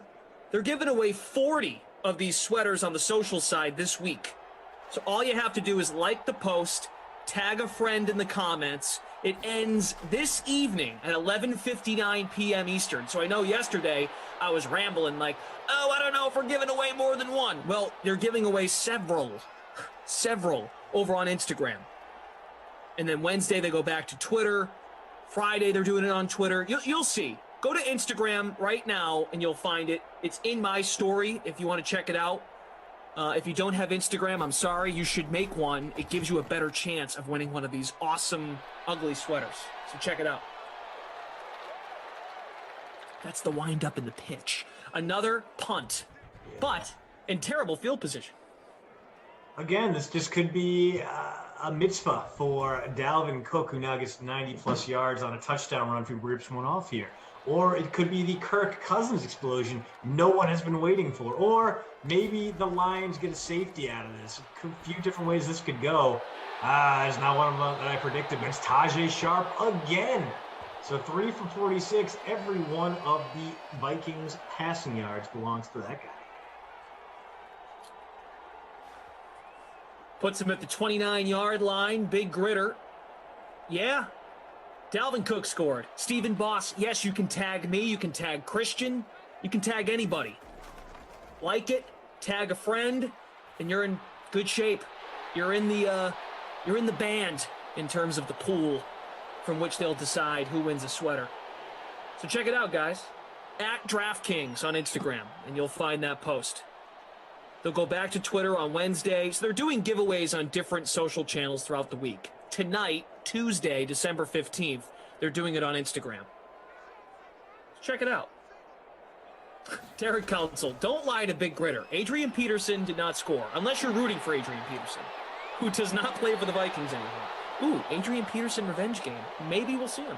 Yeah, he very well could. I mean, he has been the RB1 in times for the Lions, although that might have been the brainchild of Matt Patricia. That man there took a guy he basically signed off the street, and granted, Peterson had been in training camp with the Washington football team, but Peterson came in and immediately made an impact, kind of grabbed that RB1 role, which was very interesting. Clearly, AP still has gas in the tank, but a guy like DeAndre Swift is so explosive that it was very questionable that Peterson would immediately come in and take a lot of the carries designed seemingly for the rookie tailback, as we finally get a non-Tajay Sharp reception. Actually, it's not finally, but we get a little Kyle Rudolph into the mix as well. Crush that like button. Smash it. Lamar Jackson would appreciate it. 7-0 Vikings. Christian DeAndrea, Brendan Glasheen. We've got Michael and Andrew producing this one. Patrick and Kyle updating scores. Here's play action. Cousins gets rid of it. Missing Dalvin Cook. Incomplete. Cousins now 6 of 10. El Paso. Love to see it, brother. Just liked your comment over on the gram. First, you take the gram. You didn't miss anything. You just missed the Dalvin Cook touchdown. There have been a lot of punts. Lots and lots of punts. Christian, this is his final sim of the day. I'll be back at 10 for Madden After Dark with Tommy Freeze Pops. I have a contest up there right now in the DK SimFam Friends League. We can update the leaderboard on this game in just a moment. The contest is called Glash Holidays, Teddy versus Tommy Tickle Fight. 10 p.m. Teddy Bridgewater against Tom Brady. I'm on Instagram, guys, at BJ_Glash. Tank the Chai guy. Here we go. Cousins on a two-step drop. Completes it to Rudolph. Fights off one. Let your nose so bright. Guides you to the 27. Rudolph, man, very nearly tanked me out of my fantasy playoffs. It looked like he was going to be a tight end one 2 weeks ago. Came out, got hurt, finished with a 0 for 0, and really kind of ceded his spot in the lineup to a returning Irv Smith. Irv Smith, on the other hand, who we may or may not see in the sim, had one of his best games as a pro. 4 targets, 4 catches, and a touchdown against the Buccaneers in that loss on Sunday. So really nice to see him kind of developing. A guy with NFL lineage. His father, the original Irv Smith or Irv Smith Classic, played tight end for the Saints for a long, long time. He's got that great athletic bona fide. He's not huge. He's only like 6'2". He's built more like an H-back, but showing off some chops. He's definitely a potential contributor, something to keep an eye on in DFS going forward, because he's going to have a relatively low cost, and if Rudolph is hurt, he's going to get a decent amount of usage, especially when you consider Kirk Cousins might be checking down a little bit more and more depending on the defense he's facing. If he's facing a tough pass rushing defense like he did against the Bucs, well, could be Irv time. And well, this week they got the Bears, who can bring a lot of pressure up front. Then the week after that, they have the Saints, 2 teams that can definitely make Kirk a little jittery. Think about throwing Irv into your lineup. Why not? Hooligan is in first place in our Glash Holidays contest. 180 entries out of a possible 200. Love to see it. That's a first down. Minnesota. Cousins up over 100 yards passing. There's Rudolph with the catch. Puts him at the 14. Third reception for Kyle Rudolph. Yeah, I'm feeling bad about going with Hawkinson over Rudolph in this one. My Lions heavy stack not paying off because Detroit has done nothing but punt effectively in this one, as Dalvin upfield cannot create some space. Does get inside the 10, 2nd and 4 coming up, so a positive play there. Keeps every page of the playbook open, well, except for your deep routes because you're inside the 10. But a nice flexibility after a successful play on first down there from the Vikings. 11-way tie for first place in the $500 free contest. Cousins out of the shotgun, handoff to Cook. He scrubs to the right, down. Juking his way towards the goal line. Coming up from the goal line. Gotta imagine it's going to be Dalvin Cook time. 1, 2, maybe even 3 straight carries to the dynamic all-Madden running back. Coming out in the eye. Ooh, could be C.J. Ham on the fullback dive. No, it's going to be Cook, and he is in too easily once again. The Lions tried a little harder to stop that one, but Cook's in for his 2nd touchdown of the day. Wow, so 59% of you in the DK SimFam Friends League put him in the captain. He's 96% owned. Dalvin Cook at it again, his 2nd touchdown at the sim. There you go. Sorry, Derek Counsell. Not a pass to Thielen. Victor Cheney wanted Tajay Sharp. Captain Cook. That's right, Tank the Chai guy. 14-0 Minnesota. Talking Madden holiday season here. This is the 2nd game for each of these teams. Both are 0-1. So this is a crucial one to stay in the hunt for that 2nd playoff spot out of this division. 2 teams from each division get into the holiday tournament, which starts in 6 days, December 21st. That is Monday, the 21st. And we'll be taking it right through the holidays. The tournament championship game is on December 29th. Do the Lions have a pulse? We will find out shortly. Chris Brumwell, you're asking about the DK SimFam Friends League. Put your username there in the chat, and we'll add a couple. I'll copy and paste them into the link here. Our pal Fooligan, is it Fooligan or? Yeah, it's Fooligan over there on Twitch. He's got the link in there right now. So Dustin was asking earlier. Drop him in. Sorry, Christian, you had something there? I did, and I would just point out how awful this Lions offense has been, and I feel like we're going to see more of it right here as Matthew Stafford. Yeah. Cool. Less than 2 minutes to go. All right, good stuff, Chris. Oh, dog DK. I got you guys. You're in. You're in the band. Justice. Got you too. This is a drop off here to. That was Swift. So it looked like it might have been Swift, maybe carry on. Yeah, it wasn't back Swift. So Swift at least gets the PPR point, but terrible. Loses 3 yards on that one. Setting up 3rd and long. And just based on what I've seen from this Lions offense, I have no confidence in their ability to pick this one up. We have not seen Marvin Jones. We've not seen Kenny Golladay. We haven't seen any real chances downfield from Matthew Stafford. Very uncharacteristic of him. As it's a handoff on 3rd and 13. Very cool. Vikings take time out to preserve some clock for their 2-minute drill here. They're going to get the ball back with about 90 seconds to play in a timeout. In Glash, it really feels like any points here from the home team are going to effectively bury Matt Patricia's squad. Coming back from 14 points is going to be difficult enough with the way this offense is playing, but a 3-possession game against these Lions, that is too big a handicap to overcome. And just barely carries into the end zone. So only need to go 80 yards here to get a score if you are the Vikings. Rowdy Dorito, what up? Vikings have the ball back, leading by 2 scores. Someone's asking about I think it's Andrew, yes, asking about our schedule. Guys, we will be off Christmas Eve, off on Christmas Day, and then the day after as well. So Thursday, Friday, Saturday, we'll be out of commission. If that's news to you, I'm sorry. I'm just the messenger. I really wanted to be here. Here is Cousins launching. Ooh, almost picked. Ernest, what's up? Thanks, man. Give yourself a chance to win the sweater. Head over to DraftKings Instagram. Like the post. Comment a friend below. And give yourself an opportunity to maybe win a sweater. Trips left, 56 seconds, 1 timeout for Minnesota.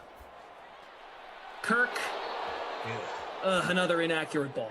Yeah, and now a big 3rd down. The Lions might get a chance here if the Vikings can't convert. They're going to have some time on the clock to mount their own comeback and maybe turn this into a 1-possession game at the half. We'll see what these Lions have in store on defense. So far hanging tough, but it also helps that Kirk Cousins has not only made bad reads, but bad throws on top of it.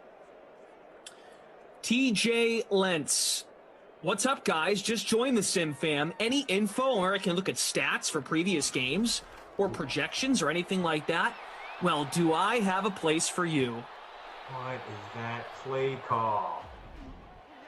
Once again, Cousins checks down. This time it's an accurate pass, so at least it forces the Lions to burn a timeout. But a 4-yard route on 3rd and 10. Vikings going to have to punt this way. So, TJ, you want to go to Madden Streams info page. Vince Stevenson just told you. Madden Streams info page. Search it in Google, and you will find all of the information you need about these Sims. The great team at DraftKings Nation, the SB Nation folks, as well as Christian has spoke about. Zach Thompson leading the party over there in terms of the stats about the holiday season.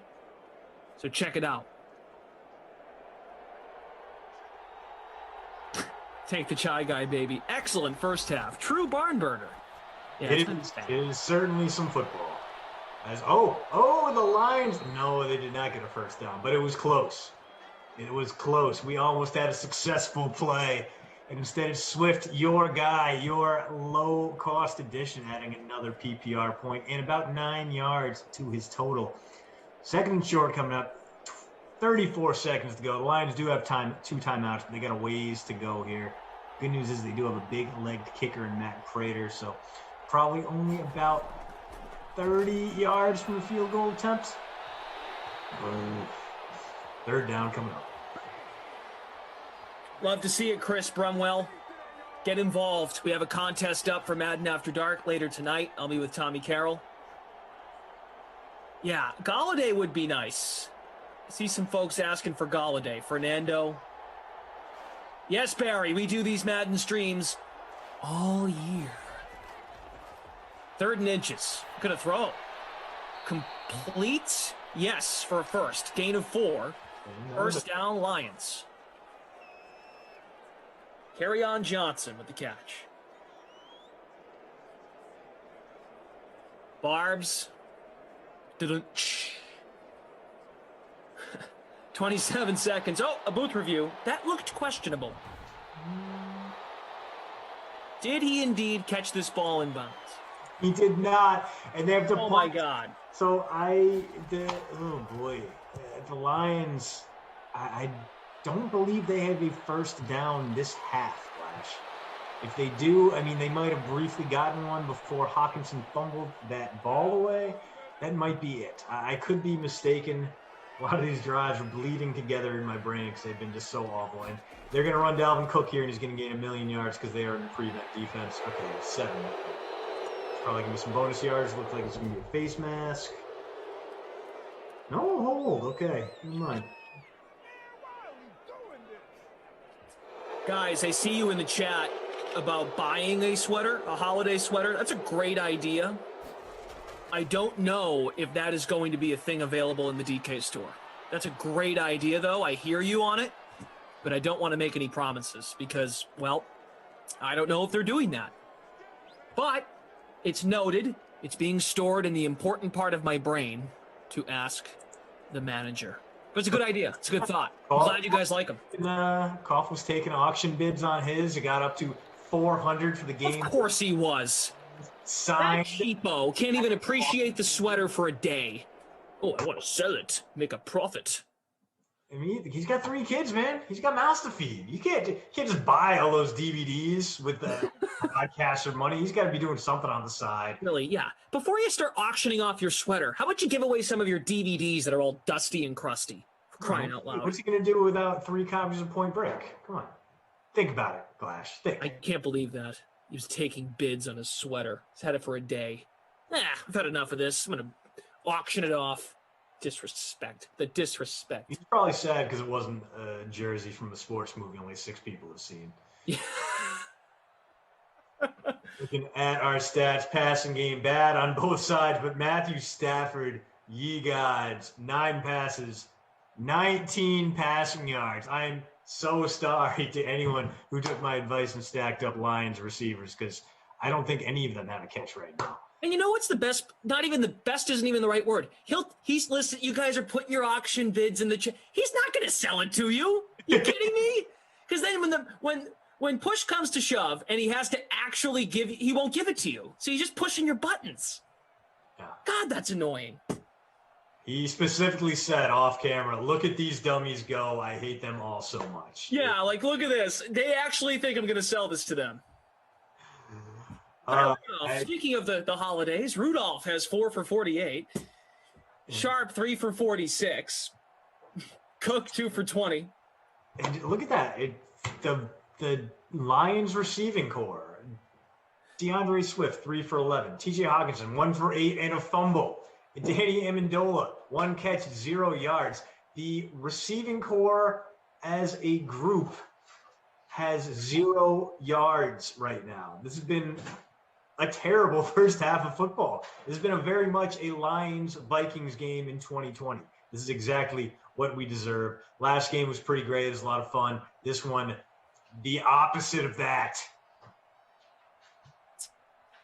Man, so many punts. What's our punt total up to? Is that available in the stats? 1 million punts. 1 million punts. We're going to check right now because too many, says producer Michael. Yeah, there's a lot of punts. There we go. Punting. 7 punts in that first half. But look at Jack Fox, a 62 punt per yard punt average. The man has been a monster. Clearly, if things continue to go this way, Jack Fox is going to be the crusty cough player of the game. Vince says, you guys are crazy. Call their bluff. Take 400 for the sweater. Nah, man, I love this thing. You can't put a price on this. You do what you love. Jonah, what's up? Good to have you here. Thanks for hanging out. Smash that like. We're only 20 away from 500. You guys have been solid on the like button. Second half about to start. We need some more offense. We need the Lions to come alive here on this opening drive. I believe you should too. Do it. Edge 95, while we watch the Lions march down the field here, he has a question. Do you like Kyler Murray or Justin Herbert this week? Kyler Murray or Justin Herbert? That's, it's a tough one because Murray has been playing what seems to be hurt. His shoulder is not there. The action is not there. He's not even dialing up DeAndre Hopkins as frequently or accurately as he used to. But at the same time, Herbert has definitely suffered a little bit of teams have figured him out a little bit. They understand the regression that's going on with him. So Herbert, he's got the Vegas defense, and that is as big a green light as you're going to get as a passer. They have a terrible secondary. He should be able to throw quite a bit against them. And now I gotta look up the what he do when the first time those two teams played. The Vegas secondary is pretty forgettable. And yeah, last time he saw Vegas, 326, 2 touchdowns. He even ran for about 21 yards. So he had value on both sides. Kyler Murray, on the other hand, like I said, slowing down a little bit, but he's got the Philly defense, which has been a little bit more formidable lately. He's going to add those ground yards. I think a higher ceiling play is Kyler, but I think the steadier play, the guy who's going to give you that better baseline, is going to be Justin Herbert, even though he's unpredictable. Well, there you go. There's some analysis for you, Edge 95. Geeky Bliss on Twitch. I just want to know how to get one of those purple headbands. Forget the sweaters. That's going to be the next swag item we give away. It's got to be, right? The headbands. Oh boy! Lions coming to life. Carry on. Field. Carry on Johnson. Biggest offensive play of the day for Detroit. At least it feels like it, to the Minnesota 31. Derek Counsell has had enough. He says, stop running the ball. Throw. You're behind. Fourth and long, but written a different way. Johnson run, I think the longest play of the day for these Lions was that roughing the passer penalty. So gives you an idea of what we've been dealing with here if you're just tuning in. No passing game to speak of from Detroit. And Harrison Smith, who has X-Factor capability, his third sack, 2nd and 17 for Detroit. Yeah, I played Stafford and Galladay, and that's not good so far. It just isn't. I'm in 114th. Fooligan is maintaining first place. Oh, that's better than my 155th because I currently have 0 points from Captain Kenny Galladay, so hopefully he'll get on the board here. You see him split to the top of the screen there. 2nd and long. The Lions run the ball right now. I'm going to lose my mind. They don't. They throw a terrible pass instead. Hawkinson can't even get anywhere near it, and because we're on arcade mode, it fortunately doesn't get turned into a pick six. But 3rd and very long coming up here. The good news is if they decide to kick a field goal, big-legged Matt Prater can make that from about 54, especially in a dome. Let's see what Patricia has dialed up here for 3rd and pretty damn long. Kenny Galladay, one of those receivers wide left. They're going right. This is incomplete. Might have been Amendola, might have been Hawkinson. At any rate, the drive stalls out there. The bad news for the Vikings is if they hadn't committed that roughing the passer penalty, this would be Jack Fox's 5th punt of the day. Instead, we get a 54-yard attempt from Matt Prater, the only good UCF grad. I just watched the YouTube replay on the side here. I couldn't tell who that was. That might have been like Marvin Hall or something. Because Galladay was the superstar guy, of course. He's lined up to the left. Could have been Geronimo Allison, who's the wideout 4. He's a COVID opt-out this season in real life, but active in these sims. All right, well, hey, Prater gave him points. A la Emerson Latzia's UCF night. Matt Prater. Speaking of the headbands here, Barb's now adds, what did Barb say? I'll trade 2 plain women's purple headbands for the sweater. Now that is an offer. It's not bad. It's not bad. Now folks are talking about crowns. They are mocking us from talking about crowns and Michael Thomas from last week. To which I say, bite your tongue, but I respect the chirp. Oh, because we were hyping up crowns by entering the contest, and now they're rubbing it right back in, which is fair. I respect it. 8 likes away from 500. You love to see it. Still 2 sims after this one. Not a lot of offense. If you rostered a defense like Fooligan did, Vikings DST, and Dalvin Cook in the captain spot, you are loving this sim. There's no doubt about that. In the $500 free contest, 11-way tie for first place. Vikings D in the flex. Herb Dog, wow, never playing Stafford again. I hate myself. It's been so bad. I mean, I was fortunate I didn't stack up either quarterback in this one, but got a lot of those targets from the Lions lineup, like Galladay and Hawkinson, and between them, those two have combined for 0.8 points. So needless to say, not having a very fun time in the Glash Holidays free roll right now. Juan Flores is in 5th place. Burton place. So we've got some loyal members of the Sim fam doing well, which is very, very nice to see. Cousins complete for the first down. Adam Thielen approaching midfield at the 47. Luke Murphy, hey Glash, have you heard from Joe Buck and Troy Aikman if they will be joining us tonight? I can put a call in. If we get to 550 likes, I'll put a call in to Joe and Troy to have them join us for Madden After Dark. 550. Now that will show if you like Joe and Troy. Rudolph with another grab. He's been the top pass catcher for Minnesota in this one. Thielen keeps racking up the PPR points, but still has yet to break even 40 receiving yards, so we'll see if that continues. Clearly, Rudolph has been the huckleberry here. It feels like it's been a while since we saw Dalvin Cook really break one out, so it seems like he's due as well. Steve Weber, I know you can't like twice. You have to encourage others. Wide open man, that is Tajay Sharp inside the 5. Look at that. All of a sudden, Kirk Cousins within striking distance of the bonus. 199 for him. 225 at the end of the third quarter would be the pace for 300 yards. But here we go again. Short range, goal-to-go situation. Ball going to Cook. Oh, he gets chopped down for a loss of about 4 there.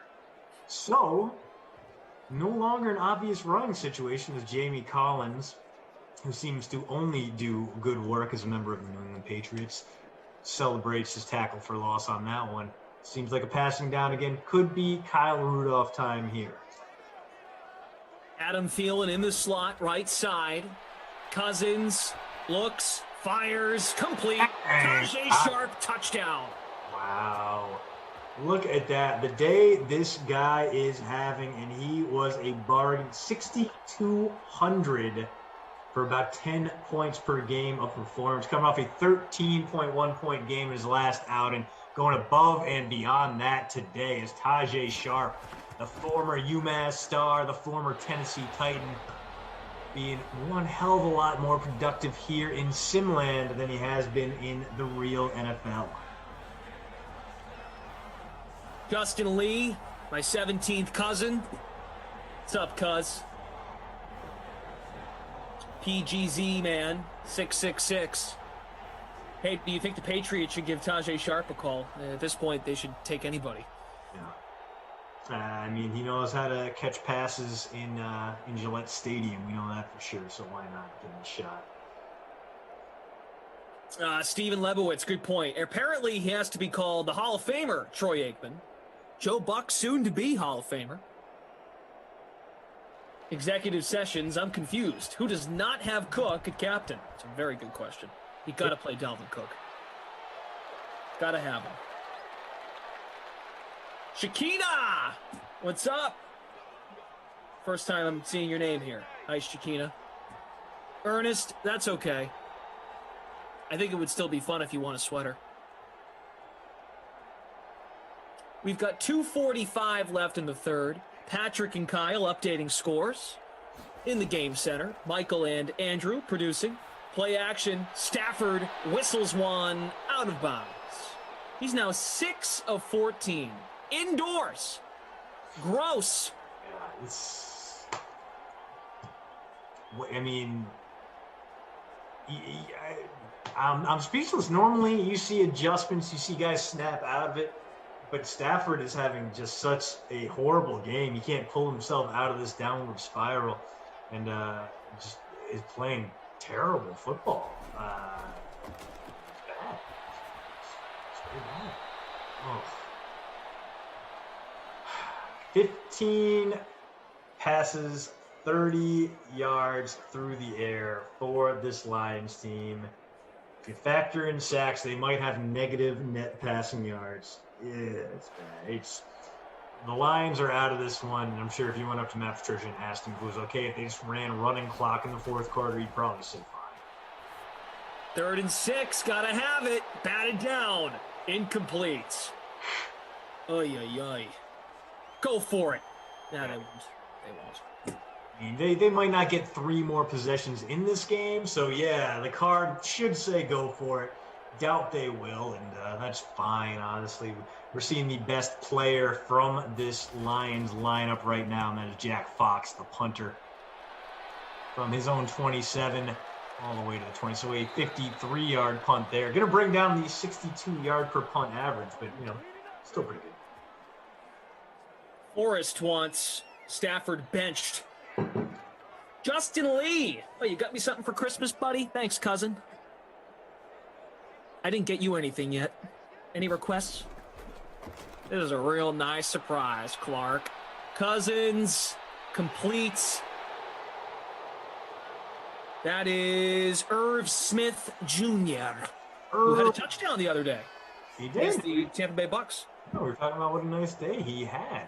And definitely a guy worthy of your attention the next 2 weeks as the Vikings play against teams with good pass rushes.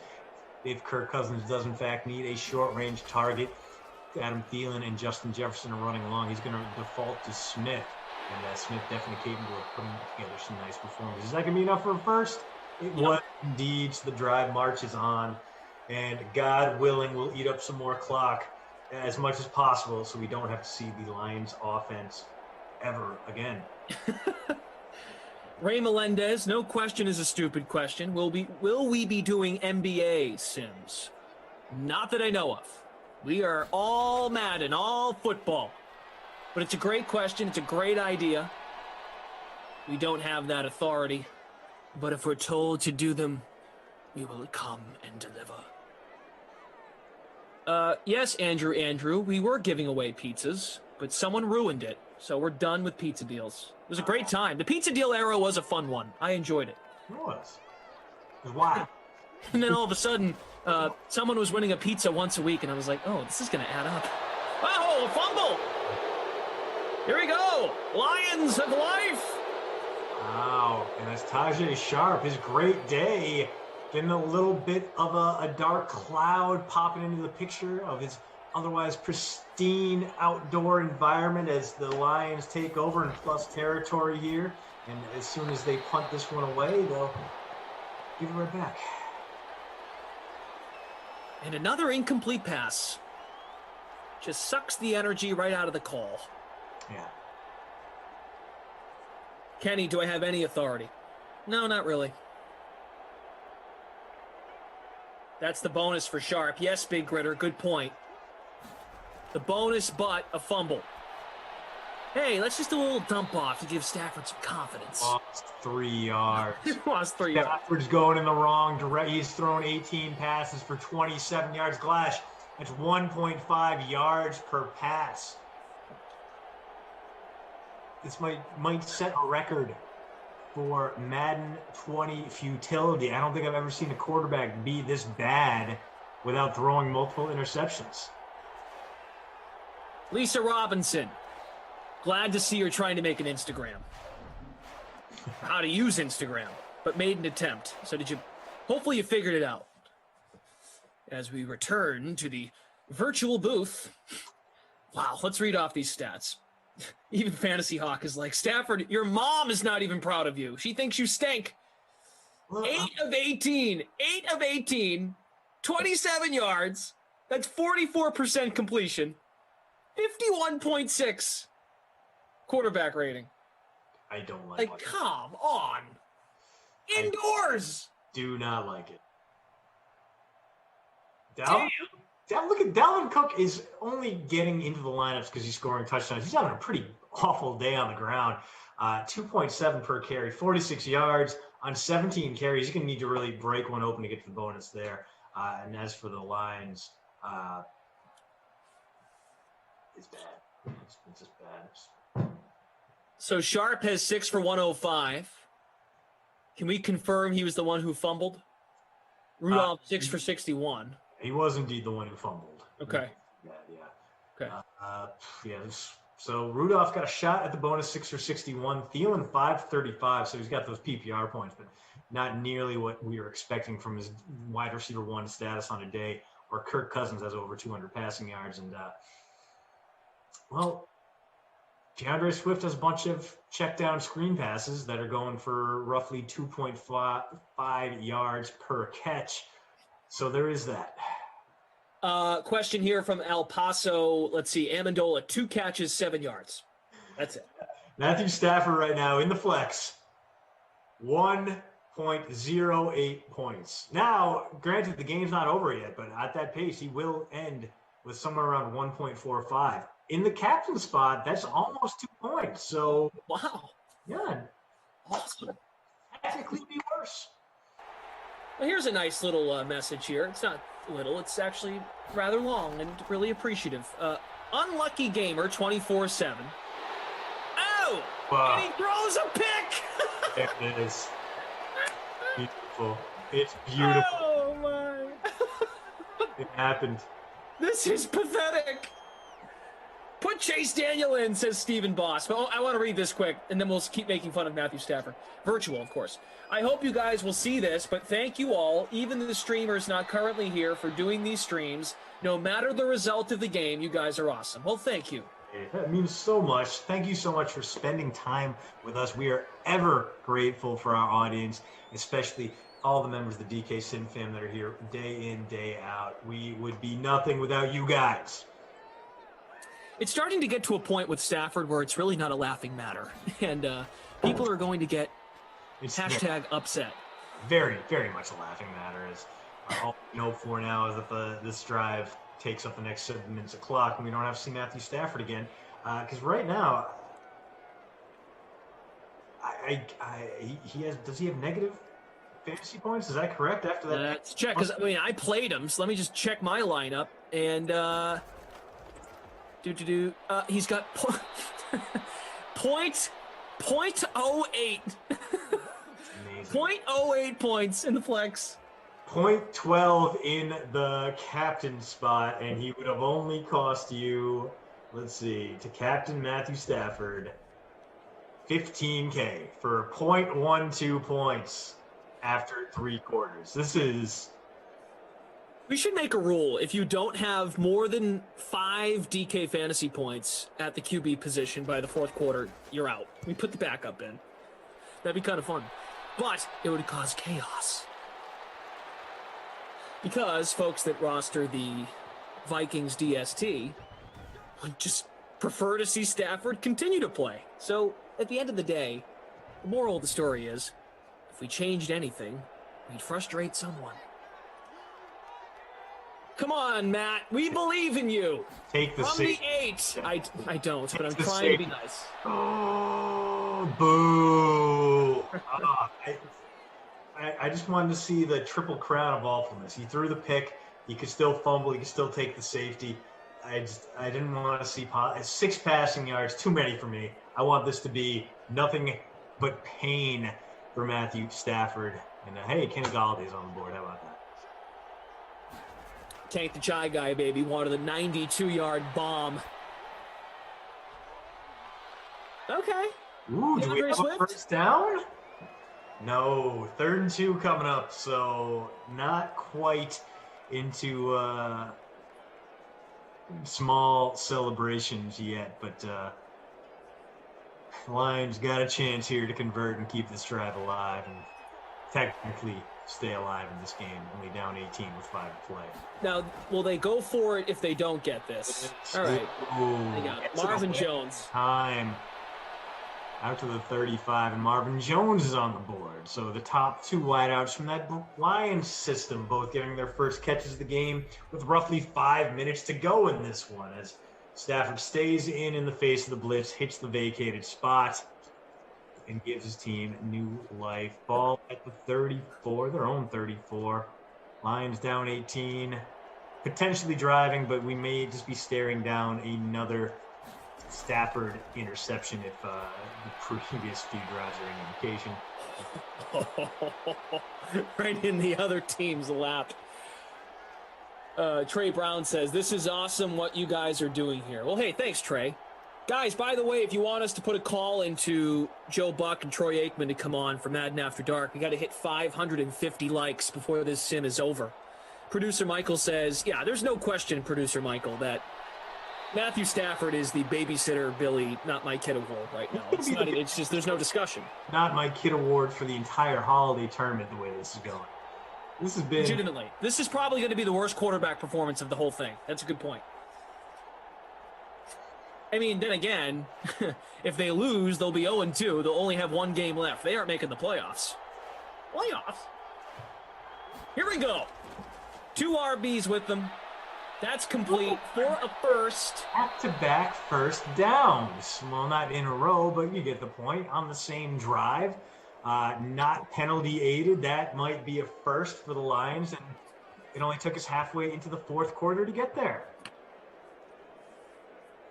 Okay, progress. Midway through the 4th quarter. Believe that was Amendola, right, on the catch? Was indeed. Okay. What? Consecutive completions? Marvin Jones in traffic to the Minnesota 36. I kind of want to pick. I kind of want to see a pick. Oh, yeah, absolutely.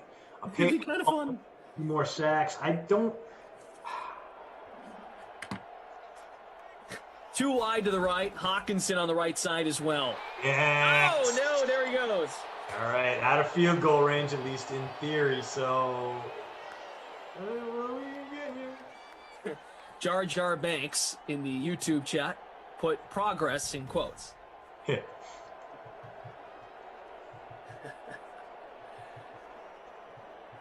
Jared Cleveland, new to the chat. Jared, hope you're having a good time. Thanks for being here in the chat, showing your face, kinda. They don't call Stafford clutch for no reason. LOL. Out of the shotgun, 2nd and 16, right side. He didn't even put his arms up. Wasn't worth it. Just slowly watch that one arc over his head. 3rd and pretty damn long coming up. 16 yards to go. Ball to 42. I think Matt Prater does have the leg strength for a 59-yarder indoors. In fact, we know in the real world he does. But Lions obviously would not like to have to put him to the test here. But it would make it a 2-score game. Would indeed. Oh! Ooh. First down. Long The Hawk. conversion. And Hawkinson bowls over a guy to give the Lions their first red zone appearance of this game with 2 minutes and 40 seconds to go. This is getting fun. I would not have high expectations for how this drive will finish. Power I with Kenny Golladay up top. Running the football. Ooh, With all right. AP. Peterson on the board, gets 4 there. Let's see if the Lions can get a playoff here before the 2-minute warning, or if they are going to showcase they have the same amount of clock management skill as they do passing proficiency. Yeah. Mike Ament says, invite Aikman on so we can say good job a dozen times.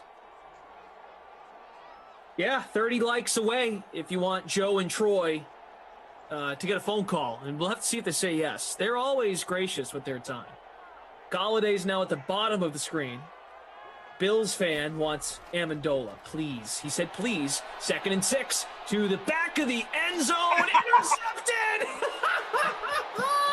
Oh, my God! Oh, my God! Oh, I just laughed so hard my chest hurts. I'm sorry if you own Matthew Stafford. I own him in the DK Sim Fam Friends contest. This is funny. Oh, oh my gosh. So he's down to like 1 point. 1 and change. Oh my God. I've never seen a quarterback play this poorly. And there goes Dalvin Cook. Cook breaks one free. And 72 yards. They're going to be running the ball with him quite a bit here. The question is if the Lions are going to take the time out necessary to get him the carries that could get him to the bonus. Not that it's going to move the leaderboard too much. 50% of you captained Dalvin Cook. 90+% have him rostered. So really, if Cook is out there doing work, it only affects 10% of the lineups out there, and they're already in some real trouble because they didn't have him to begin with. Good on the folks that rostered the Vikings D in the $500 free showdown, 16% owned in the winning lineup. You know it's a really bad game from one of these teams if the leading lineup does not change for like 2 quarters. It's an 11-way tie for first. It has not changed. Fooligan has maintained his first-place lead pretty much the entire night. Hey, DK, what's up? Saw you in the chat. He's in 4th place. I like Fantasy Hawk's idea. When the the Lions get the ball back, we should all start a boo of Stafford. That'd be kind of fun. We could even do it as a buzzword prequel. I'm skeptical the Lions are going to get the ball back tonight. That's true. Yeah, 20 seconds. Take your timeouts.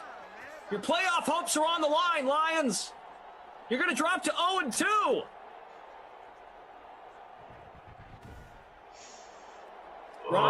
Ryan with an O.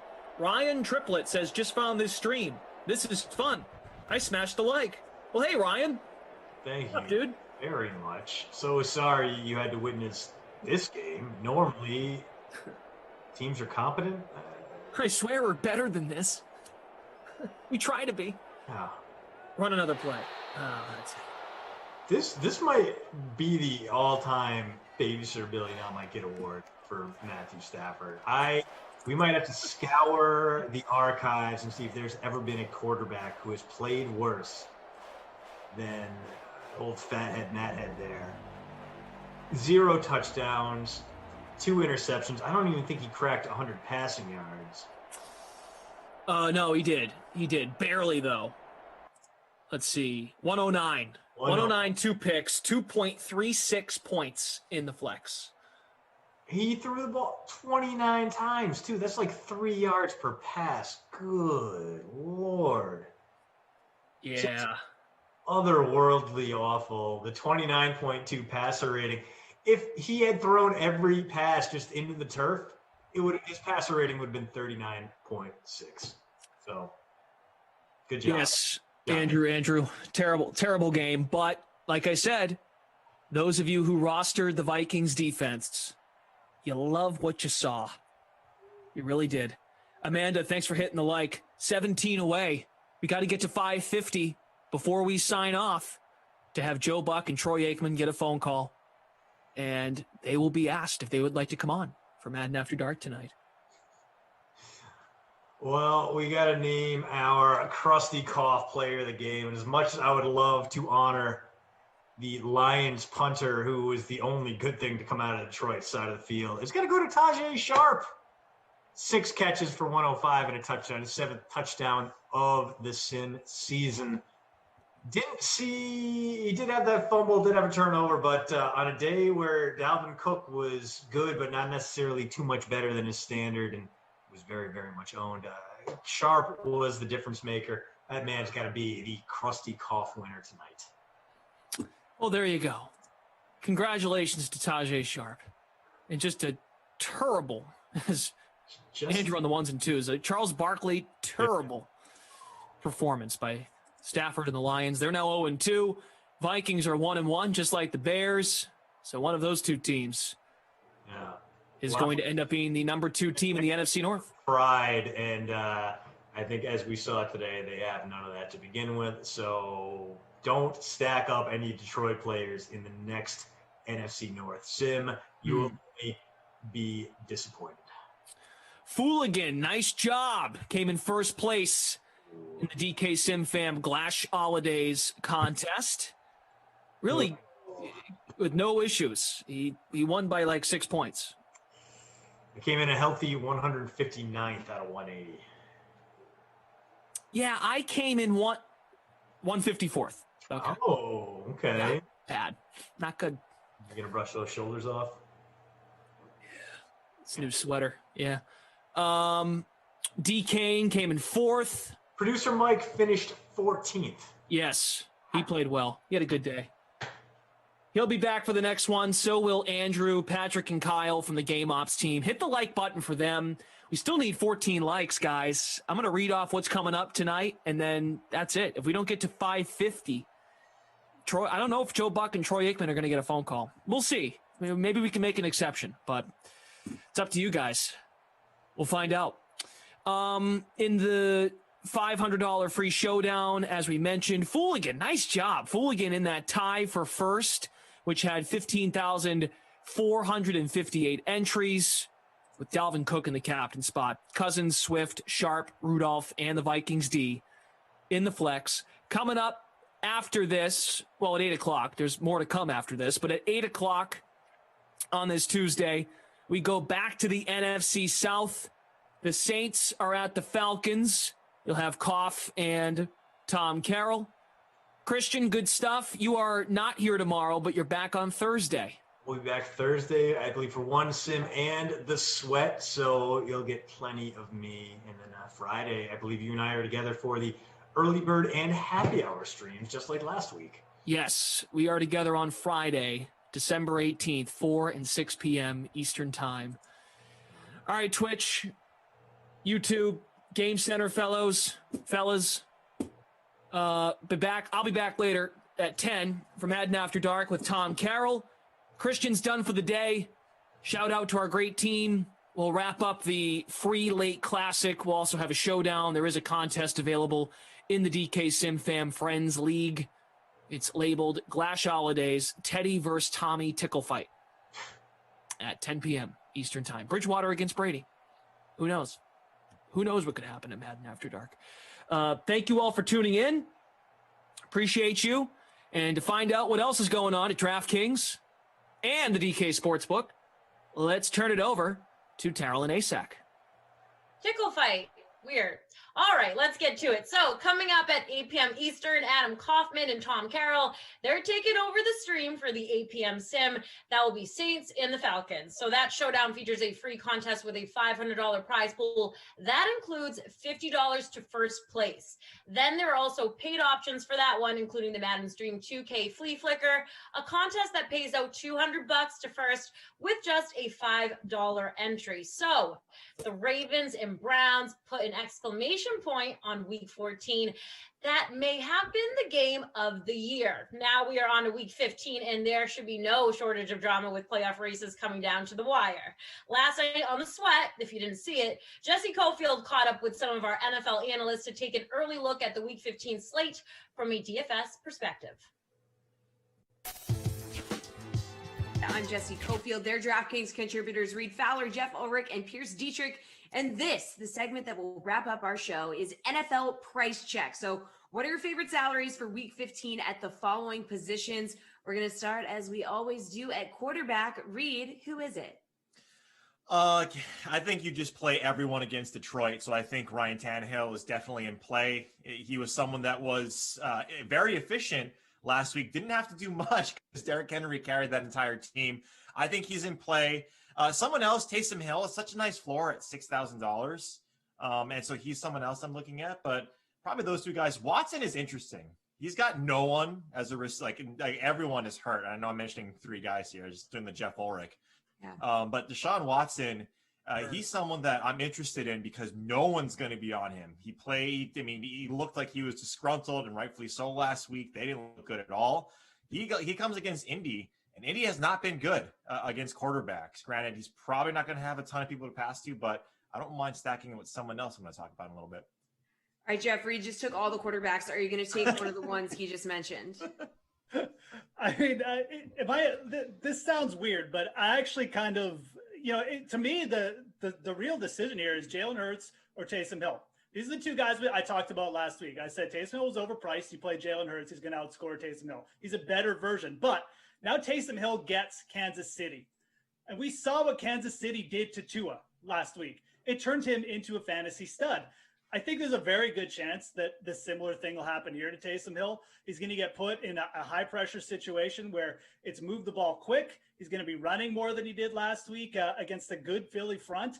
There's not really a good front there in Kansas City. They haven't been good at rushing the pass a lot of the year. So I think Taysom Hill at 6K is actually very, very tempting here. Obviously, we're going to have to wait on like some Drew Brees news. I don't think that's going to happen this week, but it could. So I really do like Jalen Hurts still for all the same reasons, but I think the matchup with KC and Taysom Hill, it might actually lean towards him being better. So both those guys, Hill and Hurts, got to be on your radar. All right, Pierce, who do you like for the price at quarterback? Jalen Hurts. I've got to admit I was wrong. Eat it, buddy. Humble pie. Okay, well, look, Jeff was right. And you've got to be willing to admit when you're wrong. Hurts looked really good. He was making good reads, good decisions, and he was executing. I mean, if he plays like that and he runs the ball 18 times, I don't care what the matchup is. You're going to have to play him, especially at this price. Arizona has a middle-of-the-road defense. They've allowed the 5th most rushing yards to quarterbacks. And really, you just look at one play in particular, that 82-yard rush by Miles Sanders. And it was an RPO that was completely set up by Jalen Hurts, holding that ball and playing the defense. The defenses around the league need to be frightened right now. This is very scary what he can do to you. Everyone needs to play Hurts. Pierce is a big man admitting when he's wrong. All right. Look, I've done shows with Pierce for 5 years now. I think that's the first time he's ever admitted that I was right or something. So 5 years. It's a big moment here. A lot in Big 5 moment. years. The tape. Mark the tape. Yep. All right, Jeff, running back position. Who you looking at? Okay, I mean, I'm going to stick with Jonathan Taylor here. I really feel like we're getting just an onslaught of great matchups here for Jonathan Taylor, and I don't really care that his price is up to 7,200. This guy is playing unreal. 7 yards per carry the week before against whoever. I think it was against Houston. Now he gets Houston again in the same matchup. He's playing out of his mind, and Indianapolis has finally realized this. They're getting all these weak matchups, but now they're giving him the touches. 22 touches last week after 16 the week before that, and he's produced in both those situations. The bottom line here is it's Houston. They are absolutely terrible at covering the running back position. They just flood points to it. They made David Montgomery look like Adrian Peterson last week. Jonathan Taylor might actually be like an Adrian Peterson type talent. Maybe not that good, but you get my point. He's real good, and I think you should play him. All right, Pierce, who do you think the people should be playing at running back? Derrick Henry. Reed already mentioned it earlier in the show. Hopefully people last week didn't overthink it and they just jammed him in. And it's a very similar matchup. Last week, Jacksonville struggles in the second level. They give up big runs. Well, guess what Detroit does? They've allowed 72 rushes over 20 yards.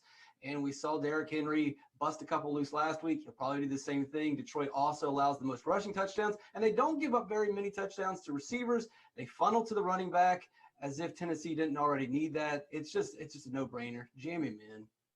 All right, Reed, who's it going to be? Yeah, it's a guy that Jeff just mentioned in passing there. David Montgomery, of his last 3 games, he's second to only Derrick Henry in terms of his efficiencies. I mean, he's got, 83 fantasy points over those 3 games. He's just being used so much. And the one thing that I would say about Jonathan Taylor, and it's not even a knock because he did it last week, is that he 56 or 54% of the snaps, Nyheim Hines was still used at 38%. He got a little banged up in that first play. But that's the only thing that scares me a touch, but that shouldn't, right? Jonathan Taylor looks like he's got the talent to take this home. But David Montgomery, he's just being used a ton. And he gets Minnesota. He's at 7K. I don't mind that at all. All right, wide receivers. Who do you like for the price, Pierce? T.Y. Hilton has found the fountain of youth. The last 3 games, 18 fantasy points, 28 fantasy points, 26 fantasy points, at least 4 catches, 80 yards, and a touchdown in every one of those games. And this week, he might have his best matchup. We've already talked about Bradley Roby being out and how that's hurt Houston's secondary. They were also without 2 other quarterbacks last week, and that allowed Mitch Trubisky to have a 127 quarterback rating. T.Y. Hilton should have a monster week this week, and he's really cheap. Reed, who do you like? Yeah, it's crazy. T.Y. against Houston. Like, that's what you need to get right for T.Y. Hilton is go up against Houston, destroys them. He's only third to Tyreek Hill and Devontae Adams in DraftKings scoring over the last 3 weeks. That is crazy because he was on a milk box for the first 10 weeks. I really like Brandon Ayuk, $6,300. No Deebo Samuel. We're still not seeing George Kittle. And look at the target share that Brandon Ayuk got just against Dallas at $6,300. I think that's a great spot. He's a guy that is essentially going to fulfill that Deebo Samuel role or that tight end type role in a Shanahan offense. Yeah, $6,300. I'll take it. Jeff, whose price tag is enticing you at wide receiver? Hey, look, it's a positive Monday, Pierce. I like both those guys that they mentioned. I like the T.Y. He's really coming on. Love Ayuk. I'm going to go with the guy who's probably going to be more of like a pivot play in GPPs, but Marvin Jones Jr. going up against Tennessee. You have to start your wide receivers against Tennessee. You just have to. They have been terrible at giving up points in the passing game and to wide receivers specifically. And Marvin Jones Jr., he's getting that kind of Brandon Ayuk-like targeting, right? I mean, he's getting double digits almost every week. And yeah, maybe he didn't do much last week, but I mean, this is just a different scenario. Again, Tennessee, they sieve points. I know it's Chase Daniels, but Chase Daniels can at least play a little bit, and he should be targeting Marvin Jones a ton here because that's pretty much going to be the only guy out there. So I think that's going to be a really interesting play for tournaments. You know that Detroit's going to be down that entire game. I think Jones could end up with 15 targets here and something crazy. All right, let's talk tight ends. Reed, who do you like for the price? Yeah, Stafford's X-rays were negative, Jeff, but I mean, still, Stafford will play with one rib. He's crazy tough. I don't know how he does it, but tight ends, I kind of mentioned it with Deshaun Watson, Jordan Akins. He's I know a ball hit him directly in the middle of the numbers last week, and he dropped it in the end zone.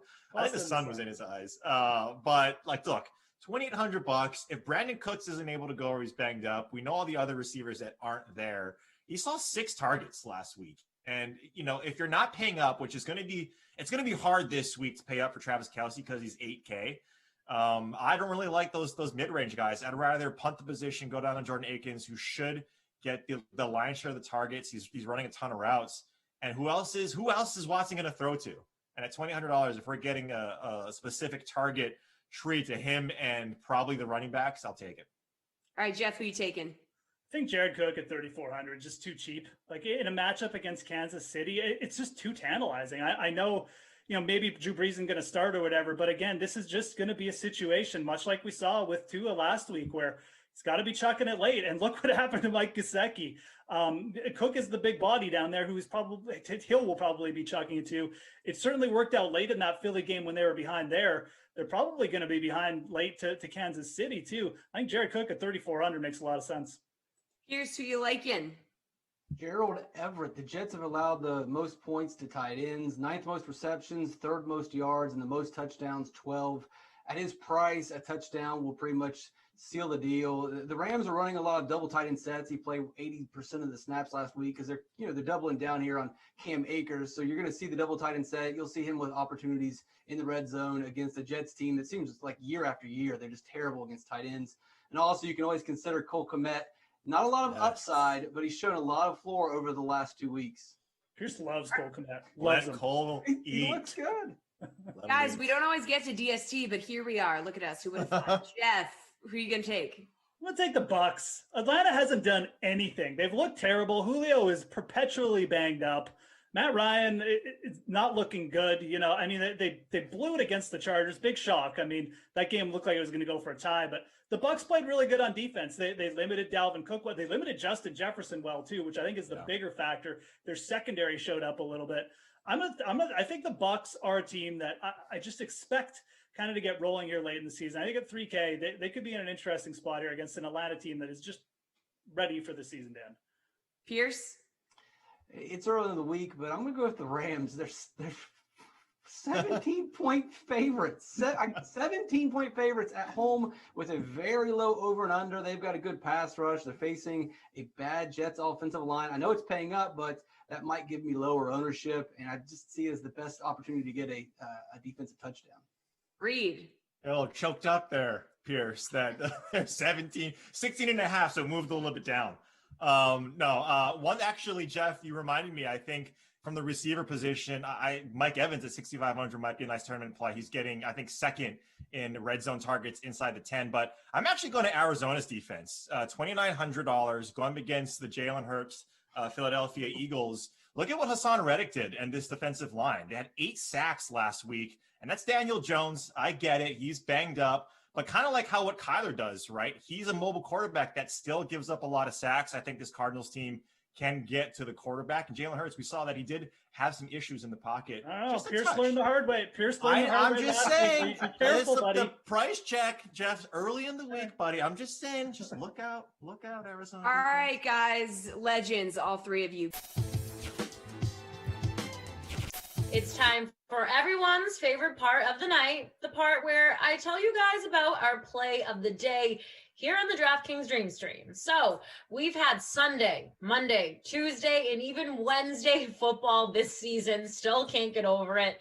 So how about some Saturday action? Well, the NFL has 2 games scheduled for Saturday in week 15. So of course, we had to celebrate with a millionaire contest. Our NFL 2.25 Saturday Millionaire Special is live right now in the DK lobby. Draft your lineup from the Bills, Broncos, and Panthers, Packers games. Of course, $1 million in first place for that one, so you can go check it out right now. But before we get to Saturday, though, we do have Thursday Night Football to talk about. To break down the Raiders, Chargers on TNF, as well as the rest of the Week 15 slate, we got Emerson Latzia. He caught up with broadcaster, podcaster, and former NFL lineman Ross Tucker to break down everything for Week 15. All right, if we want to look ahead to Thursday night, these have been like a couple teams that have been really tough to read. It's the Chargers and the Raiders here. The Raiders favored by like 3.5. So who do you like here? I'm going Chargers. Both these teams in disarray. Obviously, the Raiders fired their defensive coordinator, Paul Gunther, which is interesting, by the way, on a short week with Thursday Night Football coming up. But mainly it's because of the number. You know, I'll take the 3.5. I can't stand laying 3.5 only to have that team win by 3, or like the Packers. A lot of people laid 7.5. They only won by 7. I just don't think you get the value when you lay 3.5. So give me the Bolts. Give me the Chargers. It seems like odds makers expect this to be a high-scoring game too. 54.5 for the total. So which way you leaning here? Same. I'm going over on this one. Okay. I get it. Both defenses are struggling. I don't expect Derek Carr to come out and throw all these picks like Matt Ryan did. I mean, at one point, the Chargers and Falcons were, going back and forth, ping-ponging with interceptions. I don't see that happening. I don't think Rod Marinelli is going to turn around the Raiders defense in 2 days. So I'll take the over. I know it's a big number. I don't care. Part of me was really rooting for that Chargers-Falcons game to end in a 17-17 tie. Like, I was just like, this is just what we deserve after watching this game. That would have been very fitting, except I had the Falcons laying 2.5. Okay, so, yeah. Of course, it had to end the way it did. We got some Saturday football this week, so we'll talk about your Bills again. 5.5-point favorites over Denver. Green Bay, 8.5-point favorite over Carolina. Which is your favorite pick against the spread? I kind of like Denver in the points. As much as I love the way the Bills are playing, that was back-to-back primetime spots, on the road against the Niners, and you're playing the Steelers. I just feel like they might be a little bit poised for a letdown. I think the Broncos have been right there. They beat the Panthers as underdogs. They were right there against the Chiefs. I like Denver to be able to cover with those 5.5 points. Looking at the whole Week 15 slates, is there a spread that catches your eye? Yeah, and I'm not just saying this because I do their pregame or their preseason TV. I kind of like the Eagles getting 5.5 from Arizona. Now, listen, Eagles are very banged up in the secondary. Rodney McLeod, torn ACL, among others.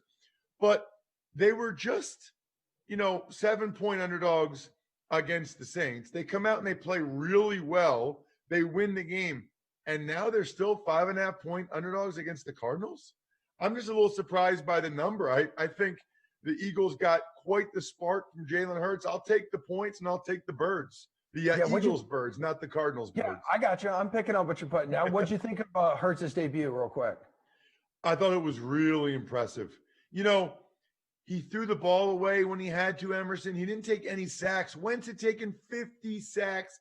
Hurts knew when to run and get 6 yards for the first down. I mean, he looked like a kid who's played a lot of big-time football games, like he did, frankly, at Alabama and Oklahoma.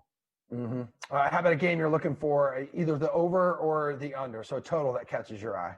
So this makes me a little nervous because the number is so low, but I'll take Bengals Steelers. I just don't see how the Bengals score at all. I mean, whether it's a banged up Brandon Allen or it's Ryan Finley, I just don't picture them scoring on the Pittsburgh defense at all. And I'm sure Pittsburgh will score like 28-31. I don't think it's enough combined with the Bengals scoring maybe 0, maybe 3, maybe 7. I mean, but the Bengals managed what? Just like 7 against the Cowboys defense? Right. Now they're not going to fumble as much, but the Steelers defense is still legit. I like the under for Steelers Bengals. All right. Finally here, hit us with a player you like to go off like in fantasy for week 15. Okay. So this is weird considering what I said about the Eagles Cardinals betting line, but I'm going to go Kyler Murray. And there's 2 reasons for that. Number one, Eagles have really struggled against running quarterbacks this year. And obviously we know Kyler can do that. And number 2, they came out of that game against the Saints with so many injuries in the secondary. I mean, they've got guys playing that I never even heard of playing in the secondary for the Eagles. Now you got DeAndre Hopkins and Christian Kirk and Larry Fitzgerald. I think Kyler Murray has a big day.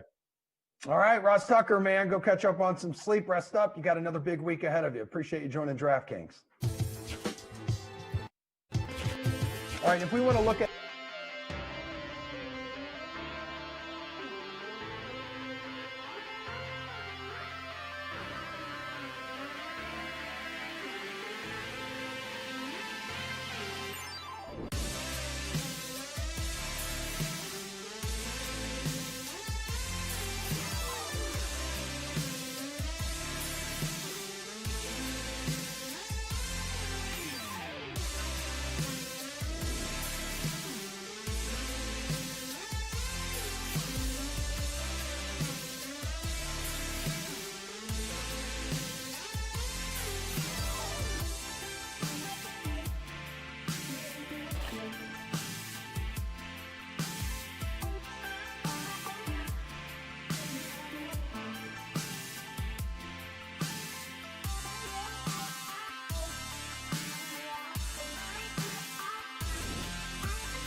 Chargers are visiting the Raiders on Thursday. He is Steve Buchanan. I'm Adam Kaufman. We're here from DraftKings taking a look at, of course, a very important AFC showdown. It is brought to you by the new Canada Dry Bold Ginger Ale. It's not your grandma's ginger ale. Bukes, as we know, these showdown slates in general, sometimes it takes a bold play to take one of these down. So who's someone that's maybe a little under the radar people aren't thinking about? Yeah, so after seemingly falling out of favor in this offense, Hunter Renfrow been a busy guy over the past 3 weeks, averaging 7.3 targets, 10.2 DraftKings fantasy points over those last 3 games. So he might be someone you want to consider when building your lineups. Now, he's not a big red zone threat, only has a 10.5% target share in the red zone, but that is the 3rd best mark on the team. Of course, Darren Waller is the guy in the red zone, but at least Renfrow is in the conversation, being in the top 3. Figured you'd say a guy like Henry Ruggs. It feels bold anytime you want to roster that guy this year, but he does have the blazing speed. How about somebody you want to fade? Yeah, so I'm going to be fading Josh Jacobs here. I mean, he simply hasn't been effective carrying the ball this season. We just saw him come back here. Wasn't overly effective last week either as well. He's getting a ton of volumes. I mean, he does have that going for him, but he's struggling to average over 3 yards per carry. And then once after contact, he has one of the lowest marks in the league at just 2.7 yards after contact per attempt. So it's not like Jacobs has been absolutely lighting it up when he has the ball anyway. So I think in this in particular game, I think I'm fading him here. Sometimes being bold means walking away. I guess in this case, Steve's running away from the back. Thank you so much, Bukes, and thanks for watching.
next game of our 3-game late Madden slate is almost here. But first, I want to tell you about how you can win some DraftKings swag for the holidays. Well, we are giving away DraftKings ugly sweaters all week, including right here on the Dream Stream on Wednesday, aka tomorrow. So tune in then and find out how you can win a DK ugly sweater and celebrate the holidays in style. You can also follow along on all of the DK social channels for other ways to win it.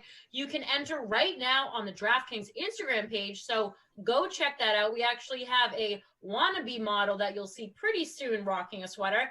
But time to get back to the Madden holiday season. The Saints and the Falcons, well, they're getting ready to kick off. So let's get to the action with Adam Kaufman and Tom Carroll. Tara Lynn, thank you very much. Your wannabe model right here. If I had a gripe, I know lineups are locking in a second for this Saints-Falcons game. If I had a gripe with the ugly sweater, it's that it's actually really nice. It's not ugly at all. Look at this thing.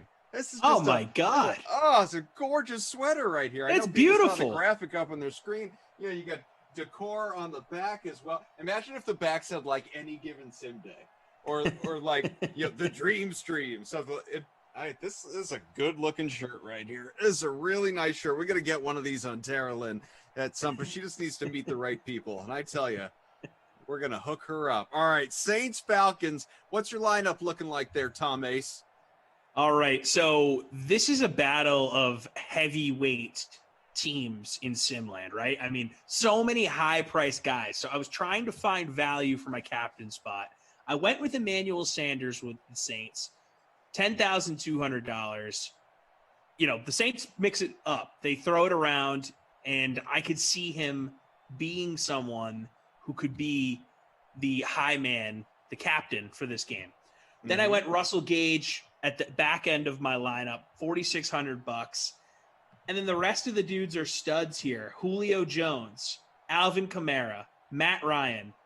And actually I got Terrell Smith for $5,200 too. So I saved some money on the back end here so I could have multiple, show ponies at the top spots. So I feel like you and I took a very similar strategy, except I like my lineup better. Here's why. Okay. I'm kidding. No, your lineup is very solid. We took a slightly different approach, very similar minded. Here's what I have. Russell Gage in the captain spot. I don't love that, but it's kind of what I had with the salary that I had available to me. I usually will start with the captain, build around that. This time I sort of started with the flex and then considered my captain after the fact, while always sort of keeping Russell Gage in mind. I also have Emmanuel Sanders in there, Matt Ryan, Alvin Kamara, and big on the running backs for this one. So I've got Todd Gurley as well, and couldn't obviously fit Julio Jones much as I would have liked to, but a pretty similar pay down option, Calvin Ridley. So like I said, we are of a similar mind when it comes to this particular game. I'm curious to see how it goes. I hope we get a lot of offense. That's what I care about. Yeah, I mean, look, with the names we've just rattled off, if we don't get offense here, I'd be shocked. Because, these are two just incredibly good teams in this game. Obviously, the Falcons, the defending Super Bowl champions. Yeah, you got it. So it's going to be a good one. I'm excited for it. And I'm excited to win this contest. Let's go. I tell you, I did the early bird special sim, the 4 Eastern, and I finished in a tie for 3rd place. It is the best finish I've ever had. I know some people in our crew have had the opportunity to win these things before. That has eluded me. This is the closest I've come. It felt good. It was an intense sweat. God love Devin Funchess for showing out. We'll see what we get here tonight, as of course lineups have locked in the last couple of minutes. And so let's get into it here. New Orleans at Hotlanta, virtual Mercedes-Benz Stadium. Tom Carroll, Adam Kaufman, Tom Ace. He smells terrific. We have got Mike, we got Andrew, we got Kyle in game ops here with us. We also have Patrick, obviously Tara Lynn, guiding us here between sims. Maybe we'll hear from her a little bit later on as well. 13-yard line here, a few seconds in, and the Saints with the ball first. Drew Brees, who was a difficult fade for this one, but had to do it, picks up his first throw-in completion for 8 yards, 2nd and 2 into the hands of Michael Thomas, 21-yard line. Amanda on YouTube saying that I look like NHL player Taylor Hall. I've never gotten that one before. I guess I look like Taylor Hall. That's interesting. I don't totally see it, but it's certainly not a dig. No, not at all. That's like the nicest comp I've ever gotten. Usually people say I look like Luke Combs, and they say it as an insult. I take it as a compliment. We got a 3rd and 2 from the 21 here on the way. Almost a minute gone by, opening quarter. Saints 1-0 in their Madden Holiday Tournament regular season. Of course, 3 regular season games and then on to the postseason. The Falcons, as Tom noted, the reigning Super Bowl champs, our preseason tournament. They are 0-1, so this is an important one here in the quest to make the postseason. And obviously lots to talk about concerning these teams in real life as well. We can get there. 3rd and 2 from the 21, a minute in. Let's see what we get here. Breeze with the ball, looks to his options, goes to the right, completes the pass, moves the chains, and a first down pickup to the 28 as he goes to Traquan Smith, one of your guys, 7-yard reception. Yeah, it's one of those things where I've done enough Saints games now where I know that he'll work the ball to Smith and Sanders, and I always would just hammer Michael Thomas. And, you know, you lose value on the back end of your lineups when you throw all your cash at guys like Thomas and Kamara and Matt Ryan and Julio Jones. So just trying to get smarter here, Koff, as I continue to do these. Yeah, and you continue to get smarter and fortunate here because that's another one to Traquan Smith. He has 2 of the 3 completions for Drew Brees to this point, 43-yard line as the Saints continue to drive. And, you know, we had Vince trying to start something in the chat. Vince says, Tugboat Tommy, aren't you just a little bit hurt they didn't give you a sweater like they did everyone else? LOL. Vince, that's not the case. I got one. Emerson got one. Flash got one. I believe Jesse Cofield got one. I think that is the end of the line. We have them to help promote our various giveaways here this week, an opportunity to win one of these quote-unquote ugly sweaters, but it's not everyone got one other than Tom. That's not the case. To answer his question, yes, obviously I'm hurt. Incredibly hurt. I'm the type of guy that loves a free t-shirt, loves a free hat, loves a free hoodie, loves a free jacket. And free now, is the common denominator here. I don't know if you picked up on it. Free. But my fiance, she moved in March, I think it was, right around when the quarantine started. And slowly but surely, we've been cleaning out a lot of the junk I have here that was just taking up space so she could have stuff for her stuff, space for her stuff. And it's become very difficult for me to part ways with a lot of these free jackets that I've acquired over the years because I'm like, I worked for that. Yeah. You know, I earned you. that. I don't want to get rid of this Sunday Night absolutely hear Baseball ya. jacket. You know, like I didn't want to get rid of these things, but you know, sometimes you have to part ways with things. So one day I'm sure you're going to have a difficult conversation about your DraftKings sweater, and you're probably going to win because it seems like you get to keep all of your junk. Based on what you're seeing behind me is what you're saying. As we got second catch from Michael Thomas. Yeah, that is a continuous, literally more than a decade-long conversation with my wife at this point in time about needing to downsize not only my my collection oh crap, but definitely wardrobe. I am not good at giving away clothes because here's what it is. I always default back to, but it still fits. And my wife will say, cool, but it's horribly out of style and no one has worn that in 5 years, 10 years. Like, get rid of it. Alvin Kamara, a very short run. So I'm slowly, not that you can tell here in Simland, obviously, because I it's a good day if I shower, but I slowly am starting to dress nicer in everyday life. Again, the pandemic notwithstanding, pre-pandemic, starting to dress a little bit nicer. And I imagine I will come out on the other side of this again at some point in time, dressing nicer, not wearing the same like 3 t-shirts, every single week, and pair of jeans that gets washed like once every 2 weeks, and pajama pants the rest of the time, or anything with an elastic for that matter. As we have a 4th and 1 from the 6, maybe, just maybe, we'll get a Will Lutz field goal right here, unless the Saints elect to be aggressive. But yeah, no question, the wardrobe needs to shrink. We need to do a giveaway. A Kaufman giveaway. You got to get on Poshmark, Koff. Oh, looks like the Saints are going to go for it here. Love the aggressive AI. Here we go. Handoff. Kamara. He's got the first and more. Touchdown. Alvin Kamara. And the Saints take the lead. Love that. In my lineup, So I'm a happy boy. Happy that they didn't go with Murray as they do sometimes in these red zone short yardage situations. I'm liking where I sit right now. I know, I'm only in 104th. Very early, my friend. Very early. But I like where my team is after that opening drive. As you should. I am not nearly as fortunate. Out of 179 entries in the prime time, the Saints don't realize they aren't part of the 28-3 joke free roll that we have going on right here. I am 142nd, which almost seems impossible because I also have Kamara, and I have Manny Sanders, who had a catch on that drive as well.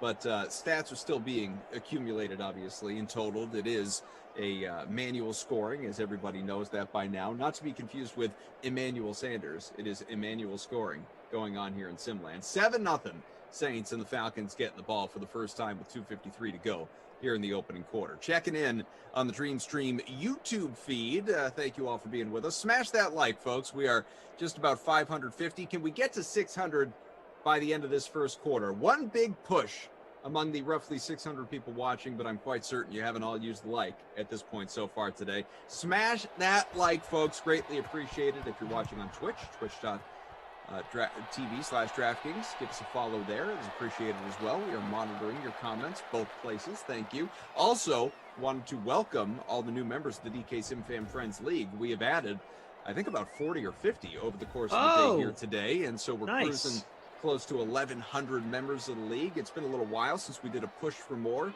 I added, 25 or so a couple of sims ago. Looks like maybe Glash or just others of you in the chat. Maybe CJ, our pal in there, has added more over the course of the last sim. So it's good to see more and more people are jumping in. We love to have it. Second and 5 from the 30 coming up.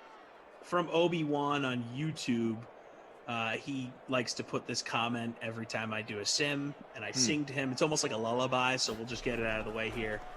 Oh, Tommy boy, the pipes are calling from land to land. There you go. Please, don't let me stop you. Hey, those are the only lyrics he gave me. If he gave me more, I'd go for more. But, you only can give what you get here, Koff.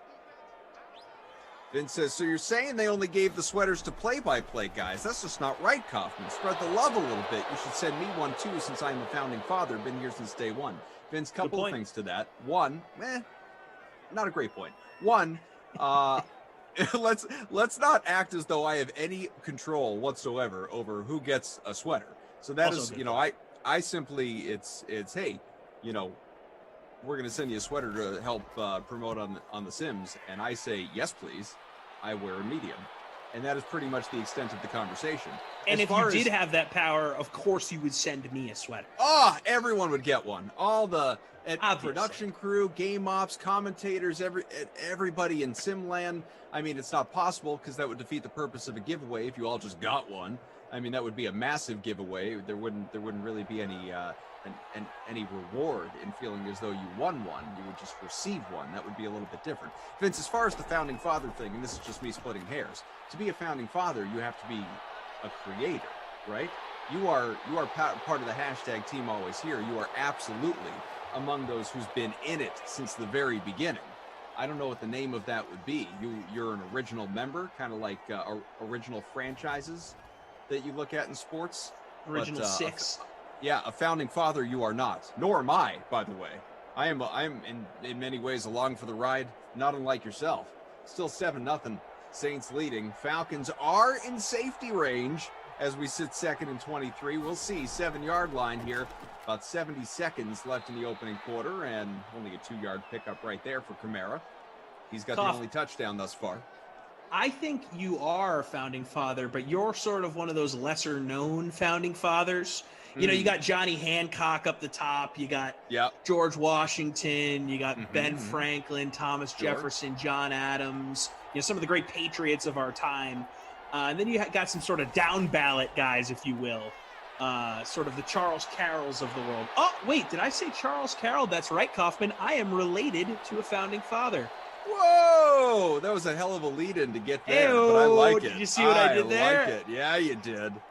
He was the final founding father to pass away. So he was around the longest of all the founding fathers. Actually, the beginning of National Treasure, if you remember the great movie with Nicolas Cage, the founding father that's passing away in bed at the beginning, in that beginning scene, that's Charles Carroll. Is that right? The Damn more straight you it is. know, folks. Hell of a punt right there, by the way. All the That's way a from the huge end bomb zone there. to the 25. You got to love the Oh. punting in these sims. Ironically, Todd Gurley was prepared to return it. I don't know how often that happens here in Simland. Matt Ryan leading the charge out. 25 ticks left, 25-yard line as well. Opening quarter, 7-0. And Falcons trailing, getting the ball here. Steven says, Koff, I was worried you'd forget about us, be wrapped up in basketball tonight. It is true. Preseason game number 1 for the Celtics this evening. I have it on. I am monitoring it, but it's preseason. Let's not get carried away. Hey, Koff, I got to admit, you've got 3. I forgot to get it on my TV because I'm not local, so I need to go through my PlayStation 4 and get the NBA TV all set up. And so I currently have a muted 30 for 30 on in the background, and I'm kind of upset. But I'm going to stick it out. Do you have going on? I honestly don't even know. It looks like something happening on a Native American reservation. Huh. I couldn't tell you. I think it's a new one. Interesting. Rob Hall says, Adam, rumor has it you can get me a sweater. Is that true? Stay tuned for the giveaway, folks. Check out the DraftKings social media channels for more details as well. Through 1 quarter, Drew Brees, 76 passing yards. Matt Ryan has just the 3. Of course, he's only thrown the ball a couple of times so far. Haven't had the ball all that much, the Falcons. We'll look at the rushing and receiving numbers as well. Kamara, 6 for 13, a score. He is the difference maker in this game to this point. And as far as the pass catchers, as we prepare ourselves for quarter number 2 at virtual Atlanta, we have got Thomas, 3 for 26, Smith, 2 for 22, Sanders, 1 for 28, Hurst, 1 for 3, and that is it so far. Keeping an eye on the $15,000 holiday season special on the Madden stream with about 1,400 entries. $5,000 going to first place if we get a solo leader and winner by the end. It's Josh Rue 34 in front by about 1 point here after getting 24-plus points out of both Dalvin Cook and Tajay Sharp earlier. 16 out of the Vikings DST. That's a massive number, obviously. Yes. Here in this contest, 179 entries in our smaller free roll. Savannah Boy, 724 in front. I am sitting 139th, which is, nope, not good at all. Not great. I'm in 59th. I was just going to ask. Tommy Freeze Pops. Look him up, folks. This guy. 59th. This guy. So here we go. 2nd and 7 from the 28. Again, producer Mike, Drew, our technical director. We got Kyle. We got Patrick, Game Ops crew. Great to have you all with us. And the Sixers are leading the Celtics 42-30 in the second quarter. For those that were curious, I can't imagine you were, because one more time, preseason. I'm curious, Goff. Thank you for giving me the update. Logan Kennedy on YouTube saying, Tom reminds me of a baseball. So I just remind you of a ball that people play the sport of baseball with? Should we draw seams on your face? I remind them of a baseball. Okay, that's a new one. So I've gotten Taylor Hall of the NHL and a literal baseball as the comps for me tonight. My doppelgangers, if you will. What are your doppelgangers, Koff? What are the ones that you get? Here in Simland, I've gotten quite a few from the people, all depending on my look. Long hair, short hair, beard, no beard, whatever.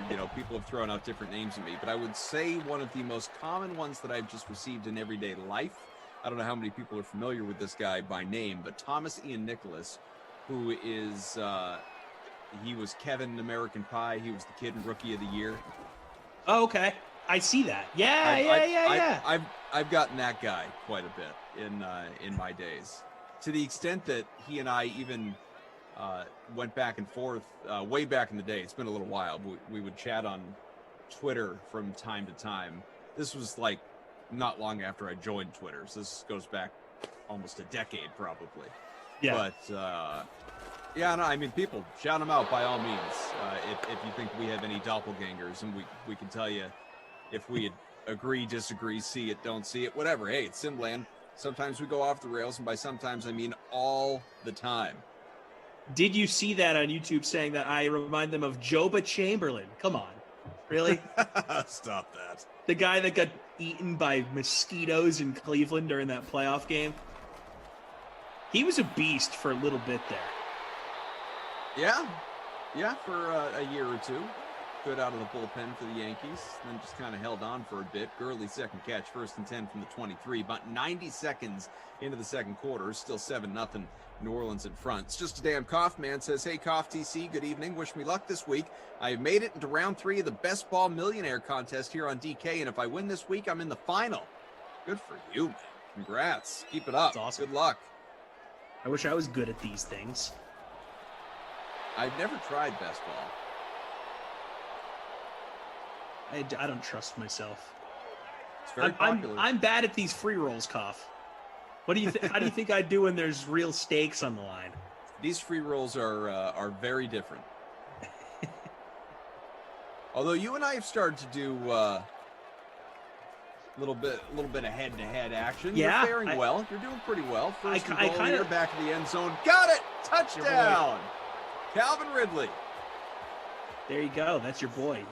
You went boy. Ridley, I went Jones, and you get the first punch in there when it comes to Falcons receivers. I like that tier thing we did on Sunday. The tiers. Yep. I like that one a we'll lot. have to do that again this weekend. I was a big fan of that. It's just nice to sort of, obviously it's fun to set a lineup, but sometimes it's nice to take a little break, and I love that DraftKings offers this, obviously. It's nice to not even think about salary and just say, all right, who do I like best this weekend? What player, what matchup, roll with it at that point. And I think that's why I liked it too, because it was just sort of like, it was sort of just put both guys on a piece of paper. Which one do I like more in each matchup type thing? White guy on YouTube saying, Tom looks like some lady I've seen on my 600-pound life. Okay. Okay. I would have preferred if you said, man.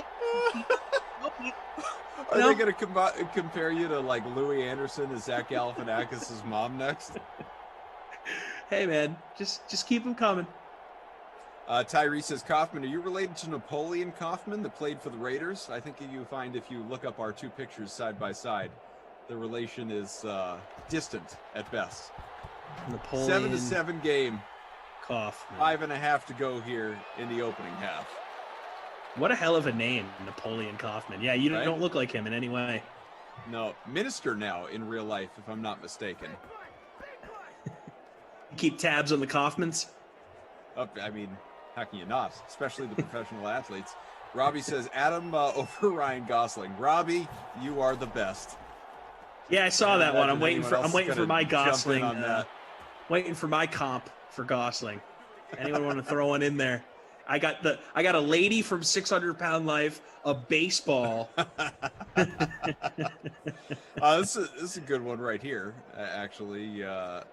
Chris says, Koff looks like the waiter at an overpriced restaurant. He's really nice, but sucks at his job. No question, I would be a really kind, inept waiter. Absolutely nailed it. Yeah, sure, maybe at a nice overpriced place. You might have hit the nail on the head there, Mr. Brumwell.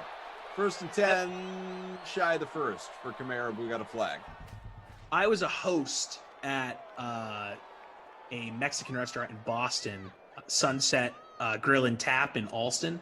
Okay. And I was bad. I was just straight up bad at the job. I wasn't a waiter. Wasn't a food runner. Wasn't a chef or anything. I was just the guy that would seat people. And you think, how can you be bad at this job? And I just was. I always had the day shift because I would do the job during the day and then work in radio at night over at WEEI. And I just was never available for them. And I never really knew what to do when there was nothing to do. And they would always say, what are you doing? And I'm like, I don't know what to do. And they were like, well, you got to figure out what to do. We're going to send you home. So it's like, well, you're supposed to tell me what to do. So I would get cut all the time. And then eventually they just putting me on the schedule. What a right there, by the way. Manny Sanders. Yes, sir. Big catch down to the 20. So they stopped putting me on the schedule. So then one day I came in and I just, I lived down the street from the place. I was like, hey, am I fired? They're like, well, no, you're not fired. We're just not going to be using you for a while. I was like, okay, well, then I quit. And that was my experience as a waiter/host. I was in high school. Yeah, I was in high school. Would have been obviously shortly after I got my license because I would have been, would have had to been able to drive as we got a completion here down to the 1 yard line. Tough break there from Michael Thomas. We'll see if Kamara gets another one here, maybe even the power back, Latavius Murray. That would rock some boats a little bit here. So there was this diner, it used to be called McGuff's, that my buddies and I, we enjoyed going to. We got a pitch, run to the outside. Who's it going to be? Did he get in? It was Murray, and stopped at the 1. Latavius Murray bidding for his 6th touchdown here in Simland. So anyway, I decided, I should probably get. I'd had some jobs, so I was like, I want to go outside my comfort zone a little bit. I bet I could be a pretty good waiter. I'm reasonably personable when I'm in a good mood, and so I interviewed. Oh, did he get there? He did. They gave it to Murray again. He made it count this time. Touchdown. The 2 running backs, Kamara and Murray this time, and it's about to be 14-0 or 14-7 rather. Saints in front. So anyway, I went into interview for this job as a waiter, and honestly, I don't think I ever even got a call back. Like it's one thing to not even get the job. I don't think, I certainly don't recall the interview going poorly. There was really nothing to it. It was more or less like show up at they didn't have you. And we're talking, this is a diner. Breakfast was really the focus here. And it's not like they had you walk around with stuff on trays to make sure you didn't drop it and see your balance or check your memory or, is he capable of writing things down and communicating with the kitchen? Yeah. There was none of that. I think they honestly just looked at my resume because, I walked in there with a resume. And I think they looked at my resume and thought, well, he has absolutely zero wait staff experience. Why are we even talking to this human? And I feel like the resume hurt. He's probably not going to want to be in here at 3 a.m. for the breakfast rush. So see you later. Yeah, you definitely were hurt by bringing a resume in. Yeah, apparently. Alana says, Koff, when you had the mustache, you look like a better-looking version of the Micro Machine Man. There you go. Hey, by the way, need to mention this. I think you look great with a mustache. That thing was thick as hell. Multiple C's. Eat your heart out, Tom Selleck. I know Tara Lynn was not a fan of the mustache, but the hell she wasn't. Yeah, maybe she's lying. Who knows? She's gonna text me later and say, "Do you have that picture of the mustache that you can send me? I need to get another look at that close up." The next time she's on camera, it's the background on her Zoom. Yeah. It's going to be on that yellow wall behind her. It's going to be a framed picture of me with a mustache. I love it. 14-7. Like that wouldn't keep you up at night. My God. There was one summer when I was in college that I worked at a gelato shop in Newport, Rhode Island. And, very simple job, scooping gelato into cups, serving the people.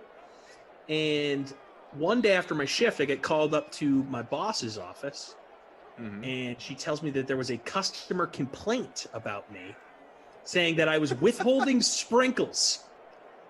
Oh, you jerk. Yeah.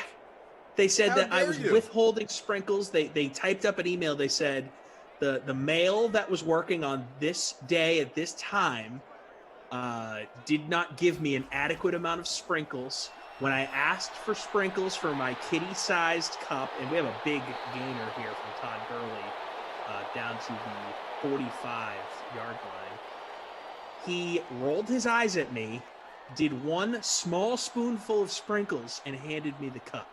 Now, do I contest that I rolled my eyes? No. Do I contest that I only gave them one spoonful?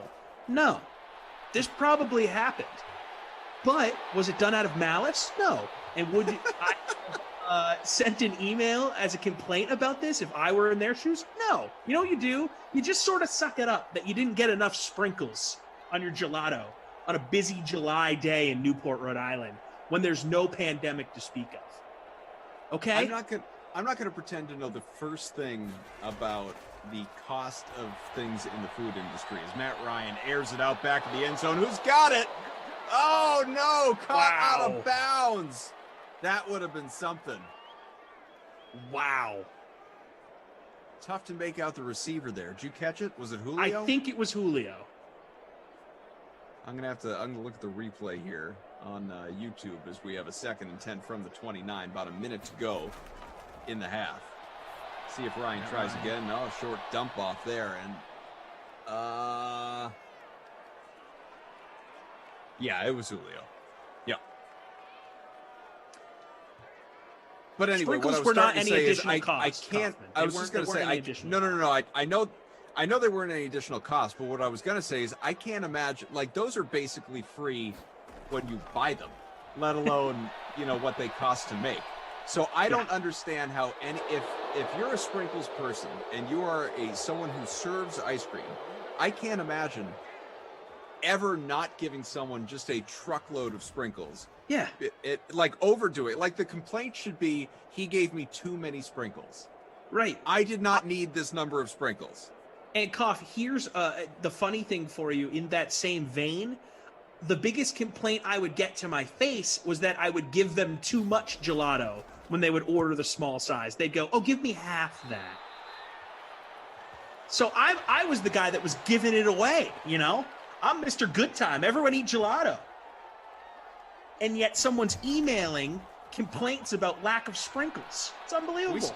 Can we start to call Tom Mace Mr. Good Time? I like that. 14-7 still. Final seconds of the opening half. I don't think we're going to get another play off here. Here's what I do know. You have motivated me to want some ice cream as soon as this sim is over. I really now want some ice cream, and I can't even quite contain it. Yeah, and it's not even the season for it, but like how good does a soft serve cone covered in rainbow sprinkles sound? I don't know if this makes me weird. Most things when it comes to food do.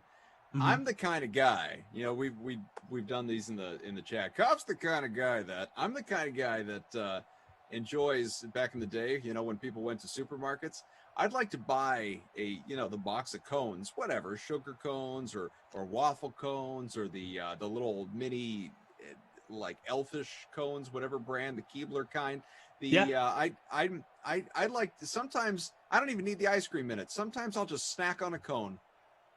Okay, yeah, that is definitely weird. Yep. Yeah. I don't mind telling you. Sometimes I'll just snack on a cone. You know what though? I guess I can't knock it till I try it. Definitely a little strange. I will say this. I've seen this at weddings before where they do chicken in waffles, but it's waffle cones. So it's like the crispy chicken tender with like a honey glaze type sauce and maybe some syrup in the mix, and they put it in a waffle cone that's more waffly than coney, and you just stand around, you eat it. It's like a good walking item. So it's sort of in the same vein as you, but also at the same time, not at all. You're just eating a straight up dry cone. Yeah, sometimes. A little weird. Yeah.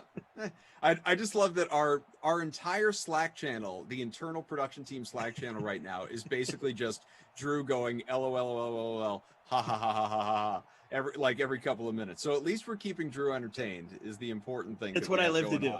As we prepare for half number 2. 21 total points in this one so far. It is 14-7 Saints in front. Let's see what else we got going on in the DraftKings conference room. Chris says, "Cough, I bet you eat like trash and you don't gain a pound, do you?" Chris, I'll be honest. Among the many great things I have received from my parents in this life, metabolism high on that list, no question. However, you also have to acknowledge the scrawny build that, I mean, maybe if I worked out ever, I'd put a little definition on, but I'm just a stick figure looking up like beach season is not friendly to me because I'm like pasty looking, it's not the best, but yeah, I mean, when it comes to not being, perpetually bloated, then sure, that's a good thing, I suppose. You're a big sunblock guy? No. I tan pretty well. I just mean I'm not I mean, clearly, like right now, there's no tanning going on. I'm white as they come here in December. Haven't gone outside in a couple months, let alone traveled on a vacation or something like that. I mean, in a perfect world, you'd be thinking about a trip right about now. But that's not the reality that we're living in at the moment. But obviously, when it comes to weight, I eat a lot of junk food. Too much junk food is probably the answer to that question. Not real good for you. Hey, as long as you stay thin and you don't have high cholesterol or high blood pressure, do your thing, buddy. just keep on eating, bro. Yeah, just all right, keep those Falcons, numbers low. Can you tie it up? Let's see what else we got going on in the DraftKings conference room. Bruce probably has hit me on the head here. Says, Koff looks like the daddy that waits for his daughter to sell her Girl Scout cookies. They just hang it out on the curb. Meanwhile, when I had the mustache, I looked like the guy that wasn't allowed within 25 feet of your front door. So it was never mind. But was a really nice guy. Yes. Jordan says, "Oh my God, Crustin, how Cone sans ice cream." Yeah, that's. I guess I'm gonna. You know what? No, I'm gonna stop myself. I'm not gonna have to try that. I know it's not something that is worth my time. It's not that I would It's not that I would dislike it. There's just no reason to do it. See, that is the most fair thing that you've said on this topic. It's not that it's bad. I think anyone out there would try it and be like, "Yeah, this is fine." Right? But what's the point, really? You know what would be better if a scoop of ice cream was in it. Right. It's honestly, it's not much different than like snacking on, if you were just having like Wheat Thins or Triscuits or Ritz crackers or something like that with nothing with them, like no cheese or pepperoni or salami or whatever you have with any of those things or any sort of dip. Like if you were just snacking on those very, bland, dry crackers, which I do, by the way, obviously, is pretty much the same thing as having an empty cone. Generally flavorless, and it just kind of, it certainly doesn't fill you up. It just, it's something to eat. I can't go into the kitchen and not get like a cookie ever. I can't just walk through the kitchen. I always stop and I have to eat something. My wife made, and these were, I don't know, let's say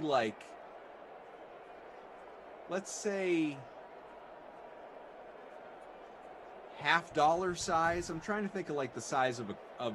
Those are pretty small, but significantly bigger than a quarter. Bigger than a wooden nickel. Bigger than a wooden nickel, brother. Like let's say twice a wooden nickel. Okay. Okay. But so my wife made a batch of holiday cookies. She said she made 7 dozen of them. Okay. Wow. Those gonna puppies have to break out the calculator for that one. Those puppies were gone in 2 or 3 days. It's 84 cookies, Kaufman. Well, I didn't eat them all. I do have 3 kids, and she exists in this world as well. So there are 5 of us, but even still, record time, because I can't walk into the kitchen and not eat something. And if they're bite size, that's almost like it doesn't count. That's what I'm saying. That just means I'm eating a few. Right. Still I've been there, brother. 7, by the way. As me and Joba Chamberlain and the mom from 600 Pound Life can attest, we've all been there. Sister Damn Kaufman says, snack on a sugar cone? Sure. But those cardboard box tasting small cones? No way, Kauf. Might as well eat paste. I'm with you on that. I don't make a habit. Like if my cone du jour, if I were to pick one to snack on, would be the sugar cone. Wouldn't be the waffle cone. It wouldn't be the cardboard box tasting ones either. It would absolutely, the sugar cone's a good cone, the sugar cone. It's a decent cone. Waffle cone's the best cone.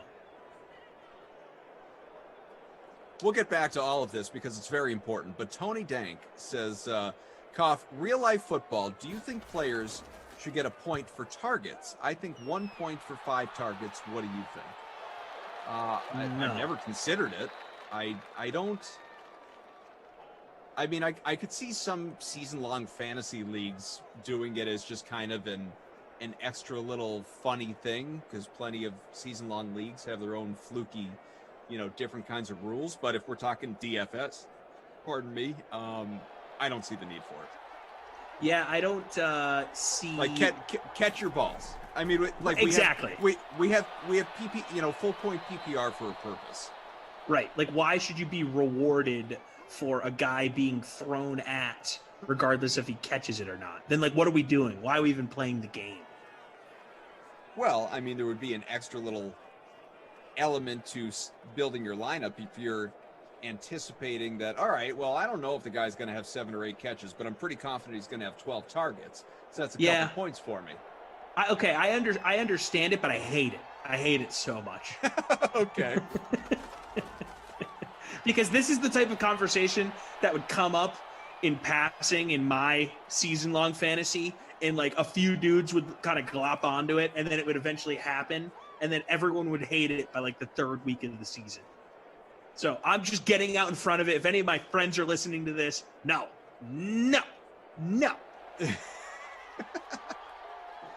Drew says he's giggling like a child over here. That's what I like to hear. Spencer says, I want that sweater, Cough. Well, get involved in the Dream Stream giveaway that we got going on all over our social media channels. Go to the DraftKings Twitter account. Go to my Twitter, at Adam M. Kaufman. I quote tweeted the DK information on how to win one of these. Emerson's internal voice says, Tom, if it's an internal voice, do I need to do it kind of you do it in Emerson's voice, soft-spoken like, or do we figure Emerson's internal voice is just as wacky and nuts as his regular outdoor voice? In which case, Tom, they need to get you on more of these sims. 100% of the best, and maybe look 50% like a baseball. Tops. Well, I'm not going to pretend that was Emerson's a good Emerson, by the way. Internal voice. It was okay. I've only worked with Emerson once, and it resembled him. So I will give you credit for that. Look, I'd love to do these as much as I can. Unfortunately, I have another job. I work for VegasInsider.com as a co-host on a podcast called Great Dane Nation with Morton Anderson. This week, coming out tomorrow evening, Jim McMahon, the renegade quarterback of the Bears. Yeah, nice. Like that. You going to ask him to dance? We did not ask Jim to dance. We recorded late last week. He had a lot of good stuff to say. So you got to check it out on Apple, Spotify, or wherever you get your podcasts. Great Dane Nation. Alana says, Cough, do you also eat Oreos without separating them first, you monster? Alana, I'm actually not really an Oreo guy, to be honest with you. Wow. But, I mean, get, like, the chocolate chip and any brand, but obviously, Chips Ahoy, the chewy ones, the regular ones. Get me a Milano with the double chocolate, or the elf, the EL fudge, double stuffed. Hit me with those all day long. Those are the go-to cookies. Just damn Kaufman says, Cough, take it from me. You got the same metabolism. Maybe another 5 to 8 years left before it's gone. Well, I'm going to enjoy the heck out of it while I got it, my man. And I appreciate the wisdom. Believe me, I do. I promise you, I do not take metabolism for granted. He doesn't take it for granted, so he eats like a pig until he gets fat. Then he will stop. Right. So what you're telling me is that you don't dislike Oreos, you just prefer other cookies. Yes, that is what I'm telling you. That's fair. J.E. says, Kaufman's shoulders looking like Captain America before the captain in that sweater. So basically he's saying I look like the thin, scrawny Chris Evans pre-machine transformation when he came out jacked, which, I mean, my body's not quite that small. Like, he had the real big head thing going on with all the CGI that was happening there. But yeah, pretty close. Pretty close.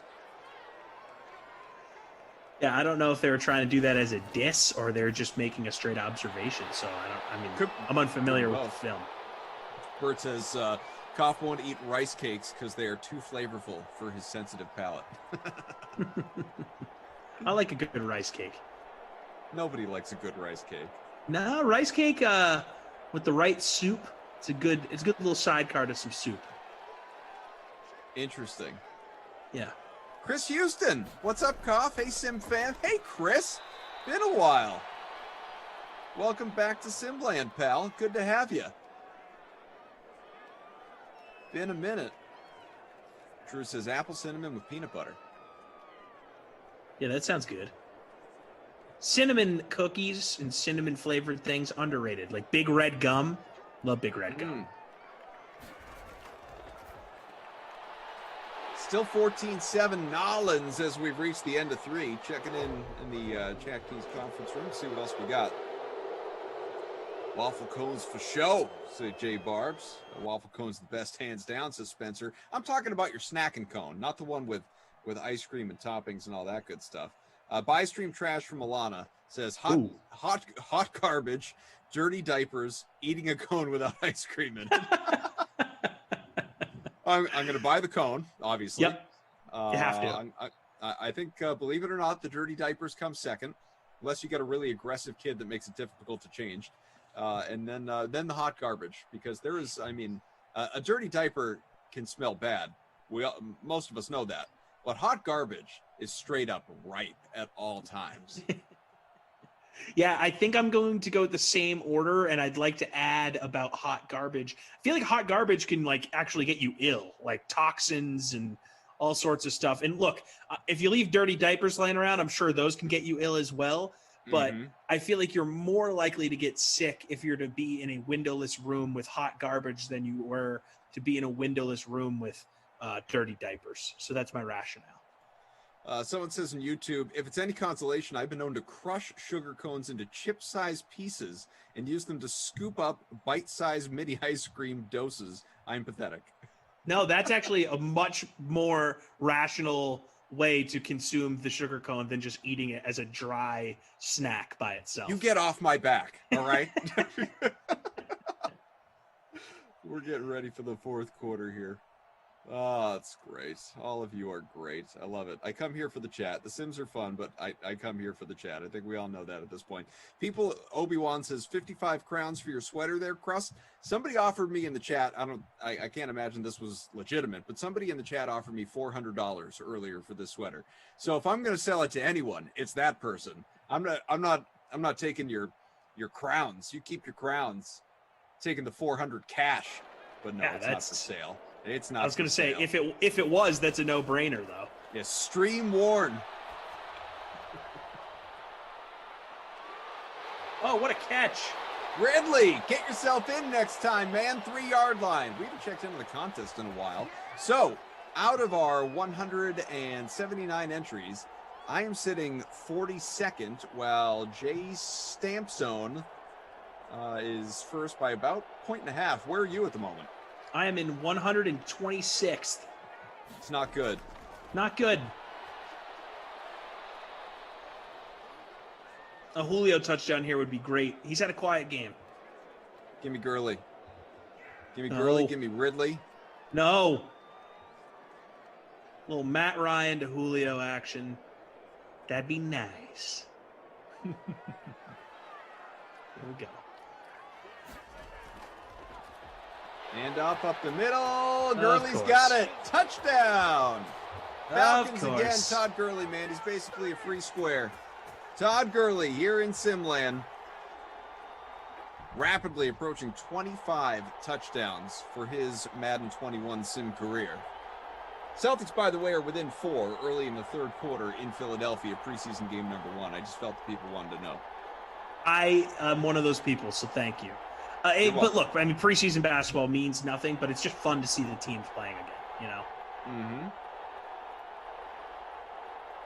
It's hard to believe that basketball's back. I mean, it was about a 2.5 month break, depending on which teams you root for. Obviously, depending on which teams you root for, some teams haven't played since March. But, you know, for most teams, those that went to the bubble, it's, quick turnaround for a lot of these guys. It's such a quick turnaround. I remember doing a sim, I think it was Friday night, and I didn't even realize it. And, I had ESPN on muted in the background, and then a Kings Blazers preseason basketball game broke out on my TV, and I was like, oh my God, what is happening here? Kind of just came out of nowhere. Emerson's internal voice says, so Tom, I get your real, quote unquote, real job. Probably pays more, builds your skill set, gives you a career, etc. But Sim Life allows you to eat soup while you're working. I think the choice is clear. Little does this man know that my podcast is audio only, and I can eat soup with all my jobs. No one can see me eating soup ever. I could eat soup all day. I'm a soup guy. Love soup. Rob says, Adam, how many announcers are there? I assume we're talking about here for the Dream Stream. Well, I don't know the number specifically, but I'll rattle them off for you, and you can keep count. You obviously have Glash and Emerson, me, occasionally Babysitter Billy, Reed, Moose, Zach, Professor Z, Lamarca, the Sax Man, Kenny, Rossi, Christian, BK, this guy Tom right here. Hi. So that's the number. We've had a whole lot of people trickle through as well, going back to the beginning, the roughly 9 months that we've been doing these sims. But those are all the active participants these days. Yeah, it's a good roster. Talented roster of people. It's one of my favorite teams I've ever been a part of, albeit remotely. Haven't met any of you guys in person. I mean, Kaufman and I worked in the same building together for almost a year, and I don't think we actually ever met in person because we were on different floors. So yeah, look, I love this team. It's a great team of people. It's a lot of fun. Madison is the only person I've met in person. Closing in on 600. See, I've never met Madison in person, so there you go. Closing in on 600 likes, folks. Smash that like button here for the Dream Stream on YouTube. We appreciate you. Keep on crushing. Let's get to 600 by the end of this game. There we go. Catch from Manny Sanders. That helps both of us. Come on, keep working it to him. Joker has mentioned Bukes and Ehrenberg and Chirag. Yeah, other people among, and Garyon's another one. Benny Bandanas, Wyman. We've had a bunch of people come through here. Bry Guy, Samir, absolutely. They've popped in. Awesome crew. Hell, you want to go way back. Mayo, Cust.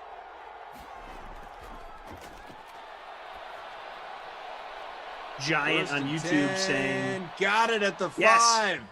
Manny Sanders Sanders for 24.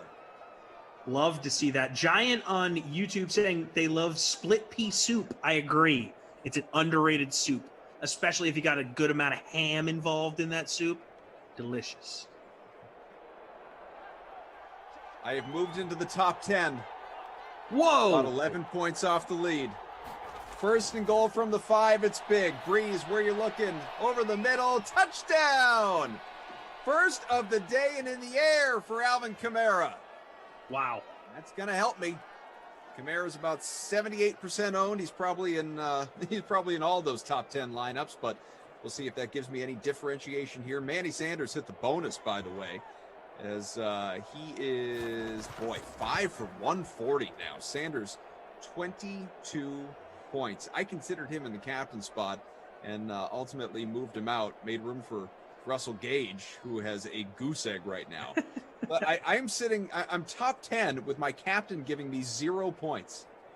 Yeah, that's pretty crazy. I also have Russell Gage with a big old donut on the stat sheet. I'm taking a look at my lineup here as it looks like I'm climbing. I'm watching the scores be manually updated. Oh, I'm climbing. Where did I land? I'm in 77th. Oh, boy. But yeah, Julio Jones really being a stinker for me right now. 4.3 points on the night. One of my favorites to be the Babysitter Billy, Not My Kid award for the evening. Yeah. And Jordan, yes, to answer your question, Kamara does have 2 touchdowns in this game. And I may have not communicated it properly, but signifying that was his first of the day in the air. He also has 1 on the ground here. Kamara with almost 30 points in the captain spot. He has, let's see, that is now 27 touchdowns in Simland for Alvin Kamara. Saints on their way, but it ain't over yet. Up a touchdown here with about 4.5 to go, and that catch by Todd Gurley. Gurley is about 61% owned in our smaller free roll, 22% in the captain spot. Ed Zone Dance on YouTube saying, forget a bidding war on the ugly sweater. How much for Tom's microwave? Not for sale, buddy. Not for sale. Jeff, formerly of Game Ops, says in classic pivoted from Ridley and Sanders to Moore and Thomas, RIP. Oh, jeez. Yeah, Michael Thomas not doing a lot either. Kyle says, Kyle in Game Ops says, can we do a reverse stream where the Game Ops and casters switch roles? LOL. Kyle, I mean, we could do it, except everyone would get really angry at you, the commentator, because me, the Game Ops person, would be doing a terrible job. So you, the commentator, would have to live with me, the Game Ops person's inefficiency. It would be a much worse experience for everyone involved. Oh, what a fumble! Oh no! Oh boy, big time Saints! Who's got the Saints DST, folks? Touchdown, Nollins! Wow. That is just the second defensive touchdown for the Saints here in Madden 21. Wow. Nollins. Who dat? Who dat? Scoop and score, baby. Who dat? New Orleans has one of the best defenses in the NFL, quietly. If you look at the numbers, it's not so quiet, but they get a lot of credit for what they do on the offensive side of the ball, as they should, but it's a formidable defense. Obviously, we saw them lose to the Eagles this past weekend, but if you look at the body of work, it's going to be a major reason why this team, if they can figure out the quarterback situation, is going to be in the conversation to win the NFC this year. Saints DST 7.5% owned, less than 1% in the captain spot in our larger free roll that we've got going on. We'll check in, obviously, on some of our lineups here, but it is 28-14, halfway through the fourth. Saints now leading by 2 touchdowns. The Saints are 10-3 tops in the NFC South. They've got the Chiefs on Sunday. They've won 9 out of 10, even though Drew Brees has been sidelined for Taysom Hill of late, and Hill coming off a game in which he threw for nearly 300 yards, a couple of touchdowns and a pick against the Eagles. That was a loss, though. Snapped that 9-game winning streak. Jalen Hurts deservedly getting another start. Saints, of course, second in the conference behind Green Bay. They have clinched a playoff spot. They've got the same record as the Packers. Falcons, on the other side, their season's over for all intents and purposes. Eliminated for playoff contention. They are 4-9, tied for third in the division. Buccaneers on Sunday at home, and they have dropped 3 out of 4. Yeah, I'm very excited for that Saints-Chiefs game on Sunday. It's going to be awesome. Both of those teams are so fun to watch. I think I've said this on the Sims semi-recently. The Chiefs have become appointment television for me. I get more excited to watch Chiefs football than I do the Patriots right now. It's a fact. And I love the Patriots, but they haven't been enjoyable for me this season. It's been almost a chore to watch that team this year. Yeah, and then whenever the Chiefs are coming up, hardly anybody this season. Right? And then when I see the Chiefs on my local TV guide here, because I live in Missouri, I get giddy. I'm like, oh, I get to watch Mahomes, and I don't need to use my Wi-Fi. I love it. Because Wi-Fi games, a little glitchy. Go. Yeah. Yeah, Drew with a good question in our chat says, how many points do the Chiefs have to be down for you to think it's over? He throws out 28 as an option. I feel like it depends on how much time is left. If they were down 28 at the half, I would say they could come back. Would you really? No, not me. I do. Not me. 28 is too much. Down to they the are half? Explosive, man. They are explosive. They are. There's no doubt about it. Hill They were is down having 24 to the Kelsey, Texans or obviously. something crazy. Yeah. So they're just so fun. Mahomes is awesome. Are you feeling then like it's a foregone conclusion that they repeat, which is, as we know, incredibly difficult in the NFL, or who do you think is their biggest challenger, be it within the AFC or just in general? I don't think it's a foregone conclusion, even though I've watched my Patriots win 6 Super Bowls in the last 20 years. I still never think anything's guaranteed because I've also seen them lose some Super Bowls that they should have won. So, nothing's easy in this league, but they're definitely the heavy favorites in my minds. And I think that they're really a league above everyone else in the AFC right now. And the best bet for them, if I had to really, really, put some pen to paper here and make a pick, it would be either the Saints or the Packers in the NFC that would have to take the Chiefs down in the Super Bowl. I think that they're getting to the Super Bowl. I don't think in a big game situation any of these AFC teams has what it takes to take down Mahomes, especially not the Steelers. They are fake. They are fake tough guys. First and goal from the 9, completed to Todd Gurley. Only picks up 2 right there. Falcons have all their timeouts available, but not bothering to use them. It is second and goal, 80 seconds left. So in all likelihood, we'll get a score here. Onside kick recovered by the Saints, and this thing will effectively be over. Go no huddle. We'll see what we get. Final 70 some Russell seconds Gage here of regulation. That would be nice. That'd be nice for the captain. Ryan, end zone incomplete. He was looking toward Hayden Hurst. Yeah, I mean, it's the Titans, it's the Colts, it's the Steelers in the mix here in the AFC. And I'm just not afraid of any of these guys. I mean, the Bills, probably not giving them enough credit. But I sort of need to see it before I can believe it in the postseason for Buffalo. Ryan tries again. Got it. Touchdown. And Russell Gage.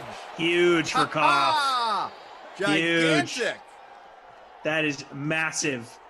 For as high as you were, for your captain to now get his first points of the game, that's got to vault you close to number 1. It's going to move me into the top 5, I think. Still a few points off the lead and time running short with 1:01 to go. Significant. Oh, moving third now. Love this manual scoring. Watching the numbers fly right by. So third earlier today, third right now, but we still got time left. Gage goes from a goose egg to a quick dozen in the captain spot. So what has to happen realistically in this last minute here for you to secure a victory, to bounce up to number 1? I mean, realistically, let's see. Who do I have on the Saints? Because there's a minute left. The Saints are getting the ball. They're going to probably run out the clock here. I've got Kamara. I've got Sanders. And I think the rest is Atlanta. And so the lineups ahead of me, the leader has Kamara and Sanders. So I can't win. I think I could finish second, but I can't win. Is that Murray? It's a handoff. It's Murray. Timeout. So none of you are benefiting. Someone with Murray does. Robbie says, Adam, good job, baby. Thanks there, Mr. Noble. Appreciate you. It almost hurts more, though, now that I've actually looked per Tom's advice and realized that I can't win. Drew Brees with the run there. Something really crazy. Hey, I was just curious, I'm trying to continue to get better at these things. So to learn rationale like that and thought process, it's all just info for the sponge here. Absolutely. No, I like it. Here's my advice to putting your lineups together. Talent. The talent in your roster. Guys who are going to play. Try and avoid the those punt plays as often as you can. Anyway, that's my advice. Targets and touches, baby. Everyone's got a different bit of wisdom, obviously. We got a 1st and 10, 46 seconds to go. Atlanta out of timeouts. Man, my problem is 3.5 points off the lead. Oh, they're gonna kneel it out. Oh yeah. My problem is, Koff, I always pick the guys I think are gonna get lots of touches and targets, and that's not the case.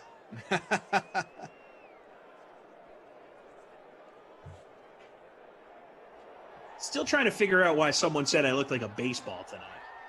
Jordan says, LOL. Koff gets the third place finish. He's ready to go on a speaking tour. I was asked a question, Jordan. No, believe me, I'll have a sim tomorrow and I'll finish 157th. I know how volatile these are. I get it. Koff, was I doing a sim with you when I came in dead last? Probably. Has it happened only once? Only once have I come in exactly dead last. Yeah, no, you were. You were. I don't know if I've ever finished last. I've certainly finished near last. Whether I've ever finished dead last, I'm not sure. I've never won. That's what I prefer to keep tabs on. I've never finished first, but 2 top threes in a day. I'll take that, I guess. Ryan, 276, couple of touchdowns passing. That brings him as Breeze 238 and a touchdown. Breeze is at 47 sim touchdowns in the air, whereas Ryan has climbed to now 65. Wow. The Simper Bowl champion that he is. Gurley, 12 for 45 on the ground, a touchdown. Kamara, 10 for 37, a touchdown. Both those guys actually a lot quieter than I would have anticipated coming in. Latavius Murray, vulture to score as well, 3 for just 2 yards on those limited carries, but he did have the score. We will see what we get out of the pass catchers. What do we got? Gurley, 10 for 108, so loud in the air, I should take back. But what I was saying was obviously Gurley on the ground, but in the air, very involved. Hit the bonus among receiving. Sanders, 5 for 140, hits the bonus as well. Thomas, 5 for 59. Julio, 4 for 45. Ridley, 3 for 74, made the most of his catches for a touchdown. Let's see, Traquan Smith, he had 2 catches on the opening 3 passes, I think. Finished 3 for 28. Touchdowns for Gage and Kamara as well. So, yeah, man. I mean, you got a lot of good options, obviously, but who is your Krusty Koff player of the game here? Is it Todd Gurley? It's kind of got to be, right? Yeah, it's going to be Gurley. Had the rushing score and then had the bonus receiving. So I got to go with my man Todd Gurley. He is going to win the Krusty Koff Most Valuable Player Award, Player of the Game, whatever we call it. But more importantly, he wins the Wooden Nickel, which entitles him to 1 free soft serve ice cream cone from Lion's Choice Roast Beef if he's ever here in St. Louis. If he's visiting his old St. Louis Rams fans. Is the Babysitter Billy Not My Kid Award, you could go Julio, you could go Jared Cook, who had a goose egg today. Who do you like? I'm sure maybe there's somebody else. Yeah, we're going to do a wooden nickel flip between Julio Jones and Jared Cook. Okay. Here we go. Should have called out beforehand. Tails was Julio. Free is always Tails. Julio. Not my kid, not my problem. Not your kid, not your problem. Very good. See all you in the chat. Love it. Jordan says, that's a good thing, Koff. You finished near first or near last. Shows you're differentiating yourself. Yeah, that's exactly what we got going on. So the day is not done yet. It is for me, but for this guy, it is not. He's sticking around. You've got, oh, by the way, I should mention, this is important at this point in time, obviously, here for the Madden Holiday Tournament. The Falcons now 0-2, the Super Bowl champs, looking like they won't be in the playoffs again. Falling, it's like the Rams a couple years back. You just fall apart after a run to the championship. Saints are now 2-0, so good for them, obviously. What other 2-0? Let me tell you real quick. What other 2-0 teams do we have?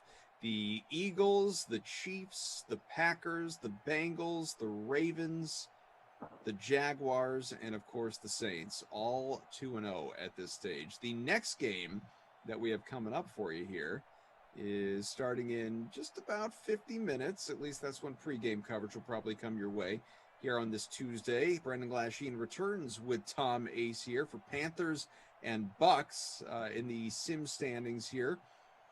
Tampa looking for 2-0, whereas the Bucks, let's say Tampa and Panthers. Yeah, Panthers are 0-1. That's what we have at the moment, folks. That's what we all have to look forward to coming up in the next sim. Tomorrow, by the way, is obviously Hump Day. I'll have you for the first 2 sims of the day, the Nooner and the Madden Matinee. Be with Reed, Seahawks Cardinals for the first, and with Zach, Niners Rams for the second. So looking forward to that. It'll be fun, but Like I said, you're not done yet, my man. You got another sim in front of you. I hope you're excited. Always excited. Get to work with my man Glash, little Madden After Dark. Where else would I want to be? What could be better? All right. Time to go, folks. Want to thank producer Mike and Drew, our technical director, obviously Kyle. I think it was Patrick that is here with us, right, on Game Ops as well. Yep. And yeah, maybe for Kyle, we'll do a little sim swap at some point in time. Keep it really interesting. I'm going to get out of here and go eat some ice cream in a bowl and then just a cone to snack on. Let's send it over to Terrell and Asak, who can't stop looking at pictures of me with a mustache. Honestly, I'm concerned. I'm a little frightened. I'm going to go. See you later.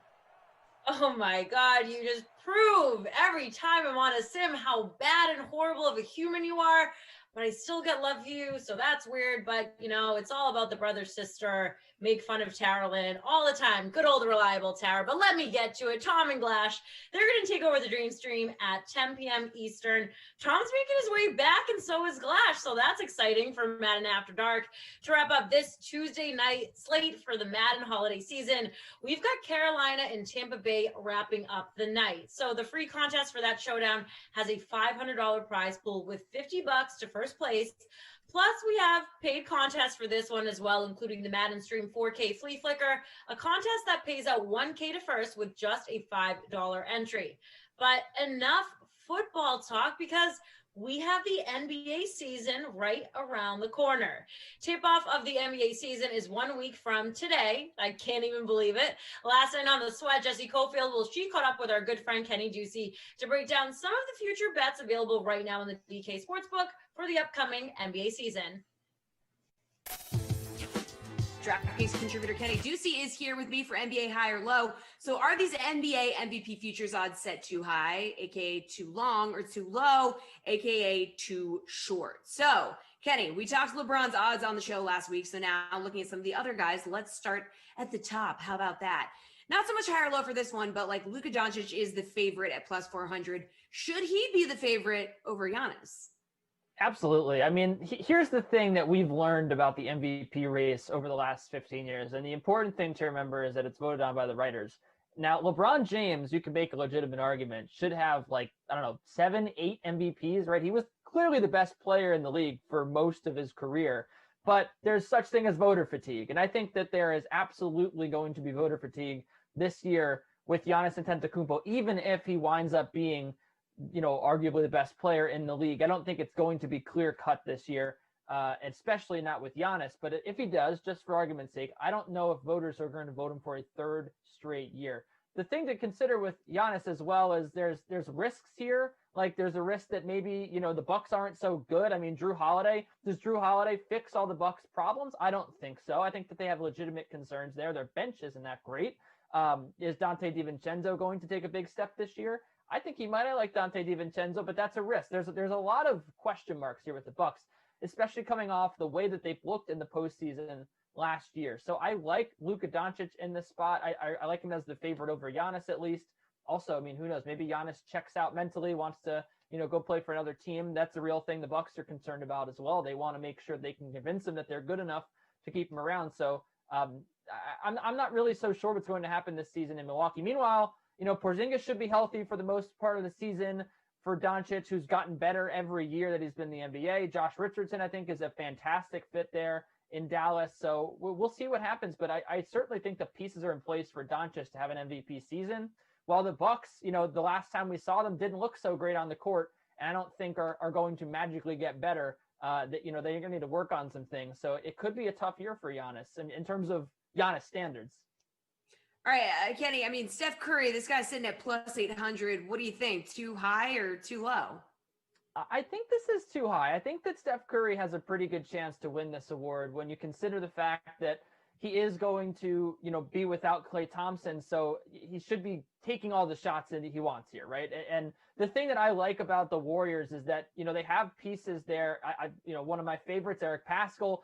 You look at Green, obviously going to be back. They add Kelly Oubre. James Wiseman averaged over 25 rebounds per 100 possessions in college the short time that we saw him. So, you could come up with the narrative here. There's also Brolic, Andrew Wiggins, that, these pieces around Steph Curry actually make him better or at least fit him pretty well. I mean, if he would have walked on the court with the Warriors lineup that wound up playing at the end of last season, it would have been trouble. I don't know if he would have been able to elevate his game to a championship level. I mean, it's just, he doesn't have the guys to pass to get the assists. He's getting double teamed all the time. I think there's going to be enough attention away from the ball to give Steph Curry a little space to work. And I do think that the Warriors could be sneaky good this year. Brad Wanamaker, great bench guy for them.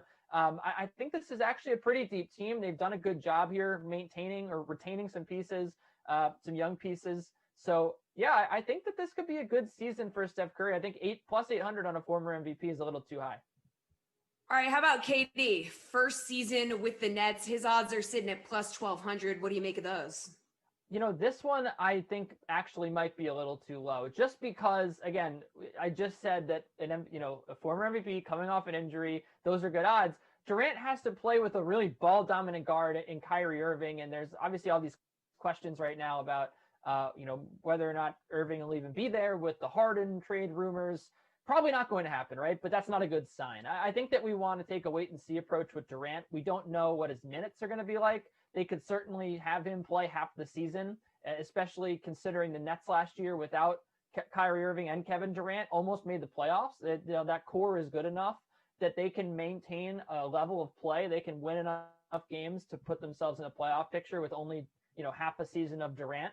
So I do think that just the way that the Nets have played this Kevin Durant thing, they've taken extreme caution, way too much caution, honestly. I mean, just way too much, way more than they need to. So what reason do you have to believe they won't do that this year? So I don't want to bet on a guy who's going to be playing, 60% of the games, as good as he may be, and next to a guy that needs a lot of the ball at plus 1,200. All right, a guy you just mentioned, James Harden, he's at plus 2,000. How do you feel about that number?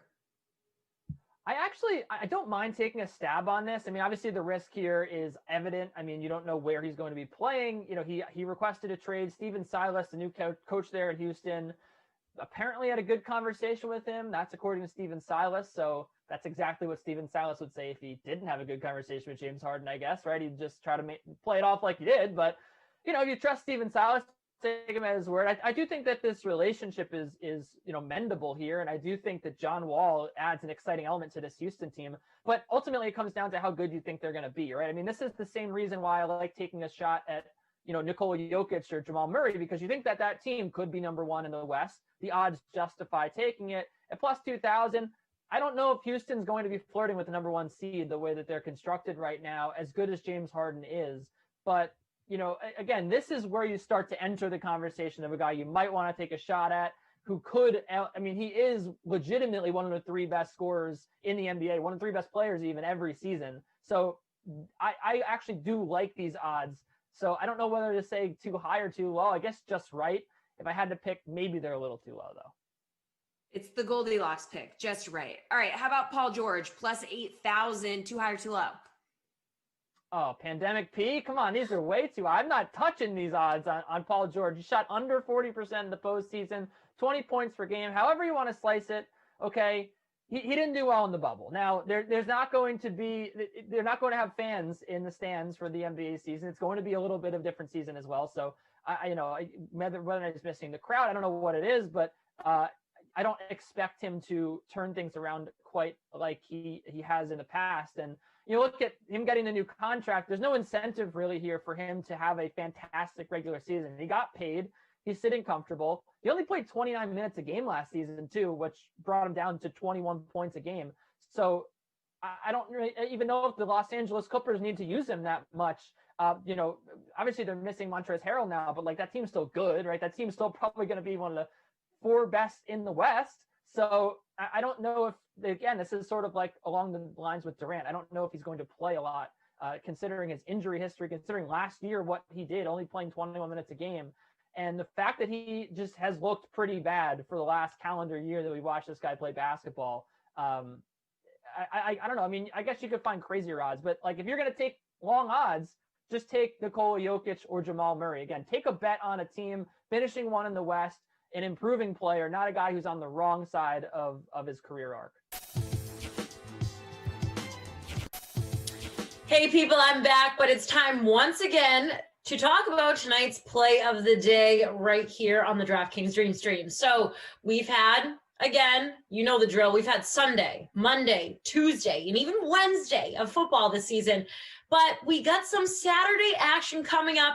The NFL has 2 games scheduled for this Saturday in Week 15. So, of course, we had to celebrate with a millionaire contest. How else would we celebrate? So our NFL 2.25 million Saturday Millionaire Special is live right now in the DK lobby. Draft your lineup from the Bills, Broncos, and Panthers, Packers games. Of course, 1 million goes right to first place for that one. So check it out right now. Okay, but we're going to keep it moving here. The Cowboys, they picked up a much-needed win in Week 14 against the Bengals. Maybe not so important for the standings, but certainly important for team morale. Adam Kaufman caught up with the DallasCowboys.com writer Nick Eatman, and they discussed how important the victory over the Bengals really was for the team. Check it out. Time to talk a little Cowboys here with Nick Eatman. He covers the team and has for the last couple of decades for the team's website. Adam Kaufman with you. Nick, how's it going? It's going great. How you doing? Good. You know, we're just trying to keep our sanity, obviously, right now. I'm sure you guys feeling about the same with a few weeks left in the season. And this last game, I'm just assuming that if any game could be penciled in on the schedule as a W, despite how this year has gone over the last couple of months, anyhow, it would be that revenge game for Andy Dalton there against Cincinnati, and obviously a club playing without Joe Burrow. How'd it feel to snap the 2-game skid? Well, you know, it felt great to get a win. I don't think you could call it a great win. Just it was great, you know, to get a win. And like you said, you know, we only use pencils here, you know, and there's no pens, there's no permanent markers or anything like that. We actually have the extra eraser. You know, I've never understood that, why you need a big eraser, but you know, other than the one that comes with the pencil. But I think the eraser on the top of the pencil plus a little side eraser. Right, plus a side, you know, big bulky eraser. But maybe if you really want to do some heavy, you know, and that's what we need, I think, for this team. You know, erase a few things. It was good, you know. It's like the high school team that is not very good and they get beat every Friday night. And then this week in practice, they said, guys, you're going to go up against the JV team. And they're like, yes, like I'm going to go. We've been taking our hits. We're going to hit on someone else. And that's what happened. I mean, the Bengals are bad, but you know, I guess the Cowboys aren't as bad, and it showed.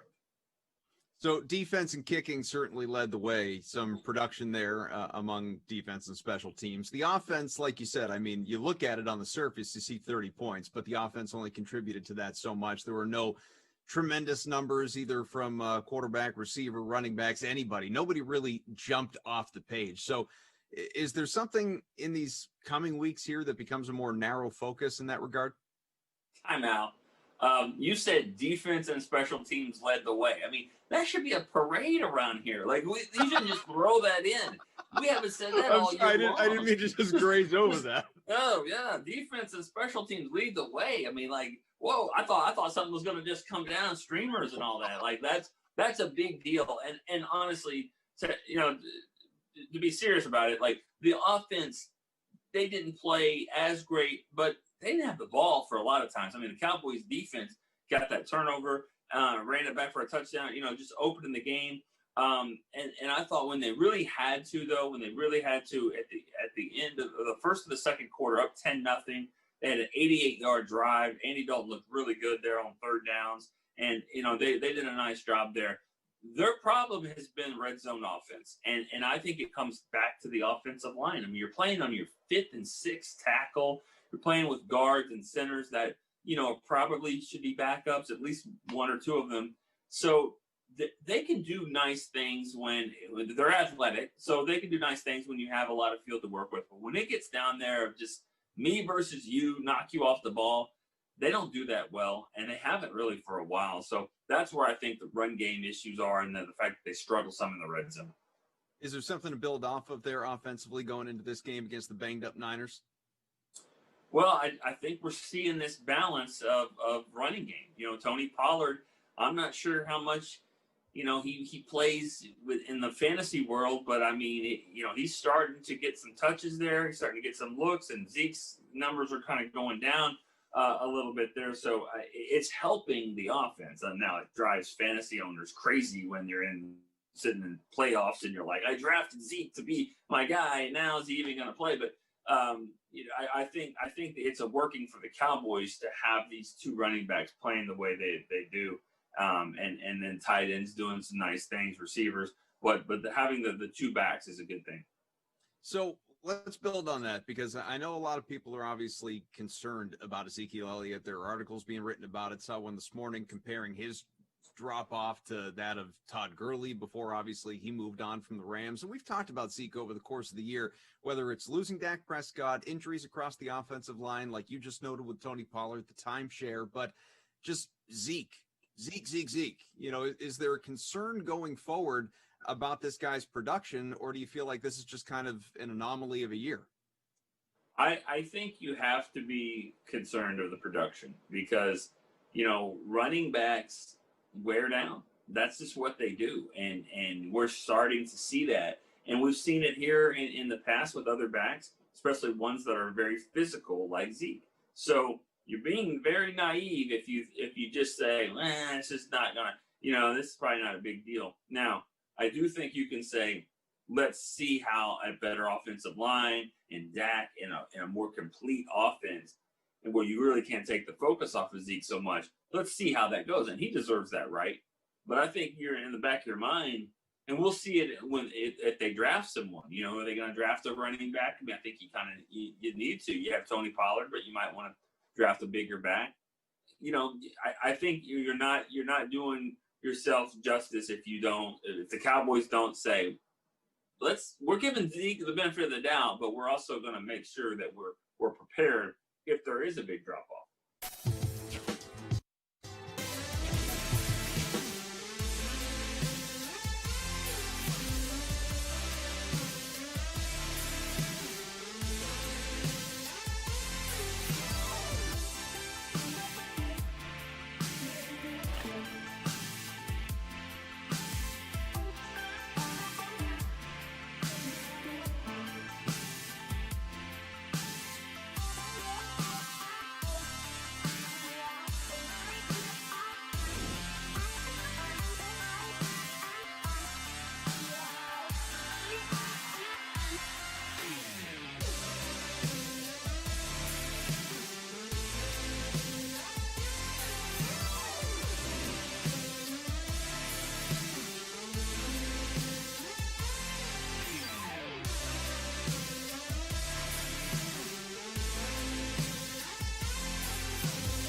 get to the rankings. Running backs to start it off. Currently in the rankings, and all these guys might not play. We'll see how it ends up going. But Ronald Jones has a broken finger. He's getting surgery. Not sure whether he's playing or not. James Conner injured his quad. And Raheem Mostert is dealing with an ankle injury that he suffered a stinger on. We'll have an update on him on Wednesday. Again, I'll adjust the rankings for those guys once more news becomes available. It does appear like David Johnson shall return from the COVID-19 list this week as well. Likely out for the week, Antonio Gibson, Christian McCaffrey, LaMichael Pirine, who is eligible to return from injured reserve, but probably not going to play as of right now. Myles Gaskin, Joe Mixon, Salvon Ahmed, Matt Breida, Alexander Madison, and Devonta Freeman all out, leading to the rankings, which has Derrick Henry at number 1 against the Detroit Lions. Sweet schedule for Derrick Henry to end the year. Dalvin Cook, Austin Eckler, James Robinson, David Montgomery, Aaron Jones, Chris Carson, Nick Chubb, Jonathan Taylor, and Mike Davis at the Green Bay Packers. I guess Eckler is the interesting one. He plays on Thursday, so we'll know more about his status. But it seems like everyone on the Chargers is currently up in the air because they're releasing really wonky injury reports. Yeah, you have Keenan Allen. Sounds like it's a normal Keenan Allen banged up at this point of the season. The Mike Williams one sounds the most concerning. It's obvious he's had injury concerns his entire career, so that wouldn't surprise me if he's out. Eckler, probably understandable. He only came back now almost 3 weeks ago, so you look at just again maybe banged up and come back. Have to watch it. If Eckler's out there against the Raiders, if Justin Herbert, because apparently he's banged up too. So if the guys are out there, you're starting Keenan Allen, you're starting Austin Eckler. The only conversation, actually Hunter Henry's got a Q tag too. They're all like you said. But those 3 guys you're starting. The only conversation, and we're not on your quarterbacks, but the only conversation you probably have is with Justin Herbert. You're starting Eckler and Keenan Allen, no question about it, and you're probably starting Hunter Henry. I think you're starting Justin Herbert as well at this point. I know he's been on the decline. I think you can make a case at this point. It depends. You need to have a pretty good option. You're not going to bench him for some rando you picked up off the waiver wire. I think you could have a conversation like Hurts versus Herbert this week. Yeah. But that's really about it. Either you have Herbert or you don't at this point.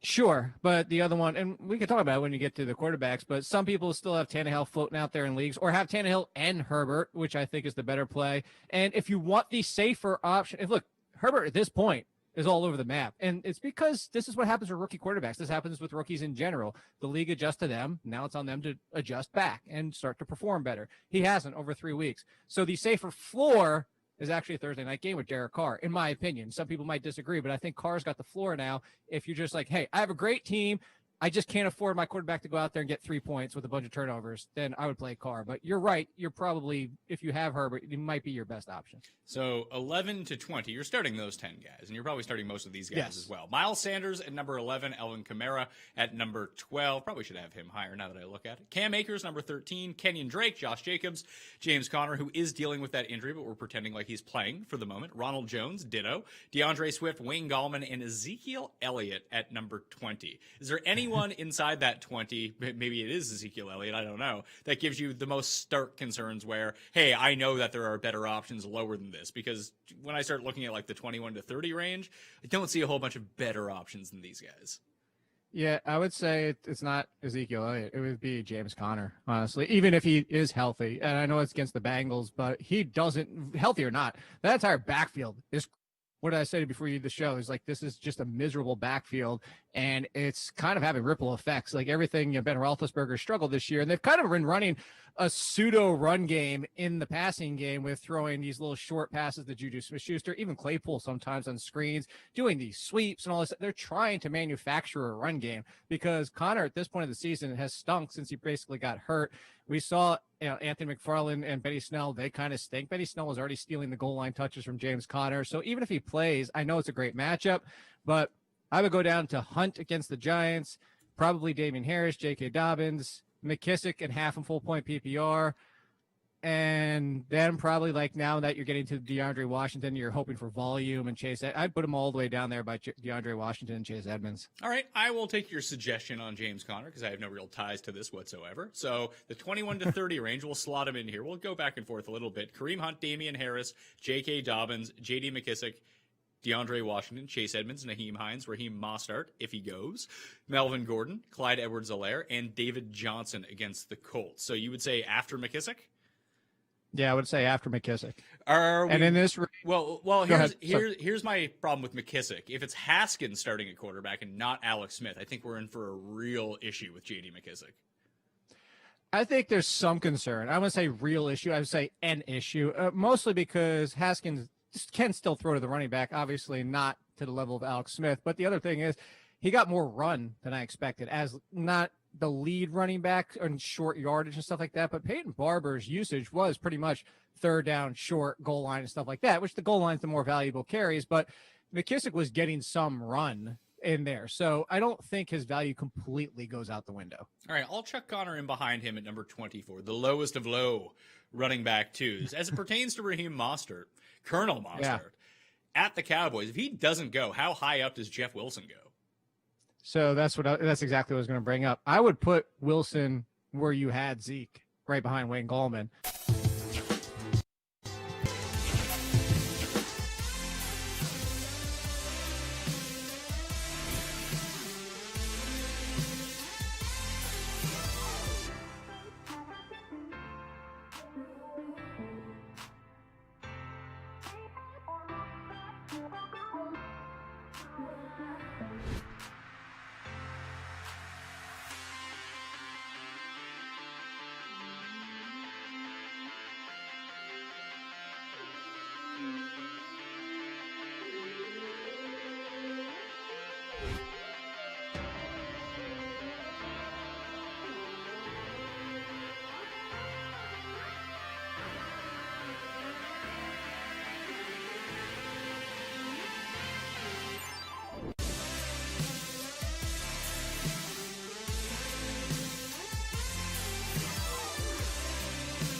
Okay, people, the final game of our 3-game late Madden slate is almost here. But first, I want to tell you about how you can win some DraftKings swag right for the holidays. So we will be giving away DraftKings ugly sweaters all week, including right here on the Dream Stream on Wednesday night. So tune in tomorrow and then find out how you can win a DK ugly sweater and celebrate the holidays in style. So you can also follow along on all of the DK social channels for other ways to win.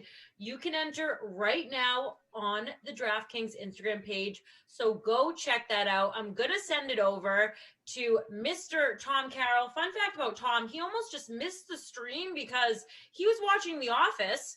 It was a 20-minute episode. He thought, no, it wasn't. It was an extended episode. So we can talk about that in the comments. I know I'm going to jump in. And yeah, we have Santa Glash here as well. So take it away, guys. Well, all right. How we doing? What did I miss? I was very close to missing this sim because I wanted to finish my episode of The Office, but I said, nope. Going to pause that bad boy and hop on, as Tara Lynn mentioned. So I'm here. I'm here with Santa Glash. Merry Christmas, Glash. Hey, Merry Christmas. Happy Hanukkah. And then Happy the rest. Kwanzaa. Yeah. That too. Here we are. We've got 3 minutes until lineups lock. Yeah, Brady. And Teddy Bridgewater. I made a contest in the DK Sim Fam Friends League. Teddy versus Tommy tickle fight. And it's the Glash Holidays League title or contest title. What direction are you going in, my friend? I went Chris Godwin in the captain spot. No way. I wanted to go with someone who wasn't as expensive. Oh, you did too? No way. Are we going to have the same lineup again? I hope not, because we didn't do well that night. No. So Chris Godwin is my captain. Then I tried to round it out with guys that I know are going to get touches. I'm trying to learn from my man Koff, who finished, I think, 3rd in the last contest here. And I know that you didn't like that, but look, Koff. I've come in first twice. Oh, okay. See, I didn't know that actually. Okay, so Robbie Anderson, 3rd. Mike Evans, Christian McCaffrey, obviously beast. Yeah. DJ Moore, and then my punt play, Ronald Jones, for $2,200. So I like my lineup. I know Ronald Jones in real life is more of a factor than he is here in Simland. But, when you're looking for punt plays at the back end and you see a guy like that with, ridiculous skill, maybe he gets involved in some way, steal a touchdown. Yeah. Maybe he gets a big play. Who knows? So Could happen. I don't know. I feel good about it. All right. Well, what are you as I looking said, I put Godwin in the captain spot. Got McCaffrey in there. Got Brady, Fournette, LaShawn McCoy, the 3rd down back. And then I also rostered the Bucs defense. I am thinking the Bucs, they're 1-0 in the holiday season here. They beat the Atlanta Falcons 14-11 in their first Madden holiday season game. Panthers are 0-1. This is a must-win for the Panthers. They've got to get this sim. I like the Bucs. They're at home. The pirate ship is going to be rocking. So yeah, there's a little Brady bias here, but yeah, I like the Bucs. Yeah, so the only Panther I rostered is Christian McCaffrey, which I feel like I can't go wrong there. I did struggle. I went Panthers heavy. McCaffrey or not? Yeah, I thought about captaining McCaffrey. In fact, I had him in that position, but then I just didn't feel like I could get enough value on the back end. So I took him out of there. I put Godwin in because the last time I had the Bucs, he had a big game. And I seem to remember whoever I did that sim with had Godwin in their lineup. They kept talking about, oh yeah, Godwin, he's so good in these, blah, blah, blah, yada, yada, yada. So I said, you know what? Taking mental note of that, make it my captain next time. So got Godwin in there, got McCaffrey. And I don't know if lineups are about to lock or what, but like I feel like I want to make I felt like I wanted to make a quick last second adjustment, put LaShawn McCoy in there instead of Ronald Jones. But Hey man, you got to go with your gut, and normally that first lineup is the one you got to leave. So have confidence in yourself. Everything's going to be fine. So we've got Teddy against Tommy. Tickle fight, Madden After Dark. I was thinking of some weird name to kind of get tickle everyone fight, excited. interesting. Yeah, I mean, it's Madden After Dark. This stuff gets weird. So it's Teddy versus Tommy tickle fight. Glash Holidays, they will not touch each other because they're on two different sides. They're on their own side of the ball. When one is on the field, the other is not. So unless they're in there for a coin flip of some kind. This is true. Good point. Fair point by you. The Panthers will receive the football first. We are wrapping up a great Tuesday here in Madden Simland. Dom, what's going on? Shakina, what's good? Giant. Or is it Shakina? Shakina. I have been corrected already by Shakina. Okay. I, I worked with a girl that spelled it the same way, pronounced Shakina. Yeah. Well, there's a place Well, for all both right. in here. Okay, folks. How do you feel about your lineups? Let us know. Looking forward to the night here. We have Wild Weather Wednesday coming up tomorrow, but I know you all hate that, so we're just going to focus on the good times. Bucks. I don't hate it. I don't either. I think it's fine. Everything's going to be fine. So like I mentioned off the top, Panthers are 0-1. They lost to the Saints on the road. Panthers, tough start in this division. They got to go at New Orleans, and now they're here at Tampa. So it's a tough spot. But we get to see Christian McCaffrey. Start the sim for us, sir. He's out again this week, by the way. Matt Rule does not feel confident he will play in real life this weekend. Yet again. If I'm the Panthers, I'm putting them on ice for the rest of the season. Like, what's the point? Seriously. There's no way they're making the postseason. He's your franchise. Curtis Samuel makes the catch. Teddy Bridgewater, good start, 1 for 1 to the 39-yard line. Bridgewater, 37% owned in the flex. Want to shout out Kyle and Patrick on the game op side for this one. Michael and Andrew producing this evening. CMC, ready for it? 36% captain, 82.5% in the flex. Makes sense. He's a beast. He is a beast. My man's a beast. Already at the 39-yard line. DJ Moore has the superstar traits up top. Running the ball with McCaffrey. So, what do you want to talk about? What's going on with you? Everything good? Yeah, everything's good. You know, starting to figure out my work schedule around the holiday schedule, around trying to sell a car. I don't know if I've mentioned this on The Sims, but I am in the process of selling my 2011 Chevy Malibu. Ooh. Now that I live with my fiance, have for quite some time now, and we both work remotely for the foreseeable future. And look, it just seems like I don't need a car anymore. I barely used it. It's paid off. So I'm just wasting money on car insurance month after month. And we can survive sharing a car here. We live in downtown St. Louis, so we can walk a lot of places if we need to go anywhere.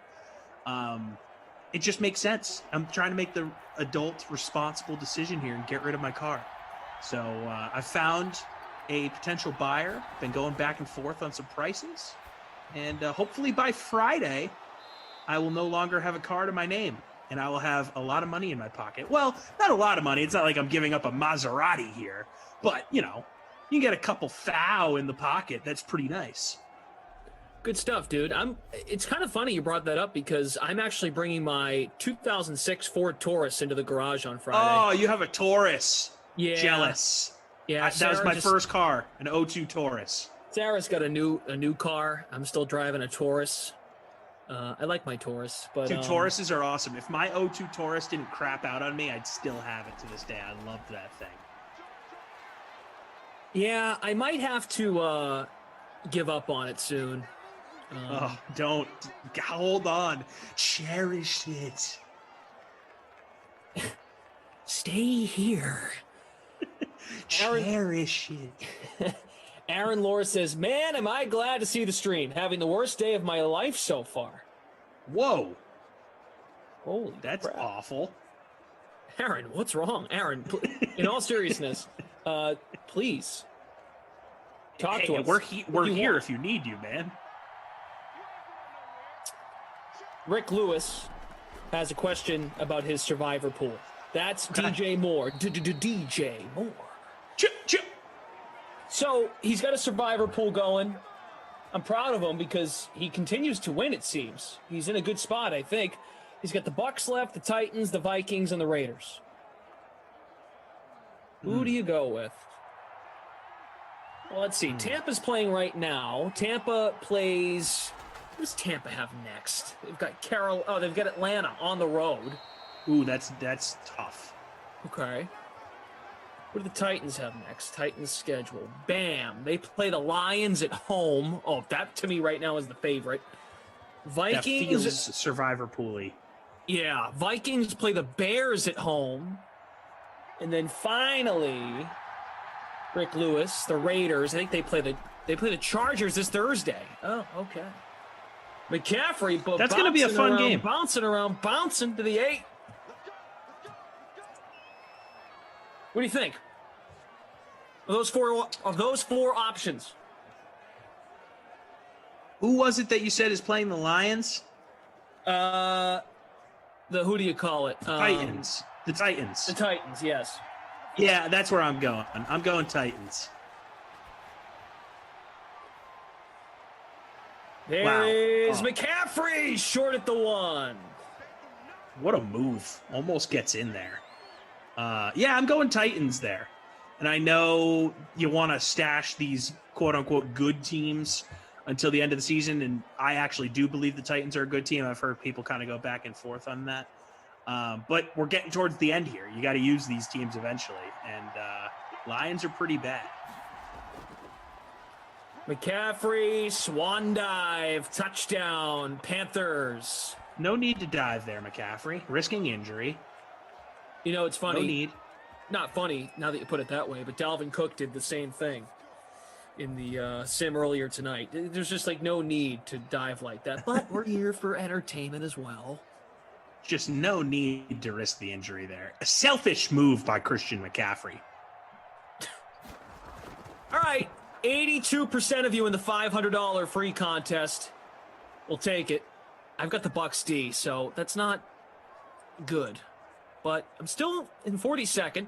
The free roll filled up. The Teddy versus Tommy tickle fight, Madden After Dark, 200 entries. Yeah, I saw that the when 6 o'clock contest. I saw that went full boat, all 200. I was proud of you, Glash. I give you credit for that. I am excited that people are getting involved. I'm in 151st. Shakina asking if Troy and Joe are coming tonight. Now, I told the people we had to hit 550 likes when I signed off the 6 o'clock sim, and we didn't get there. Wow, Edge 95. so no. Yeah, it's a no. I would say we need to get to 700 for Troy and Joe to make an appearance tonight. Okay, that's fair. And I got to tell you, compromise. my fiance hates when they join us more than she hates the buzzword. Wow. Buzzword. Yeah. Love that. Not a fan of Joe and Troy. Edge 95 says, "Oh Jesus, Glash is back." Oh Jesus.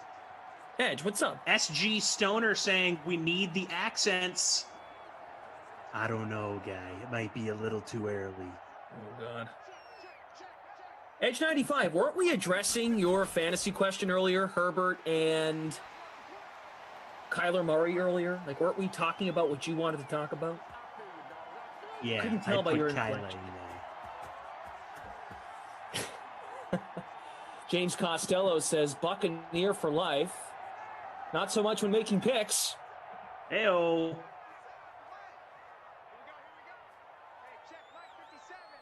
Tom Brady from under center at the 40-yard line. Bucks running the football. It's Leonard Fournette. Found a way to squeeze him into the lineup. Edge 95 saying, I'll create 600 accounts to downvote if the accents come out. Craig Silva. What's up, dude? How are you doing on Twitch? How you guys doing? Oh, Twitch fam. Hello. What's good, Twitch fam? What is this, Reed Tease Did You Know? What is this sprinkle talk he speaks of? Yes. Earlier in the night on the sim with Koff, talked about my days working at the gelato shop down in Newport, Rhode Island, summer 2012. I had a customer complaint made against me to my boss. They sent an email saying I was withholding sprinkles, was not putting enough sprinkles on the gelato for them, for their liking. They said I rolled my eyes, gave them 1 spoonful of sprinkles, and handed it to them. And I made the point, look, do I deny that I rolled my eyes? No. Do I deny that I gave them 1 spoonful? No. But should they have made a customer complaint? No. They should have just asked me for more sprinkles. Here's Brady on 3rd and 7, launching. That's caught to the Carolina 24. Tommy is 2 for 2, and that is Fournette in the passing game. So how is it that 2 of the most interesting stories about you involve frozen food items, freeze pops? Now, look, sprinkles are not put in the freezer, but they relate to ice cream. You just got something with frozen food. You're always connected. Interesting. Hadn't thought about that. Yeah, I guess dessert in the frozen variety, and I sort of click in a certain way, which is interesting because I'm not a big sweets guy. Okay. Much more of a savory guy. All right. Fair enough. Like if I have the choice, hey, can I have a piece of cake or would I rather have more of the main dish? I'm going to go more of the main, like second plate main dish instead of dessert. Mm-hmm. I don't know where you stand on that. But. I would try to do both.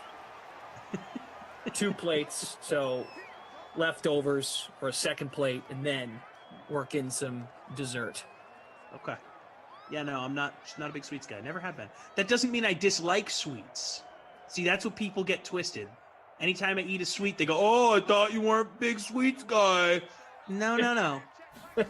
I don't dislike sweets. I just am not a big sweets guy. What was that voice you just did? Is that one of your buddies? No, I thought you said you weren't a big sweets guy, Tom, and then you had a cookie, so that makes you a big sweets guy.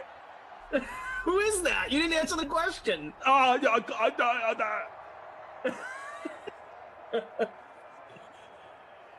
Oh, boy. Not a big sweets guy.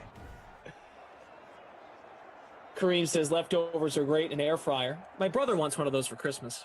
Oh, man. Air fryers come up in conversation on these Sims all the time, and it just makes me feel like I should have one. Yeah. Yeah, dude. My stepsister bought me one of those for my bar mitzvah back in the day. I said, I'm only 13 years old. How am I going to use an air fryer? 7-0 Carolina. Christian McCaffrey has the touchdown. Leonard Fournette with a big catch in this one, 33 yards. Smash the like button. It's great to see you all. Also, make sure you get to Instagram, at DraftKings on Instagram. We told you we're giving away one of these sweaters tomorrow here on the stream. Separate from that, DraftKings social media accounts are giving these away as well. Today is Instagram day. So by midnight or like 11:59, you've got to go over on Instagram, like the post that has the sweater on it, and then comment a friend. Like at a friend on Instagram, and then like at your boy TC Fresh, BOI YABOI TC Fresh. Tag me. Right, exactly. And then that way we just the chain continues. More and more people like the post and get involved. Mackenzie Sheridan, hello. Great to see you here. Logan Kennedy on YouTube commenting a few baseball emojis. I don't know if you heard this, Glash, but someone said that my doppelganger was just a baseball. Just the ball that they use to play the game of baseball. They said I resemble a baseball. Huh. So not sure what that means still, but I kind of like it. So when you think baseball, you think Tom. That's not what I think when I see you. Just so you know. I mean, it's not an insult per se. There were some mean doppelgangers thrown in there, no doubt, but that one, not one of the mean ones. Mean one for sure was when they said I looked like the female contestant on My 600-Pound Life on TLC. That was not a nice thing to say. Oh my God. So Sarah and her friend Mackenzie are now in the chat. So everyone say hello to Mac Mama. Oh, what's up, Mac? You got to call her by her full name, Mac Mama. Mac Mama. Mac Mama. Mama, there goes is she a that mother? man. Does she have a child? No, not that we know of. First and goal. Here's a handoff to, is this Fournette again? Yes, it is. 18 yards. Tom Cruise, what's up? Catching up here in the chat. Chris Houston. Evening. Hi, Chris. Good to see you back. Joao says I look like Kyle Schwarber from the Cubs. I've actually gotten that before, but his head is much bigger than mine. Slightly Lawn saying that I look like Max Muncy from the Dodgers. Yeah, I can see that actually. Yeah, Schwarber played for the Wareham Gatemen on the Cape. And down at the... No, they give him a touchdown. Oh, he gets in. Leonard Fournette. I thought he was short. Leonard Fournette. But speaking of the Cape Cod League, I always used to go down there with my father and watch some of the games. It was awesome. I saw Nomar play in the Cape Cod League. Yeah, dude, the stars of the future. Enjoying their summer. My brother always wears a Chatham Anglers hat. Booth It's review. awesome. See, I feel like this could come back. I don't think he got in. Let's see. No, I have him, so I wouldn't mind a touchdown, but I'm about fairness. I don't think he was close. Same. He's not even crossing the plane. I think he was down at like the 2. Shout out El Paso, Texas from YouTube. El Paso number one. There we go. Yeah, he's down. 3rd and goal. All right, give it to him again. Try it again. Oh, boy. That's brutal. That is brutal if you have Leonard Fournette to not get a touchdown on the next play. 4th and goal. Probably going to see Ryan Suckup. Stephen Lebowitz, Tom, ask Glash if he's ever had an empty ice cream cone on the subject of Glash, swimming. have you ever had an empty ice cream cone? Oh, he's asking that because Koff volunteered the fact that he eats ice cream cones that you can buy at the grocery store just as snacks with no ice cream in them. What? Like just stray sugar cones to the face. Dry, lonely cones. No ice cream. And I told him, look. That is some dark stuff right there. Just imagine walking into your home and you see totally a someone serial eating killer out of a move. cone that's empty.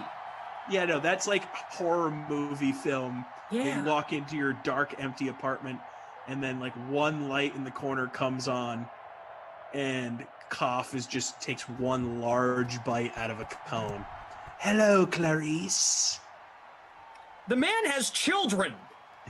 He can't be doing that. Our producer Michael sharing some information. Ronald Jones scheduled to have surgical procedure to have a pin placed in his fractured pinky finger. His availability is uncertain for this week.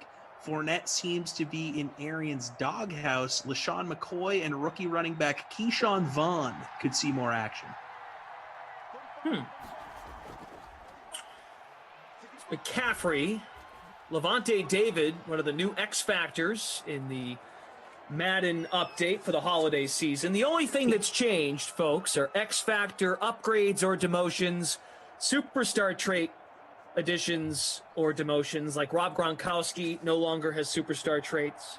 Ali Marpet now has superstar traits for the Bucs O-line.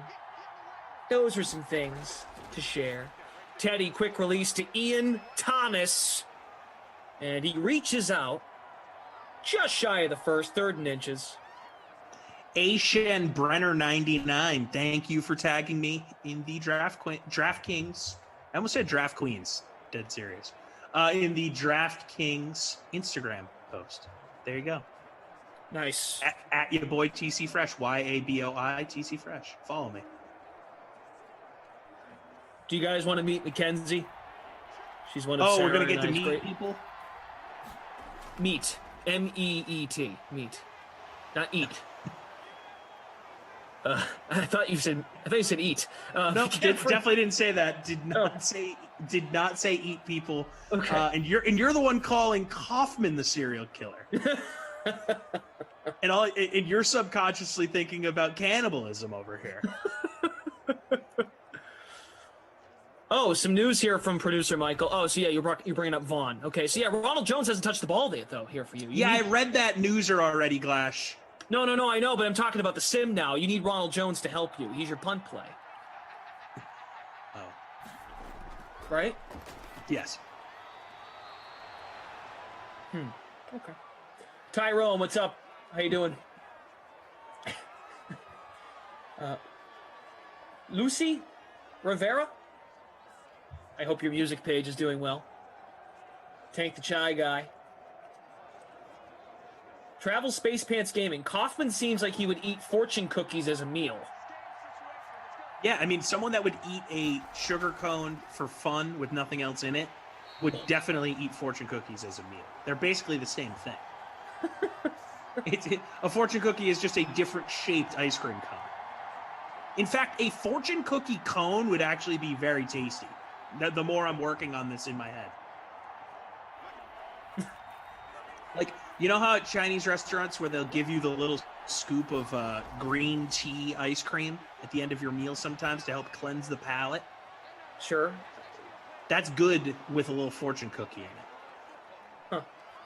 Steve Davis saying, Tom looks like Wolverine ate another Wolverine and had a baby with Barney Rubble. Okay, I like that. It's kind of mean, but I actually think it's hilarious. Kind of want to screenshot that. In fact, I'm going to send that to my friends. Oh, pardon me, Lucci, if that is your name. McCaffrey, 45 yards, 8 runs, rushes. Jimmy B disguising himself as an inappropriate name. Hi, Jimmy. Hi. Dorello needs Brady to come on. Well, he's not out there right now. DJ Moore, bottom of the screen. Carolina at the Tampa 32. McCaffrey, big hole. First down and more. Gain of 15 yards. So I think this is is either the first or second Panthers sim I've ever done, and I feel like I should have only used McCaffrey. Yeah. And gone all Tampa. That's what I did. Shekinah Sanders saying Tom has friends. Cool. I don't get it. Like, I'm in 105th. This is so annoying. I've been bad lately with these free rolls, these SimFam Friends contests. It's been awful. Giant on YouTube saying that, how is Schwarber's head bigger than yours? Your head is as big as the microwave, Tom. It's kind of Also true. And funny. I'm looking at your screen right now. Your head covers the entire microwave. Okay, so it looks like that, but that's just because of the way the camera placement is. I'll even go back and you can see my head is not as big as the microwave if I move backwards. Okay, that's true. I'll do it during the quarter break so everyone can see. I don't have a microwave-sized head. Yeah, but when you do TV, the camera adds 15 pounds, bro. Yeah, guy. Everyone thinks that he's a little chubby, but they've never even seen him in person, guy. Yeah, did you see James Harden tonight? Yeah, he was looking a little thick around the middle. He was looking like he was carrying around a spare tire. Legit. Look up James Harden tonight in his warm-ups, everybody, if you haven't seen it already. Boy was looking thick as hell. Yeah. Multiple C's. The body of, yeah, you can trade me. Yeah, body by Chick-fil-A. Another touchdown for McCaffrey here. Yeah, The what else Panthers is new? go up by another score. Kyle from the ops team. Harden had a triple-double from Uber Eats. Hey-oh! Nice one, Kyle. Kyle with the zinger. So Sarah's in here, too, expressing her love for her friend, her best friend, Mackenzie. Sarah and I are also facing each other in the fantasy championship this week. Oh, wow. That's awesome. Family Hey, so league either way, championship. you guys win. Yeah. It was a $100 buy-in, 12-team league. There you So we're taking home $1,000. There you 700 go. goes to the winner. 300 to second place. But really, it's all one, right? Because you're a unit. Remember that. Right. Well, we actually, it's funny. We had this discussion today. She's like, well, we share money, but we don't. Like, are you going to pay off my car bill? And I'm like, no. She's like, okay, I want that money. Okay, good point. Who's the favorite with the way the projections look? Oh, me. Oh, cocky Glacho. Well, it's true, though. It's just that's the science. That's the math. So who had a better record in the regular season? She went 9-3. I went 8-4. So she has a better team. If I read off her roster right now, I believe she's also the favorite. And that's not just reverse psychology. I'm going to do this real quick. I promise. I know. Who cares about your fantasy team? I know. I do. Quick. I care. Okay. Quickly. Process this right now. This is her squad. Yes. Ready? I'll go right in order. Big Ben, Kamara, Eckler, Ridley, Metcalf, Logan Thomas, James Robinson, Miami D against New England, and then Younghoe Koo at kicker. You got that? Good team. Very good team. Very good running backs. In a 12-team league, that's a very good team. Yes. Here's how I counter. We'll watch Brady here on 2nd and 9. Because, yeah, it's on. Yeah. It's on me touchdown. Okay, nice job, Mike Evans. Here we go. Ready? Aaron Rodgers, Henry, Aaron Jones, Keenan Allen, Deontay Johnson, Darren Waller. Right now, I've got Wayne Gallman in the flex, Rams D against the Jets, and then the Blankenship. Okay, I got to be completely honest. Your guys' teams are so even. I think that you guys have very, very even squads. I mean, It's gonna be a battle. It's gonna be a battle. I want to lean Sarah because I have more players similar to her on my 2 season-long teams that I have. Because I want some confidence as I head into my playoff matchups this weekend. So I'm leaning Sarah, but you guys are so dead even here. 2 good teams. So I knew this would happen. Talking her team. This is a 12-team league, guys. We're playing with, like, my uncle just turned, and I'm not discriminating age. My uncle, like, barely pays attention. He barely knows how to work the app. He's, like, 70 years old. My other cousins, like, don't care. My older brother drafted Mahomes with his 5th pick. Like, it's kind of an easy league to be good in. So I was gonna say for 12-team leagues, you guys have pretty stacked teams. Yeah, like my family is the classic family. Like, yeah, I'm gonna take Brady. Like when the Pats had Brady, who's getting Brady first? Like, yeah, I'm gonna take Gronk number 1, and then I'm gonna take Brady number 2. Yeah, if I get like- the back-to-back picks in the snake draft. that's what I'm dealing with here. Okay, but we all have jobs, and like, all right, let's do $100 this year. It's like we're like, okay, like I'm in because basically you know you're a gonna get shoo-in it. if you don't Yeah. screw it up. So yeah, it's not like no one's invested on the waiver wire like you might be with your friends where you're like invested on a daily basis. My family's the type they wake up Sunday morning, oh, like I have this guy on bye. Set Like my lineup. Yeah. I gotta set my lineup. Yeah, so Sarah's team's loaded for sure. And with the 7th overall pick, I select Julian Edelman, New England Patriots, number 11. Sticks. Okay, but enough about our fantasy teams. I know that can be really annoying, so thanks for sticking with us there. What do we got? Godwin and Evans wide left for Tommy on 3rd and 12. That's a first down. Shady McCoy, stay on your feet. Oh! Yes, sir! Wow! Shady. Oh, there we go. Get the little aftermath. Yeah, I'm glad you knew where I was going there. Got the little shady aftermath dance. Love it. Wow. Shocked he didn't fumble there. You see how he was carrying the ball. Looking like LaShawn McCoy of yesteryear there on that touchdown. Okay, last thing. Steve Davis says, Glash, did you draft Sarah's team? No, do not discriminate. Sarah knows what she's doing. This is her 5th year doing this league. She is consistently really good. I think there's only been 1 year she has not made the playoffs. Sarah is good at this.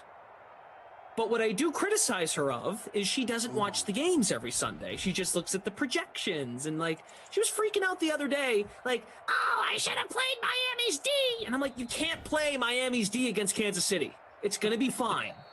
And it all worked out. She freaks out about the projection thing. Watch the actual score. You know what, though?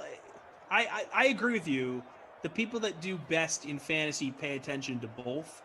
But you can have a good fantasy team year after year if you just play the numbers.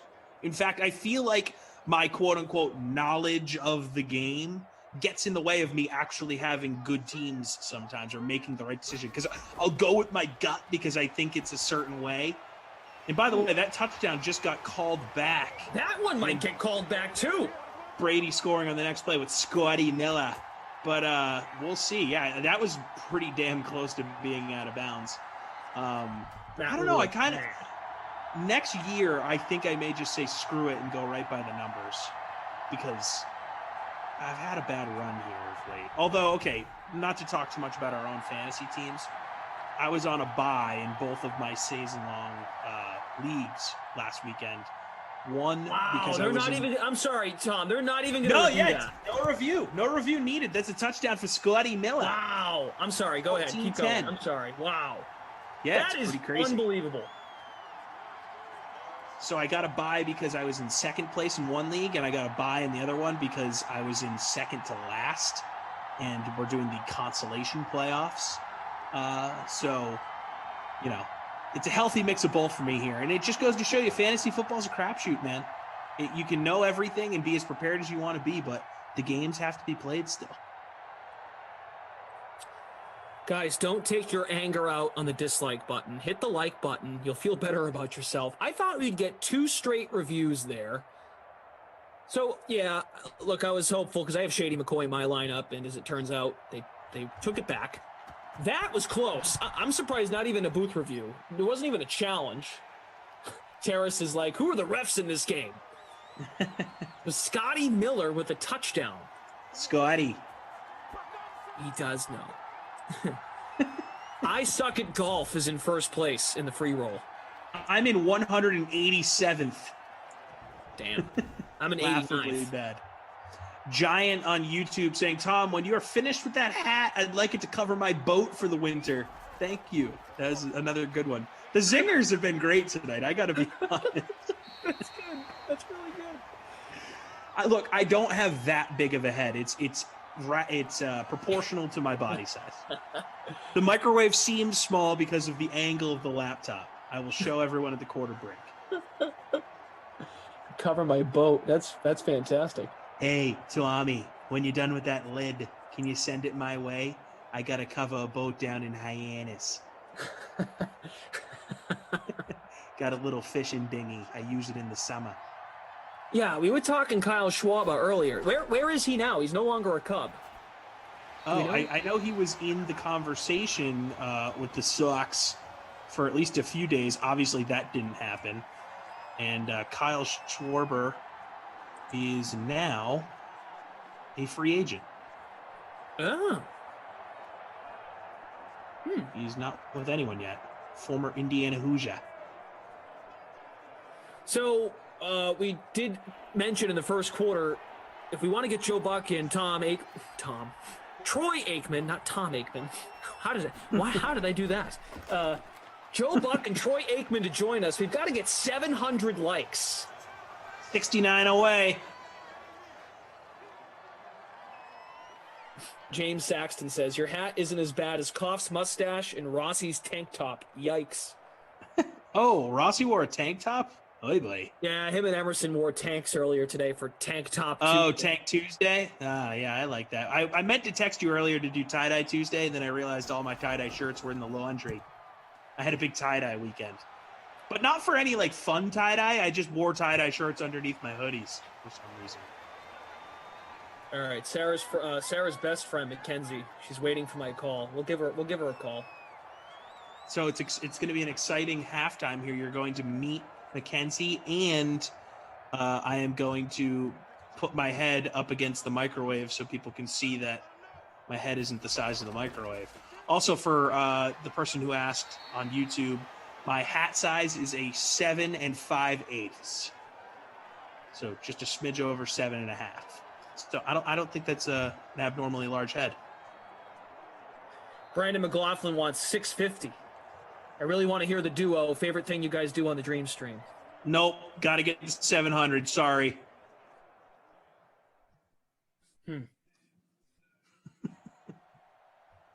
I agree.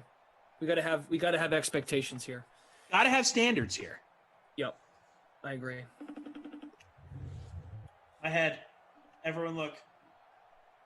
So how do I do this? It's She's gonna normal size. connect. Hey, Mac Mama. Hi. I can't see you. Hello, Mac. You got to say hello to everyone else. That's the idea. Are you ready for that or no? Are you muted? You're muted now. I'm ready. Okay, say hi. Everyone say hi to Mac Mama.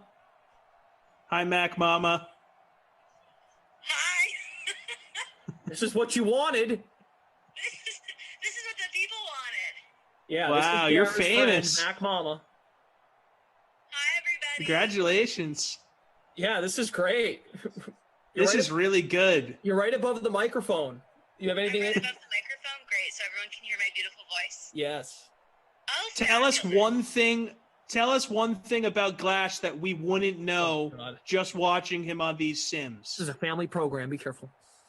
One thing about Glash that everyone should know. Yes. This is fun. Okay. One thing that everyone should know about Glash, I would have to say, is that he actually didn't know who I was until senior year of college, after I had been best friends with Sarah, his girlfriend, since freshman year of college. And how long had Glash and Sarah been dating for that to make it a faux pas? Far too long. Like, I very much knew who Glash was for a long time. Wow. But then I got you dunked. So Glash, can you explain this mistake? What's the reasoning for this? Why did you not know Mac Mama for quite some time? Well, Sarah had a lot of friends, and it just must have slipped my mind. But now we're in a great place. Yeah, and who beat you in sequence a couple weeks ago? You? There we go. I won 4-0. Or no, Mo deal. Mo deal. All right. Mac Mama, we got to let you go. I'm really... All right, bye, guys. Thanks for having me on. Okay, yeah, bye-bye. Bye. Well, had to do that. Wow, that was cool, man. Yeah, it was so cool. Oh, now Adam Kaufman's here. Yeah, he's not happy with you. You're stealing another one of his gimmicks. Has Koff done a FaceTime on the old sim here before? Sure did. I was just Sarah was just asked politely. I'm just trying to make my girlfriend happy. God, I mean, that's all I was trying to do. Koff wants to know if my fiance Morgan is here. She is in the loft, but she is snug as a bug in bed watching some Netflix, and she will not be joining us. But one of these days, we'll have her stick her hand in front of the camera again, so everyone can see the engagement ring, and we can scream Morganite as a buzzword. I know we all enjoyed that because we thought that some people were saying pork at night, which was kind of funny. Yes, that's right. It's true. Well, we're just kind of into everything here on this Madden After Dark stream. Mac now says got to work on the hang up. Well, we were elongating the halftime. We were just trying to move the show forward here. Adam Kaufman, listen to me, man. Sarah does not want to get a cat yet until the shelter in Maine where she wants to get said cat is open to out-of-town residents. We've been over this. Speaking of pets, I had a situation with a pet this weekend. Hold on, before you keep going. And for the record, and Sarah will back me up on this, Mac Mama and Sarah were there for the first ladies' night we ever did on this stream. And then you stole that. You stole ladies' night like it was an original thought. Sarah and the Mac Mama were here together. watching Taylor Swift documentaries, and they popped in and did a little dance for the buzzword. Then you stole ladies' night. Shame on you. So we're going to do this here. We're going to do this tonight. We're going to have a little cough versus glash situation. Well, I mean, just speaking facts. Now, go ahead. You had something to say. I apologize. No, you know what? I now want to dig deeper here. I would love to get Koff on this sim with us, and we could go kind of 3-person mano-y-mano. I could kind of, work as a moderator here between you two. I feel like a therapy session is necessary between Koff and Glash. I feel like, and I've said this to Koff, he has quite a bit of real estate in your head, Glash, and that's no disrespect. I love you. You know this. But I feel as though he has a little bit of a hold over you. Where Koff sees you, Glash, as sort of this fun little game. And he's sort of like the puppeteer, and he's pulling strings. There is sort of a dynamic here that needs to be worked out. We need to kind of massage the situation. That's right. You know what? You're right. There's just a little sugar-free ice cream cone living inside my head. It just wants to be eaten. Little Adam Kaufman. Oh, eat me. There's no ice cream in this little cone, but I'll bounce around. Buy your Christmas hat. Oh, hey, Glass, when are you gonna get the cat? No, there he is, little ice cream cone. That's the size of the real estate. Look, as he's making my point here, folks. Like, we need to talk this out. I could be, some people are saying Tommy Springer. I could be more of like Dr. Drew. I think I'd be a good listener. I wouldn't be there to incite. I'm there to help. So I think we need to facilitate this one of these days on the Sims, whether it's tonight or some other time. So, Koff, if you want to hop back in, I think you'd be welcome. 14-10, 5:31. I mean, I could just continue to call the game, I suppose, right? Just not. Koff now asking to FaceTime with Mac Mama in our YouTube chat. Things are getting out of hand. Go for it. But she might want ice cream in her cone. I think most people would. Tom Brady's X Factor is lit. Yeah, Johnny. Godwin, no targets. This is so annoying. Let's see. Steve Davis. I added some names earlier. Sure did. And the only way he would add names is if someone called him out for it. So why am I getting in trouble for just holding people accountable? Yep, apparently that's not fair anymore. It's not fair game. It's one of those nights, folks. Brady, just a statue back there. Yeah. Going down with the sack. Yeah. If Brady gets hit, he can't throw the ball. It's not Brady's fault that the offensive line didn't block the Giants. Strahan was in his face all day. Mm-hmm. Matt Light decided to retire early that night. Yeah, back in the day when Brady was pounding beers with the old line. Yeah. From the 26, Tommy.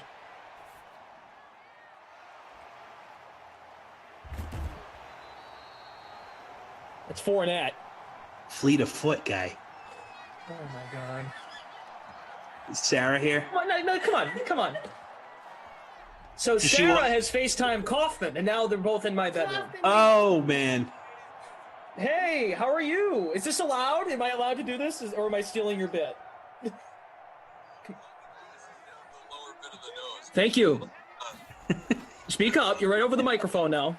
There's a real Ebenezer Scrooge look to you right now. People need to see this. Have you wearing the glasses when you're on camera? I have.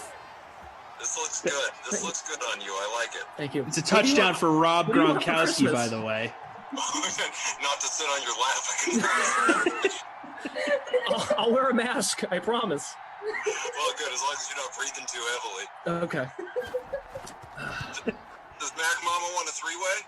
Whoa. Hey, whoa, it's a family program. Buccaneers go up 17-14. I don't know. Talk to her. Wow, Should I FaceTime Mac Mama? Guy. Oh, my God.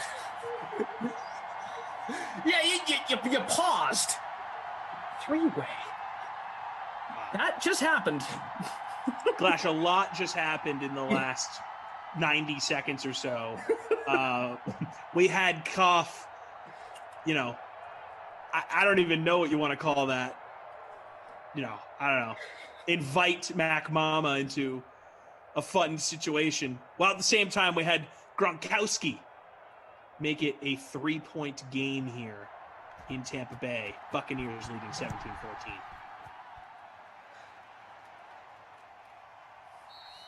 Whoa.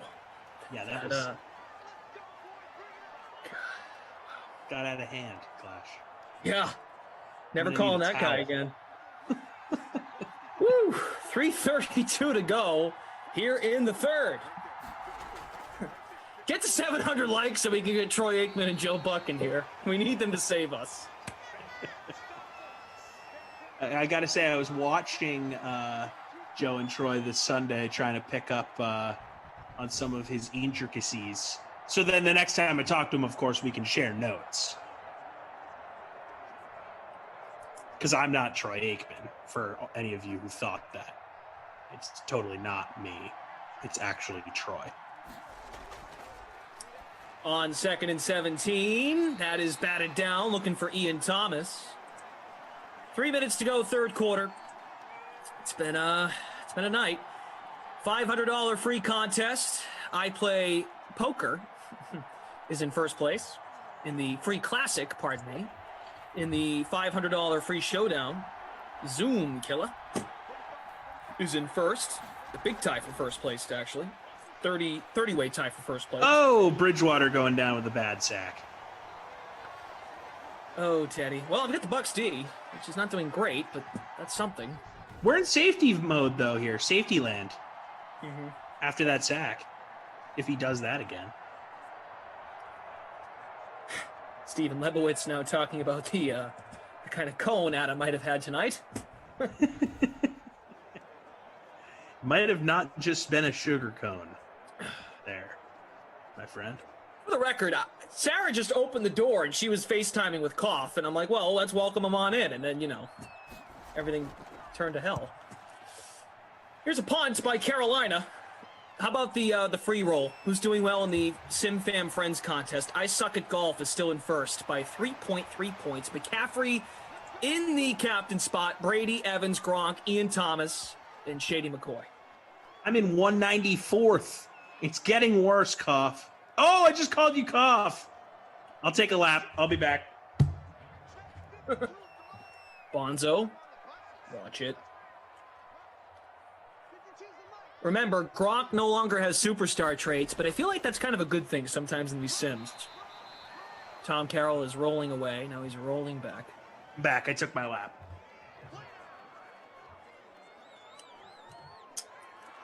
Second down and 8. Brandon Someone's- McLaughlin is 32nd in the SimFam contest. Good stuff. Someone on YouTube saying that I sound like Matt LaMarca when I do my Boston accent. Does Matt LaMarca have a Boston accent, or do we do similar fake Boston accents? Well, yeah, he's from Long Island. But when okay. he's a big fan of like the Boston, like that, what you perform. He gets a chuckle out of it. So my Boston accent kind of sounds like his Long Island accent.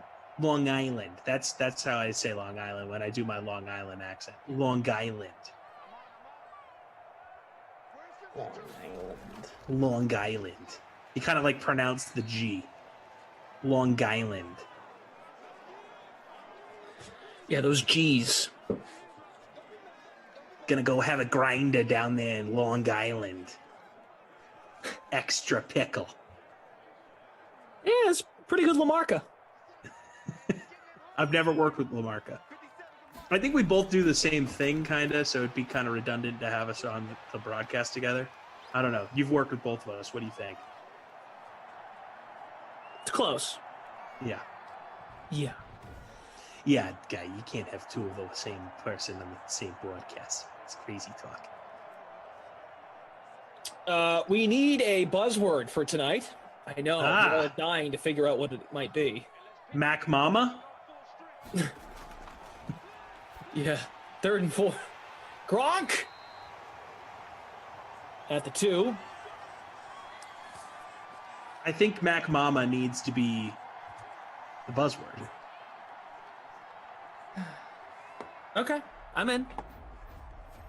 I mean, it's not every night you get to say Mac Mama on a broadcast. It's true. Oh, Mac Mama. Mama. Ooh. First and goal, who do you need? Fournette. Brady was getting excited there. Down at the 1. The AI does not want Fournette to get in the end zone tonight. Got to show Twitch some love. We're being told on YouTube. And it's true. We need to show Twitch some love. What's up, Twitch? Sup, Twitch? Sup, kid? What's interesting about the... Oh my God. Touchdown, Tampa. Is that O.J. Howard? It is! O.J. Howard acting as the fullback. My. That came out of nowhere. Now, that's a vulture if we haven't seen one. A tight end at fullback running it in for the score. Cool. Oh, Bruce says, I suck at golf. Good day, Glash. Good, Bruce. It's good to put a name to the username. You follow? Oh, Koff is just confirming what he meant. Good Lord, guys. A 3-way on the FaceTime. Get your heads out of the gutter. Oh, seems like that FaceTime call's in his head. But funny enough about that call, we didn't even establish when we can do another porch sim. That's what we got to do. I got to get over to Koff's porch. Call a sim. I wish you were local. I would absolutely meet up with you and call a sim. Do a porch sim. Yeah, it doesn't even have to be a porch. Could be a stoop. Could be a yard. Could be a park with good public Wi-Fi. Could be a driveway. Yeah. Unfortunately for that situation, I am still out here in the Midwest. Yeah, that's right. You were just home for the family time and the proposal, which went really well. Yeah, it did, baby. Yeah, it did. All right, we're going to the fourth quarter. Tommy Brady, 19 Johnny. of 21, 229, 2 tuds. Bridgewater, 8 of 12, 78 yards. Kyle and Patrick are updating the scores. McCaffrey, 12 rush, 78 yards, 2 touchdowns. He's in bonus territory. I'd say McCaffrey and Brady are the 2 favorites for the Krusty Koff Award as of right now. Yeah, that's fair. I can roll with that. Brady's got 2 tuds, and he's trending towards the bonus as well. So just keep an eye on it. Bonus watch. Fournette, 2 catches, 50 yards. Very nice. Strange. Buzzword in 5 minutes. 5-minute warning. Tell everyone in your home. Oh, no, now he's texting me. Tell one, tell all. The buzzword is on the way.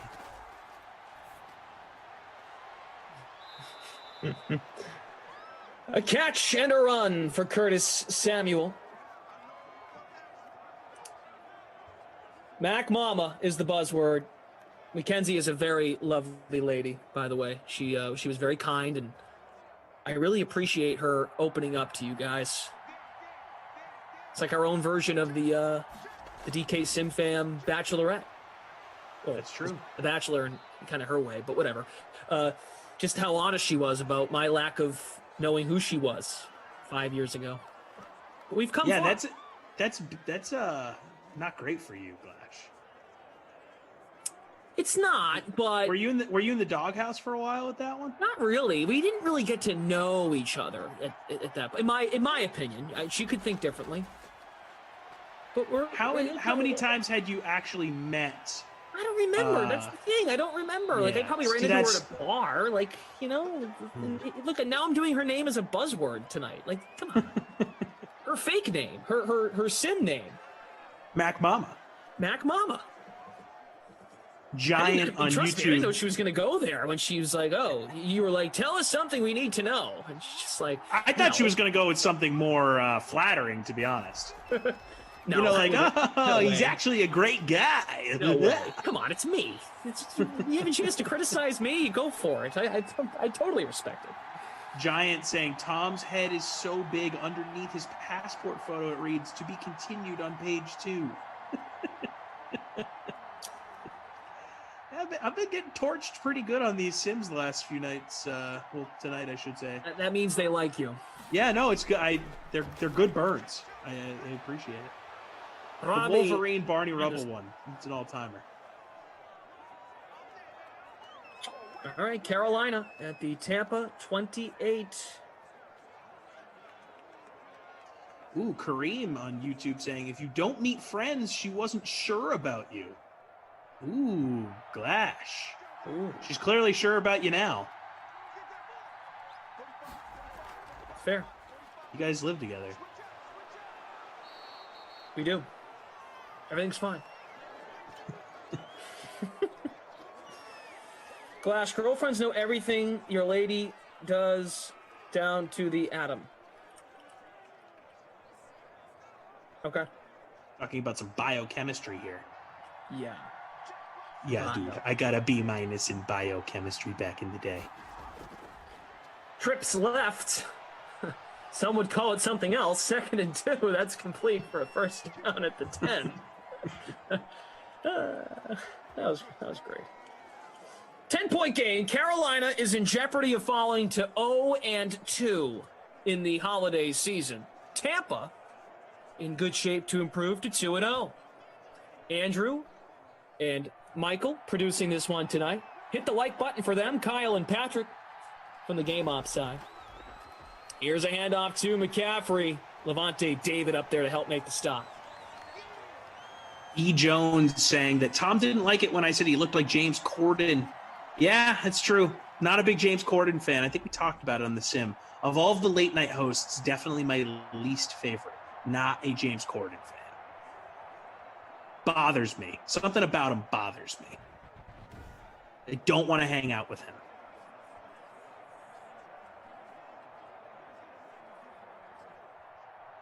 Second down and 11. Tell us who you need, everybody. Bridgewater. To the stands. All right. Yeah. Less than a minute away from the Mac Mama preach. Let me get my microwave ready. Atta boy. All right, I guess we're not going to have Aikman, no Aikman and Buck tonight. We've got to make a real surge here to 700 likes in the next 2 minutes. Morgan, the buzzword is up very soon. FYI. All right, we're good, guys. Could hear her. I don't know what she shouted, but I heard something. She yelled, "No!" All right, here we go. Mac Mama in 3, 2, 1. Mac Mama. Mama. Mac Mama. Mac Mama. Mac Mama. Mac Mama. Mac Mama. Mac Mama. Mac Mama. Mama. Mac Mama. Mac Mama. Yeah, what? Mac Mama. Mac Mama. Mac Mac Mama. Mac Mama. Mac Mama. Mac Mama. Mac Mama. Mama. Mac Mama. It's that beat that make you go mama. Mac Mama Mama. Mac On the floor, Mama. mama. It's that Mac Mama. Master on the drummer. Mac Mama. It's Mac Mama. Mac Mama. Mac Mama. Mac Mama. Mac Mama. Mac Mama. Hey, Mac Mama. Mama. Mac Mama. Mama. Mac Mama. Mac Mama. Mac Mama. Mama. Mama. Oh, Mama. Mac Mama. Mac Mama. Mac Mama. Mac Mama. Mama. Mac Mama, Mama, Mac Mama, Mama, Mac Mama, Mac Mama, Mac Mama, Mac Mama, Mac Mama, Mac Mama, Mac Mama, Mac Mama, Mac and Okay, that's it. We're cheese, done. Mac Mama. Wait, we have one Mac Mama. Okay. Mac Mama. There you go. You guys heard that? We're good. Chris B on YouTube saying, Tom, my girlfriend is upset that you haven't acknowledged that she says you're her dream stream man crush. To that I say, sup. B Garnett 26. You guys are awful. Well, you're no fun. But thanks for being here. Somebody on here, I lost their name because of all the Mac Mamas at this point, said that I look like an overweight Chris Farley. Now that, I mean, come on. I see what you did there. A little bit of a stretch. I appreciate the effort, though. That's a catch for Godwin. About time. First down, Bucks up by a touchdown. Only the second catch. Rhonda saying yak llama.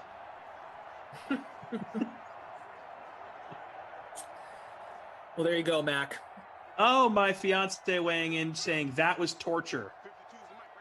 She's Tom and Morgan Carroll on YouTube. Thanks, honey. Love you. Who is that? My fiance, Tom and Morgan Carroll, is her Oh. name on YouTube. That was torture. Sorry she feels that way. Yeah.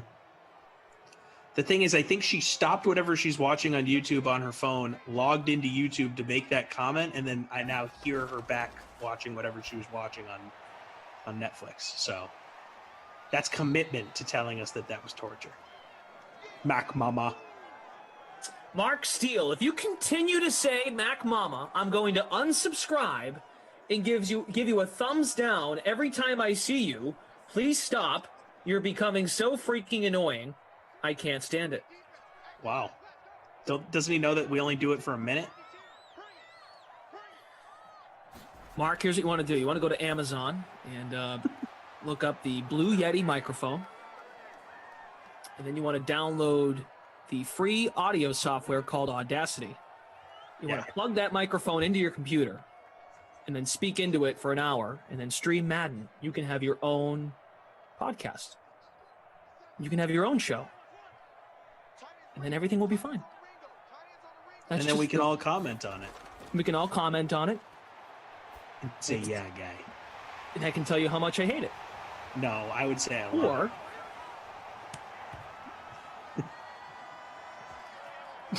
I'm just kidding, but but you can do that if you want. You guys should see Glash's face when he's trying to be conniving. He just can't do it. You know, he's too nice of a guy. I really am. I'm just kidding.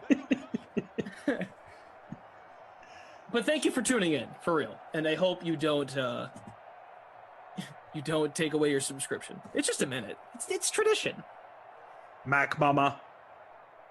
Giant on YouTube saying Tom's head is so big that his right ear is in a different time zone than his left ear. Mark, do you know what the buzzword stands for? Buzz. If you don't, it's okay. I can tell you. And I don't have to tell you. But thank you for being here. B. Garnett, Don't be you annoying, too. dude. Don't be annoying, dude. Folks, thank you for tuning in all day. 6 Sims today. We've got 6 tomorrow. We're back tomorrow night as well for Madden After Dark. I think we've got the 8 o'clock game as well. We do. Browns, Steelers, Ravens, Bengals. Mac Mama, good to see you. I'm not saying that over and over. I'm just saying bye to Mac Mama. Yeah, she's bidding us adieu for the evening. Adieu, adieu to you and you and you.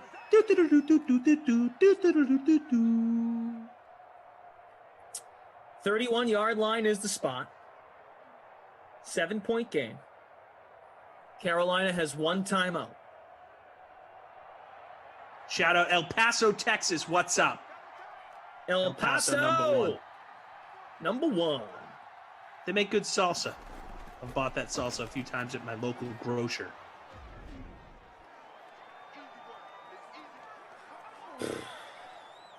Only 31 likes away from 700. If you feel inclined, hit that like button. Maybe we'll get a quick emergency visit from Troy and Joe. Slightly Lawn saying Tom is a stunt actor in Airhead commercials. I don't even know what that means, but it's funny. Ooh, an Airhead sounds good right now. I've never seen an Airhead commercial on television. Am I been a wrong while in if I saying have. that? Never seen them. My fiance the other night, we stopped at a gas station. She went inside and bought a bunch of Airheads just out of the blue. All watermelon flavor.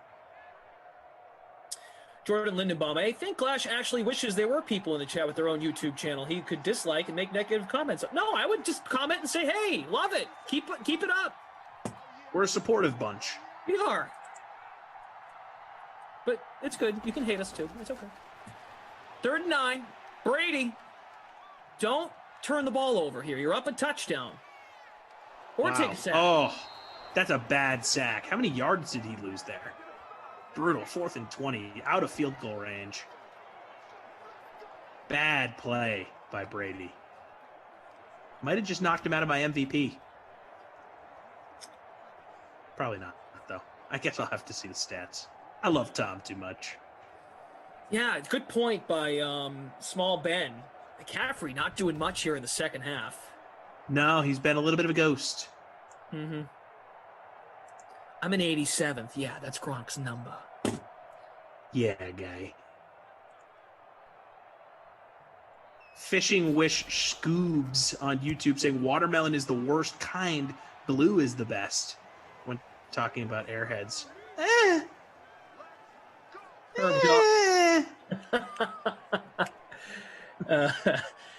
Herb Dog says Tom Carroll slowly becoming the heart and soul of Glash After Dark. I don't know I if love that's it. a good thing. Yeah, is that a good or a bad thing? Could be anything. Bridgewater. Got it, dude. Wow. Upstairs to the Bombing. heavens. Tipped Bombing ball. it. Oh, he Ooh. was there. He should have just stuck his hands out. It would have been a touchdown.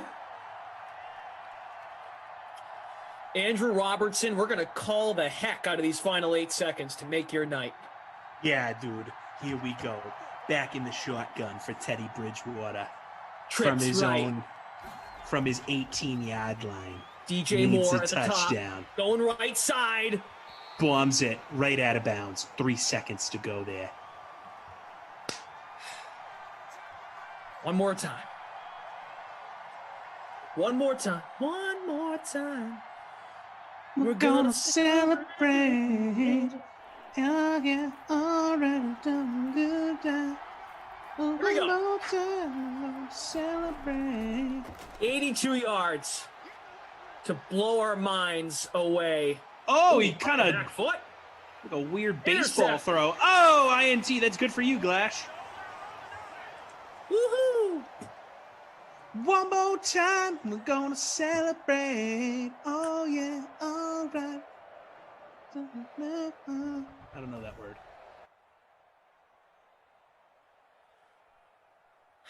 Got some breaking news in college basketball. What do you got? Stanford's Tara Van Derveer passes Pat Summitt for most wins in NCAA men's or women's basketball history, 1,099, with a win over Pacific. Just in women's hoops, I should say. Passing the legend, Pat Summitt. It's big news. We now have a new winningest coach in women's basketball. It's awesome. People just continuing to climb the ladder. Records are made to be broken. All right, Tom Brady went 22 of 25 for 260 and 2 touchdowns. Bridgewater, 14 of 23, 140 and a pick right at the end. McCaffrey, 85 yards. Fournette, 48 yards. 2 touchdowns for McCaffrey. Did not do much in the second half. I almost want to give him the Not My Kid award for how bad he did in the second half. Yeah, he had 2 touchdowns, though. I know, but he had 79 yards or something at the half. He just disappeared. What are you doing, guy?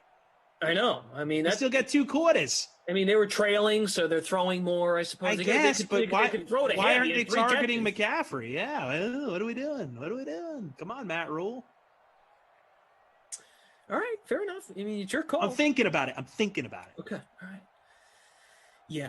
McCoy, 5 for 52. Gronk had 5 for 52.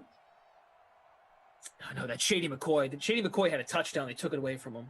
That really did me in. DJ Moore, 2 for 20. Bob Anderson, 2 for 22. Jimmy B came in 27th in the DK SimFam Friends contest. Nice work. I suck at golf. Bruce, came in first, held on throughout the night. Nice job. Clash, I feel like I should wear my glasses too if you're gonna rock glasses. Yeah, it's fine. It's just kind of to do the Christmas thing. There we go. All right, what are you landing on here in terms of player of the game? Brady wins the wooden nickel, free roast beef sandwich. Sorry, free soft serve ice cream cone at Lions roast beef sandwiches here in St. Louis if he's ever here. And Leonard Fournette getting my crusty cough, not my kid award, the RB1 for the Bucks. Not able to punch it in with all those red zone opportunities for Tampa Bay. He had a touchdown get called back. So Fournette, not my kid, not my problem. Very good. Thank you all so much for tuning in. I know we can get silly on here and we can go off the rails, but I truly think it makes us complete. I agree. A lot of people called me fat tonight. It's okay. Just the way you said that was funny. I'm sorry. That was good. All right, but yes, thank you. We have 6 Sims coming your way tomorrow. It is a Wild Weather Wednesday, so brace yourselves. Thank you for being here, for real. By the way, one last time, I will remind all of you, you go to Instagram, go to the DraftKings account on Instagram. I just want to make sure I got the time right on this. Yes, by 11:59 p.m. Eastern, so you still have 45 minutes to do this. Go to Instagram. I'll show you what it looks like. This is what you want to look at on Instagram. This is the post you'll find on DraftKings. It's got the ugly sweater there. Today is Tuesday, December 15th. You want to like that post and then tag a friend in the comments to get a chance at winning one of these sweaters. And I guess producer Andrew's got a graphic up for it right now. So there you go. Check it out. Today, Instagram wraps up, and then I guess we're doing another giveaway. So we're going to have a giveaway on the stream. There it is. Perfect. Thanks, Andrew.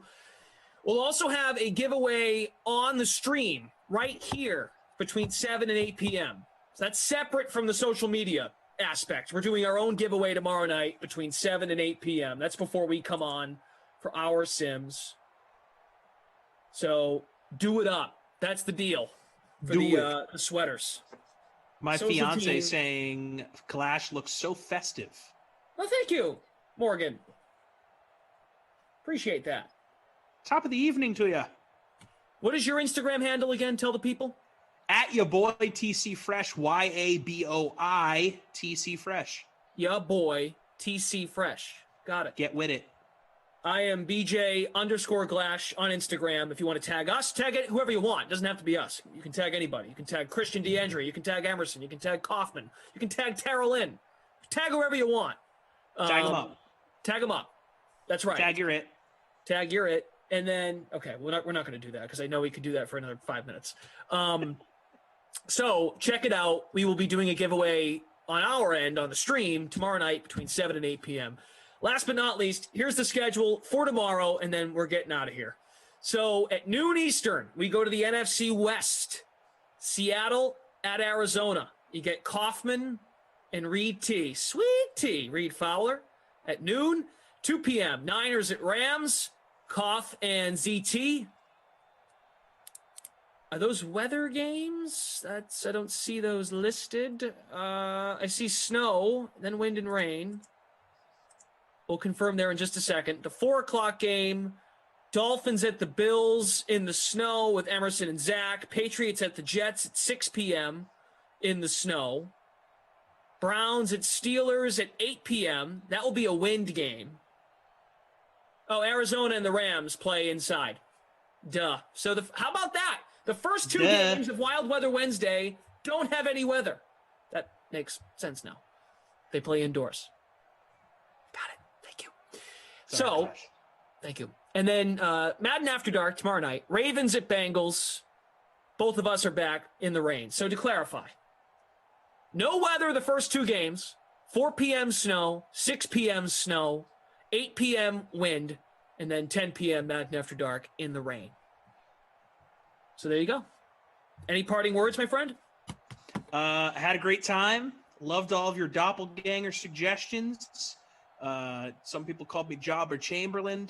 Some people said I look like a baseball. Just, the sporting equipment that you use to play the game of baseball.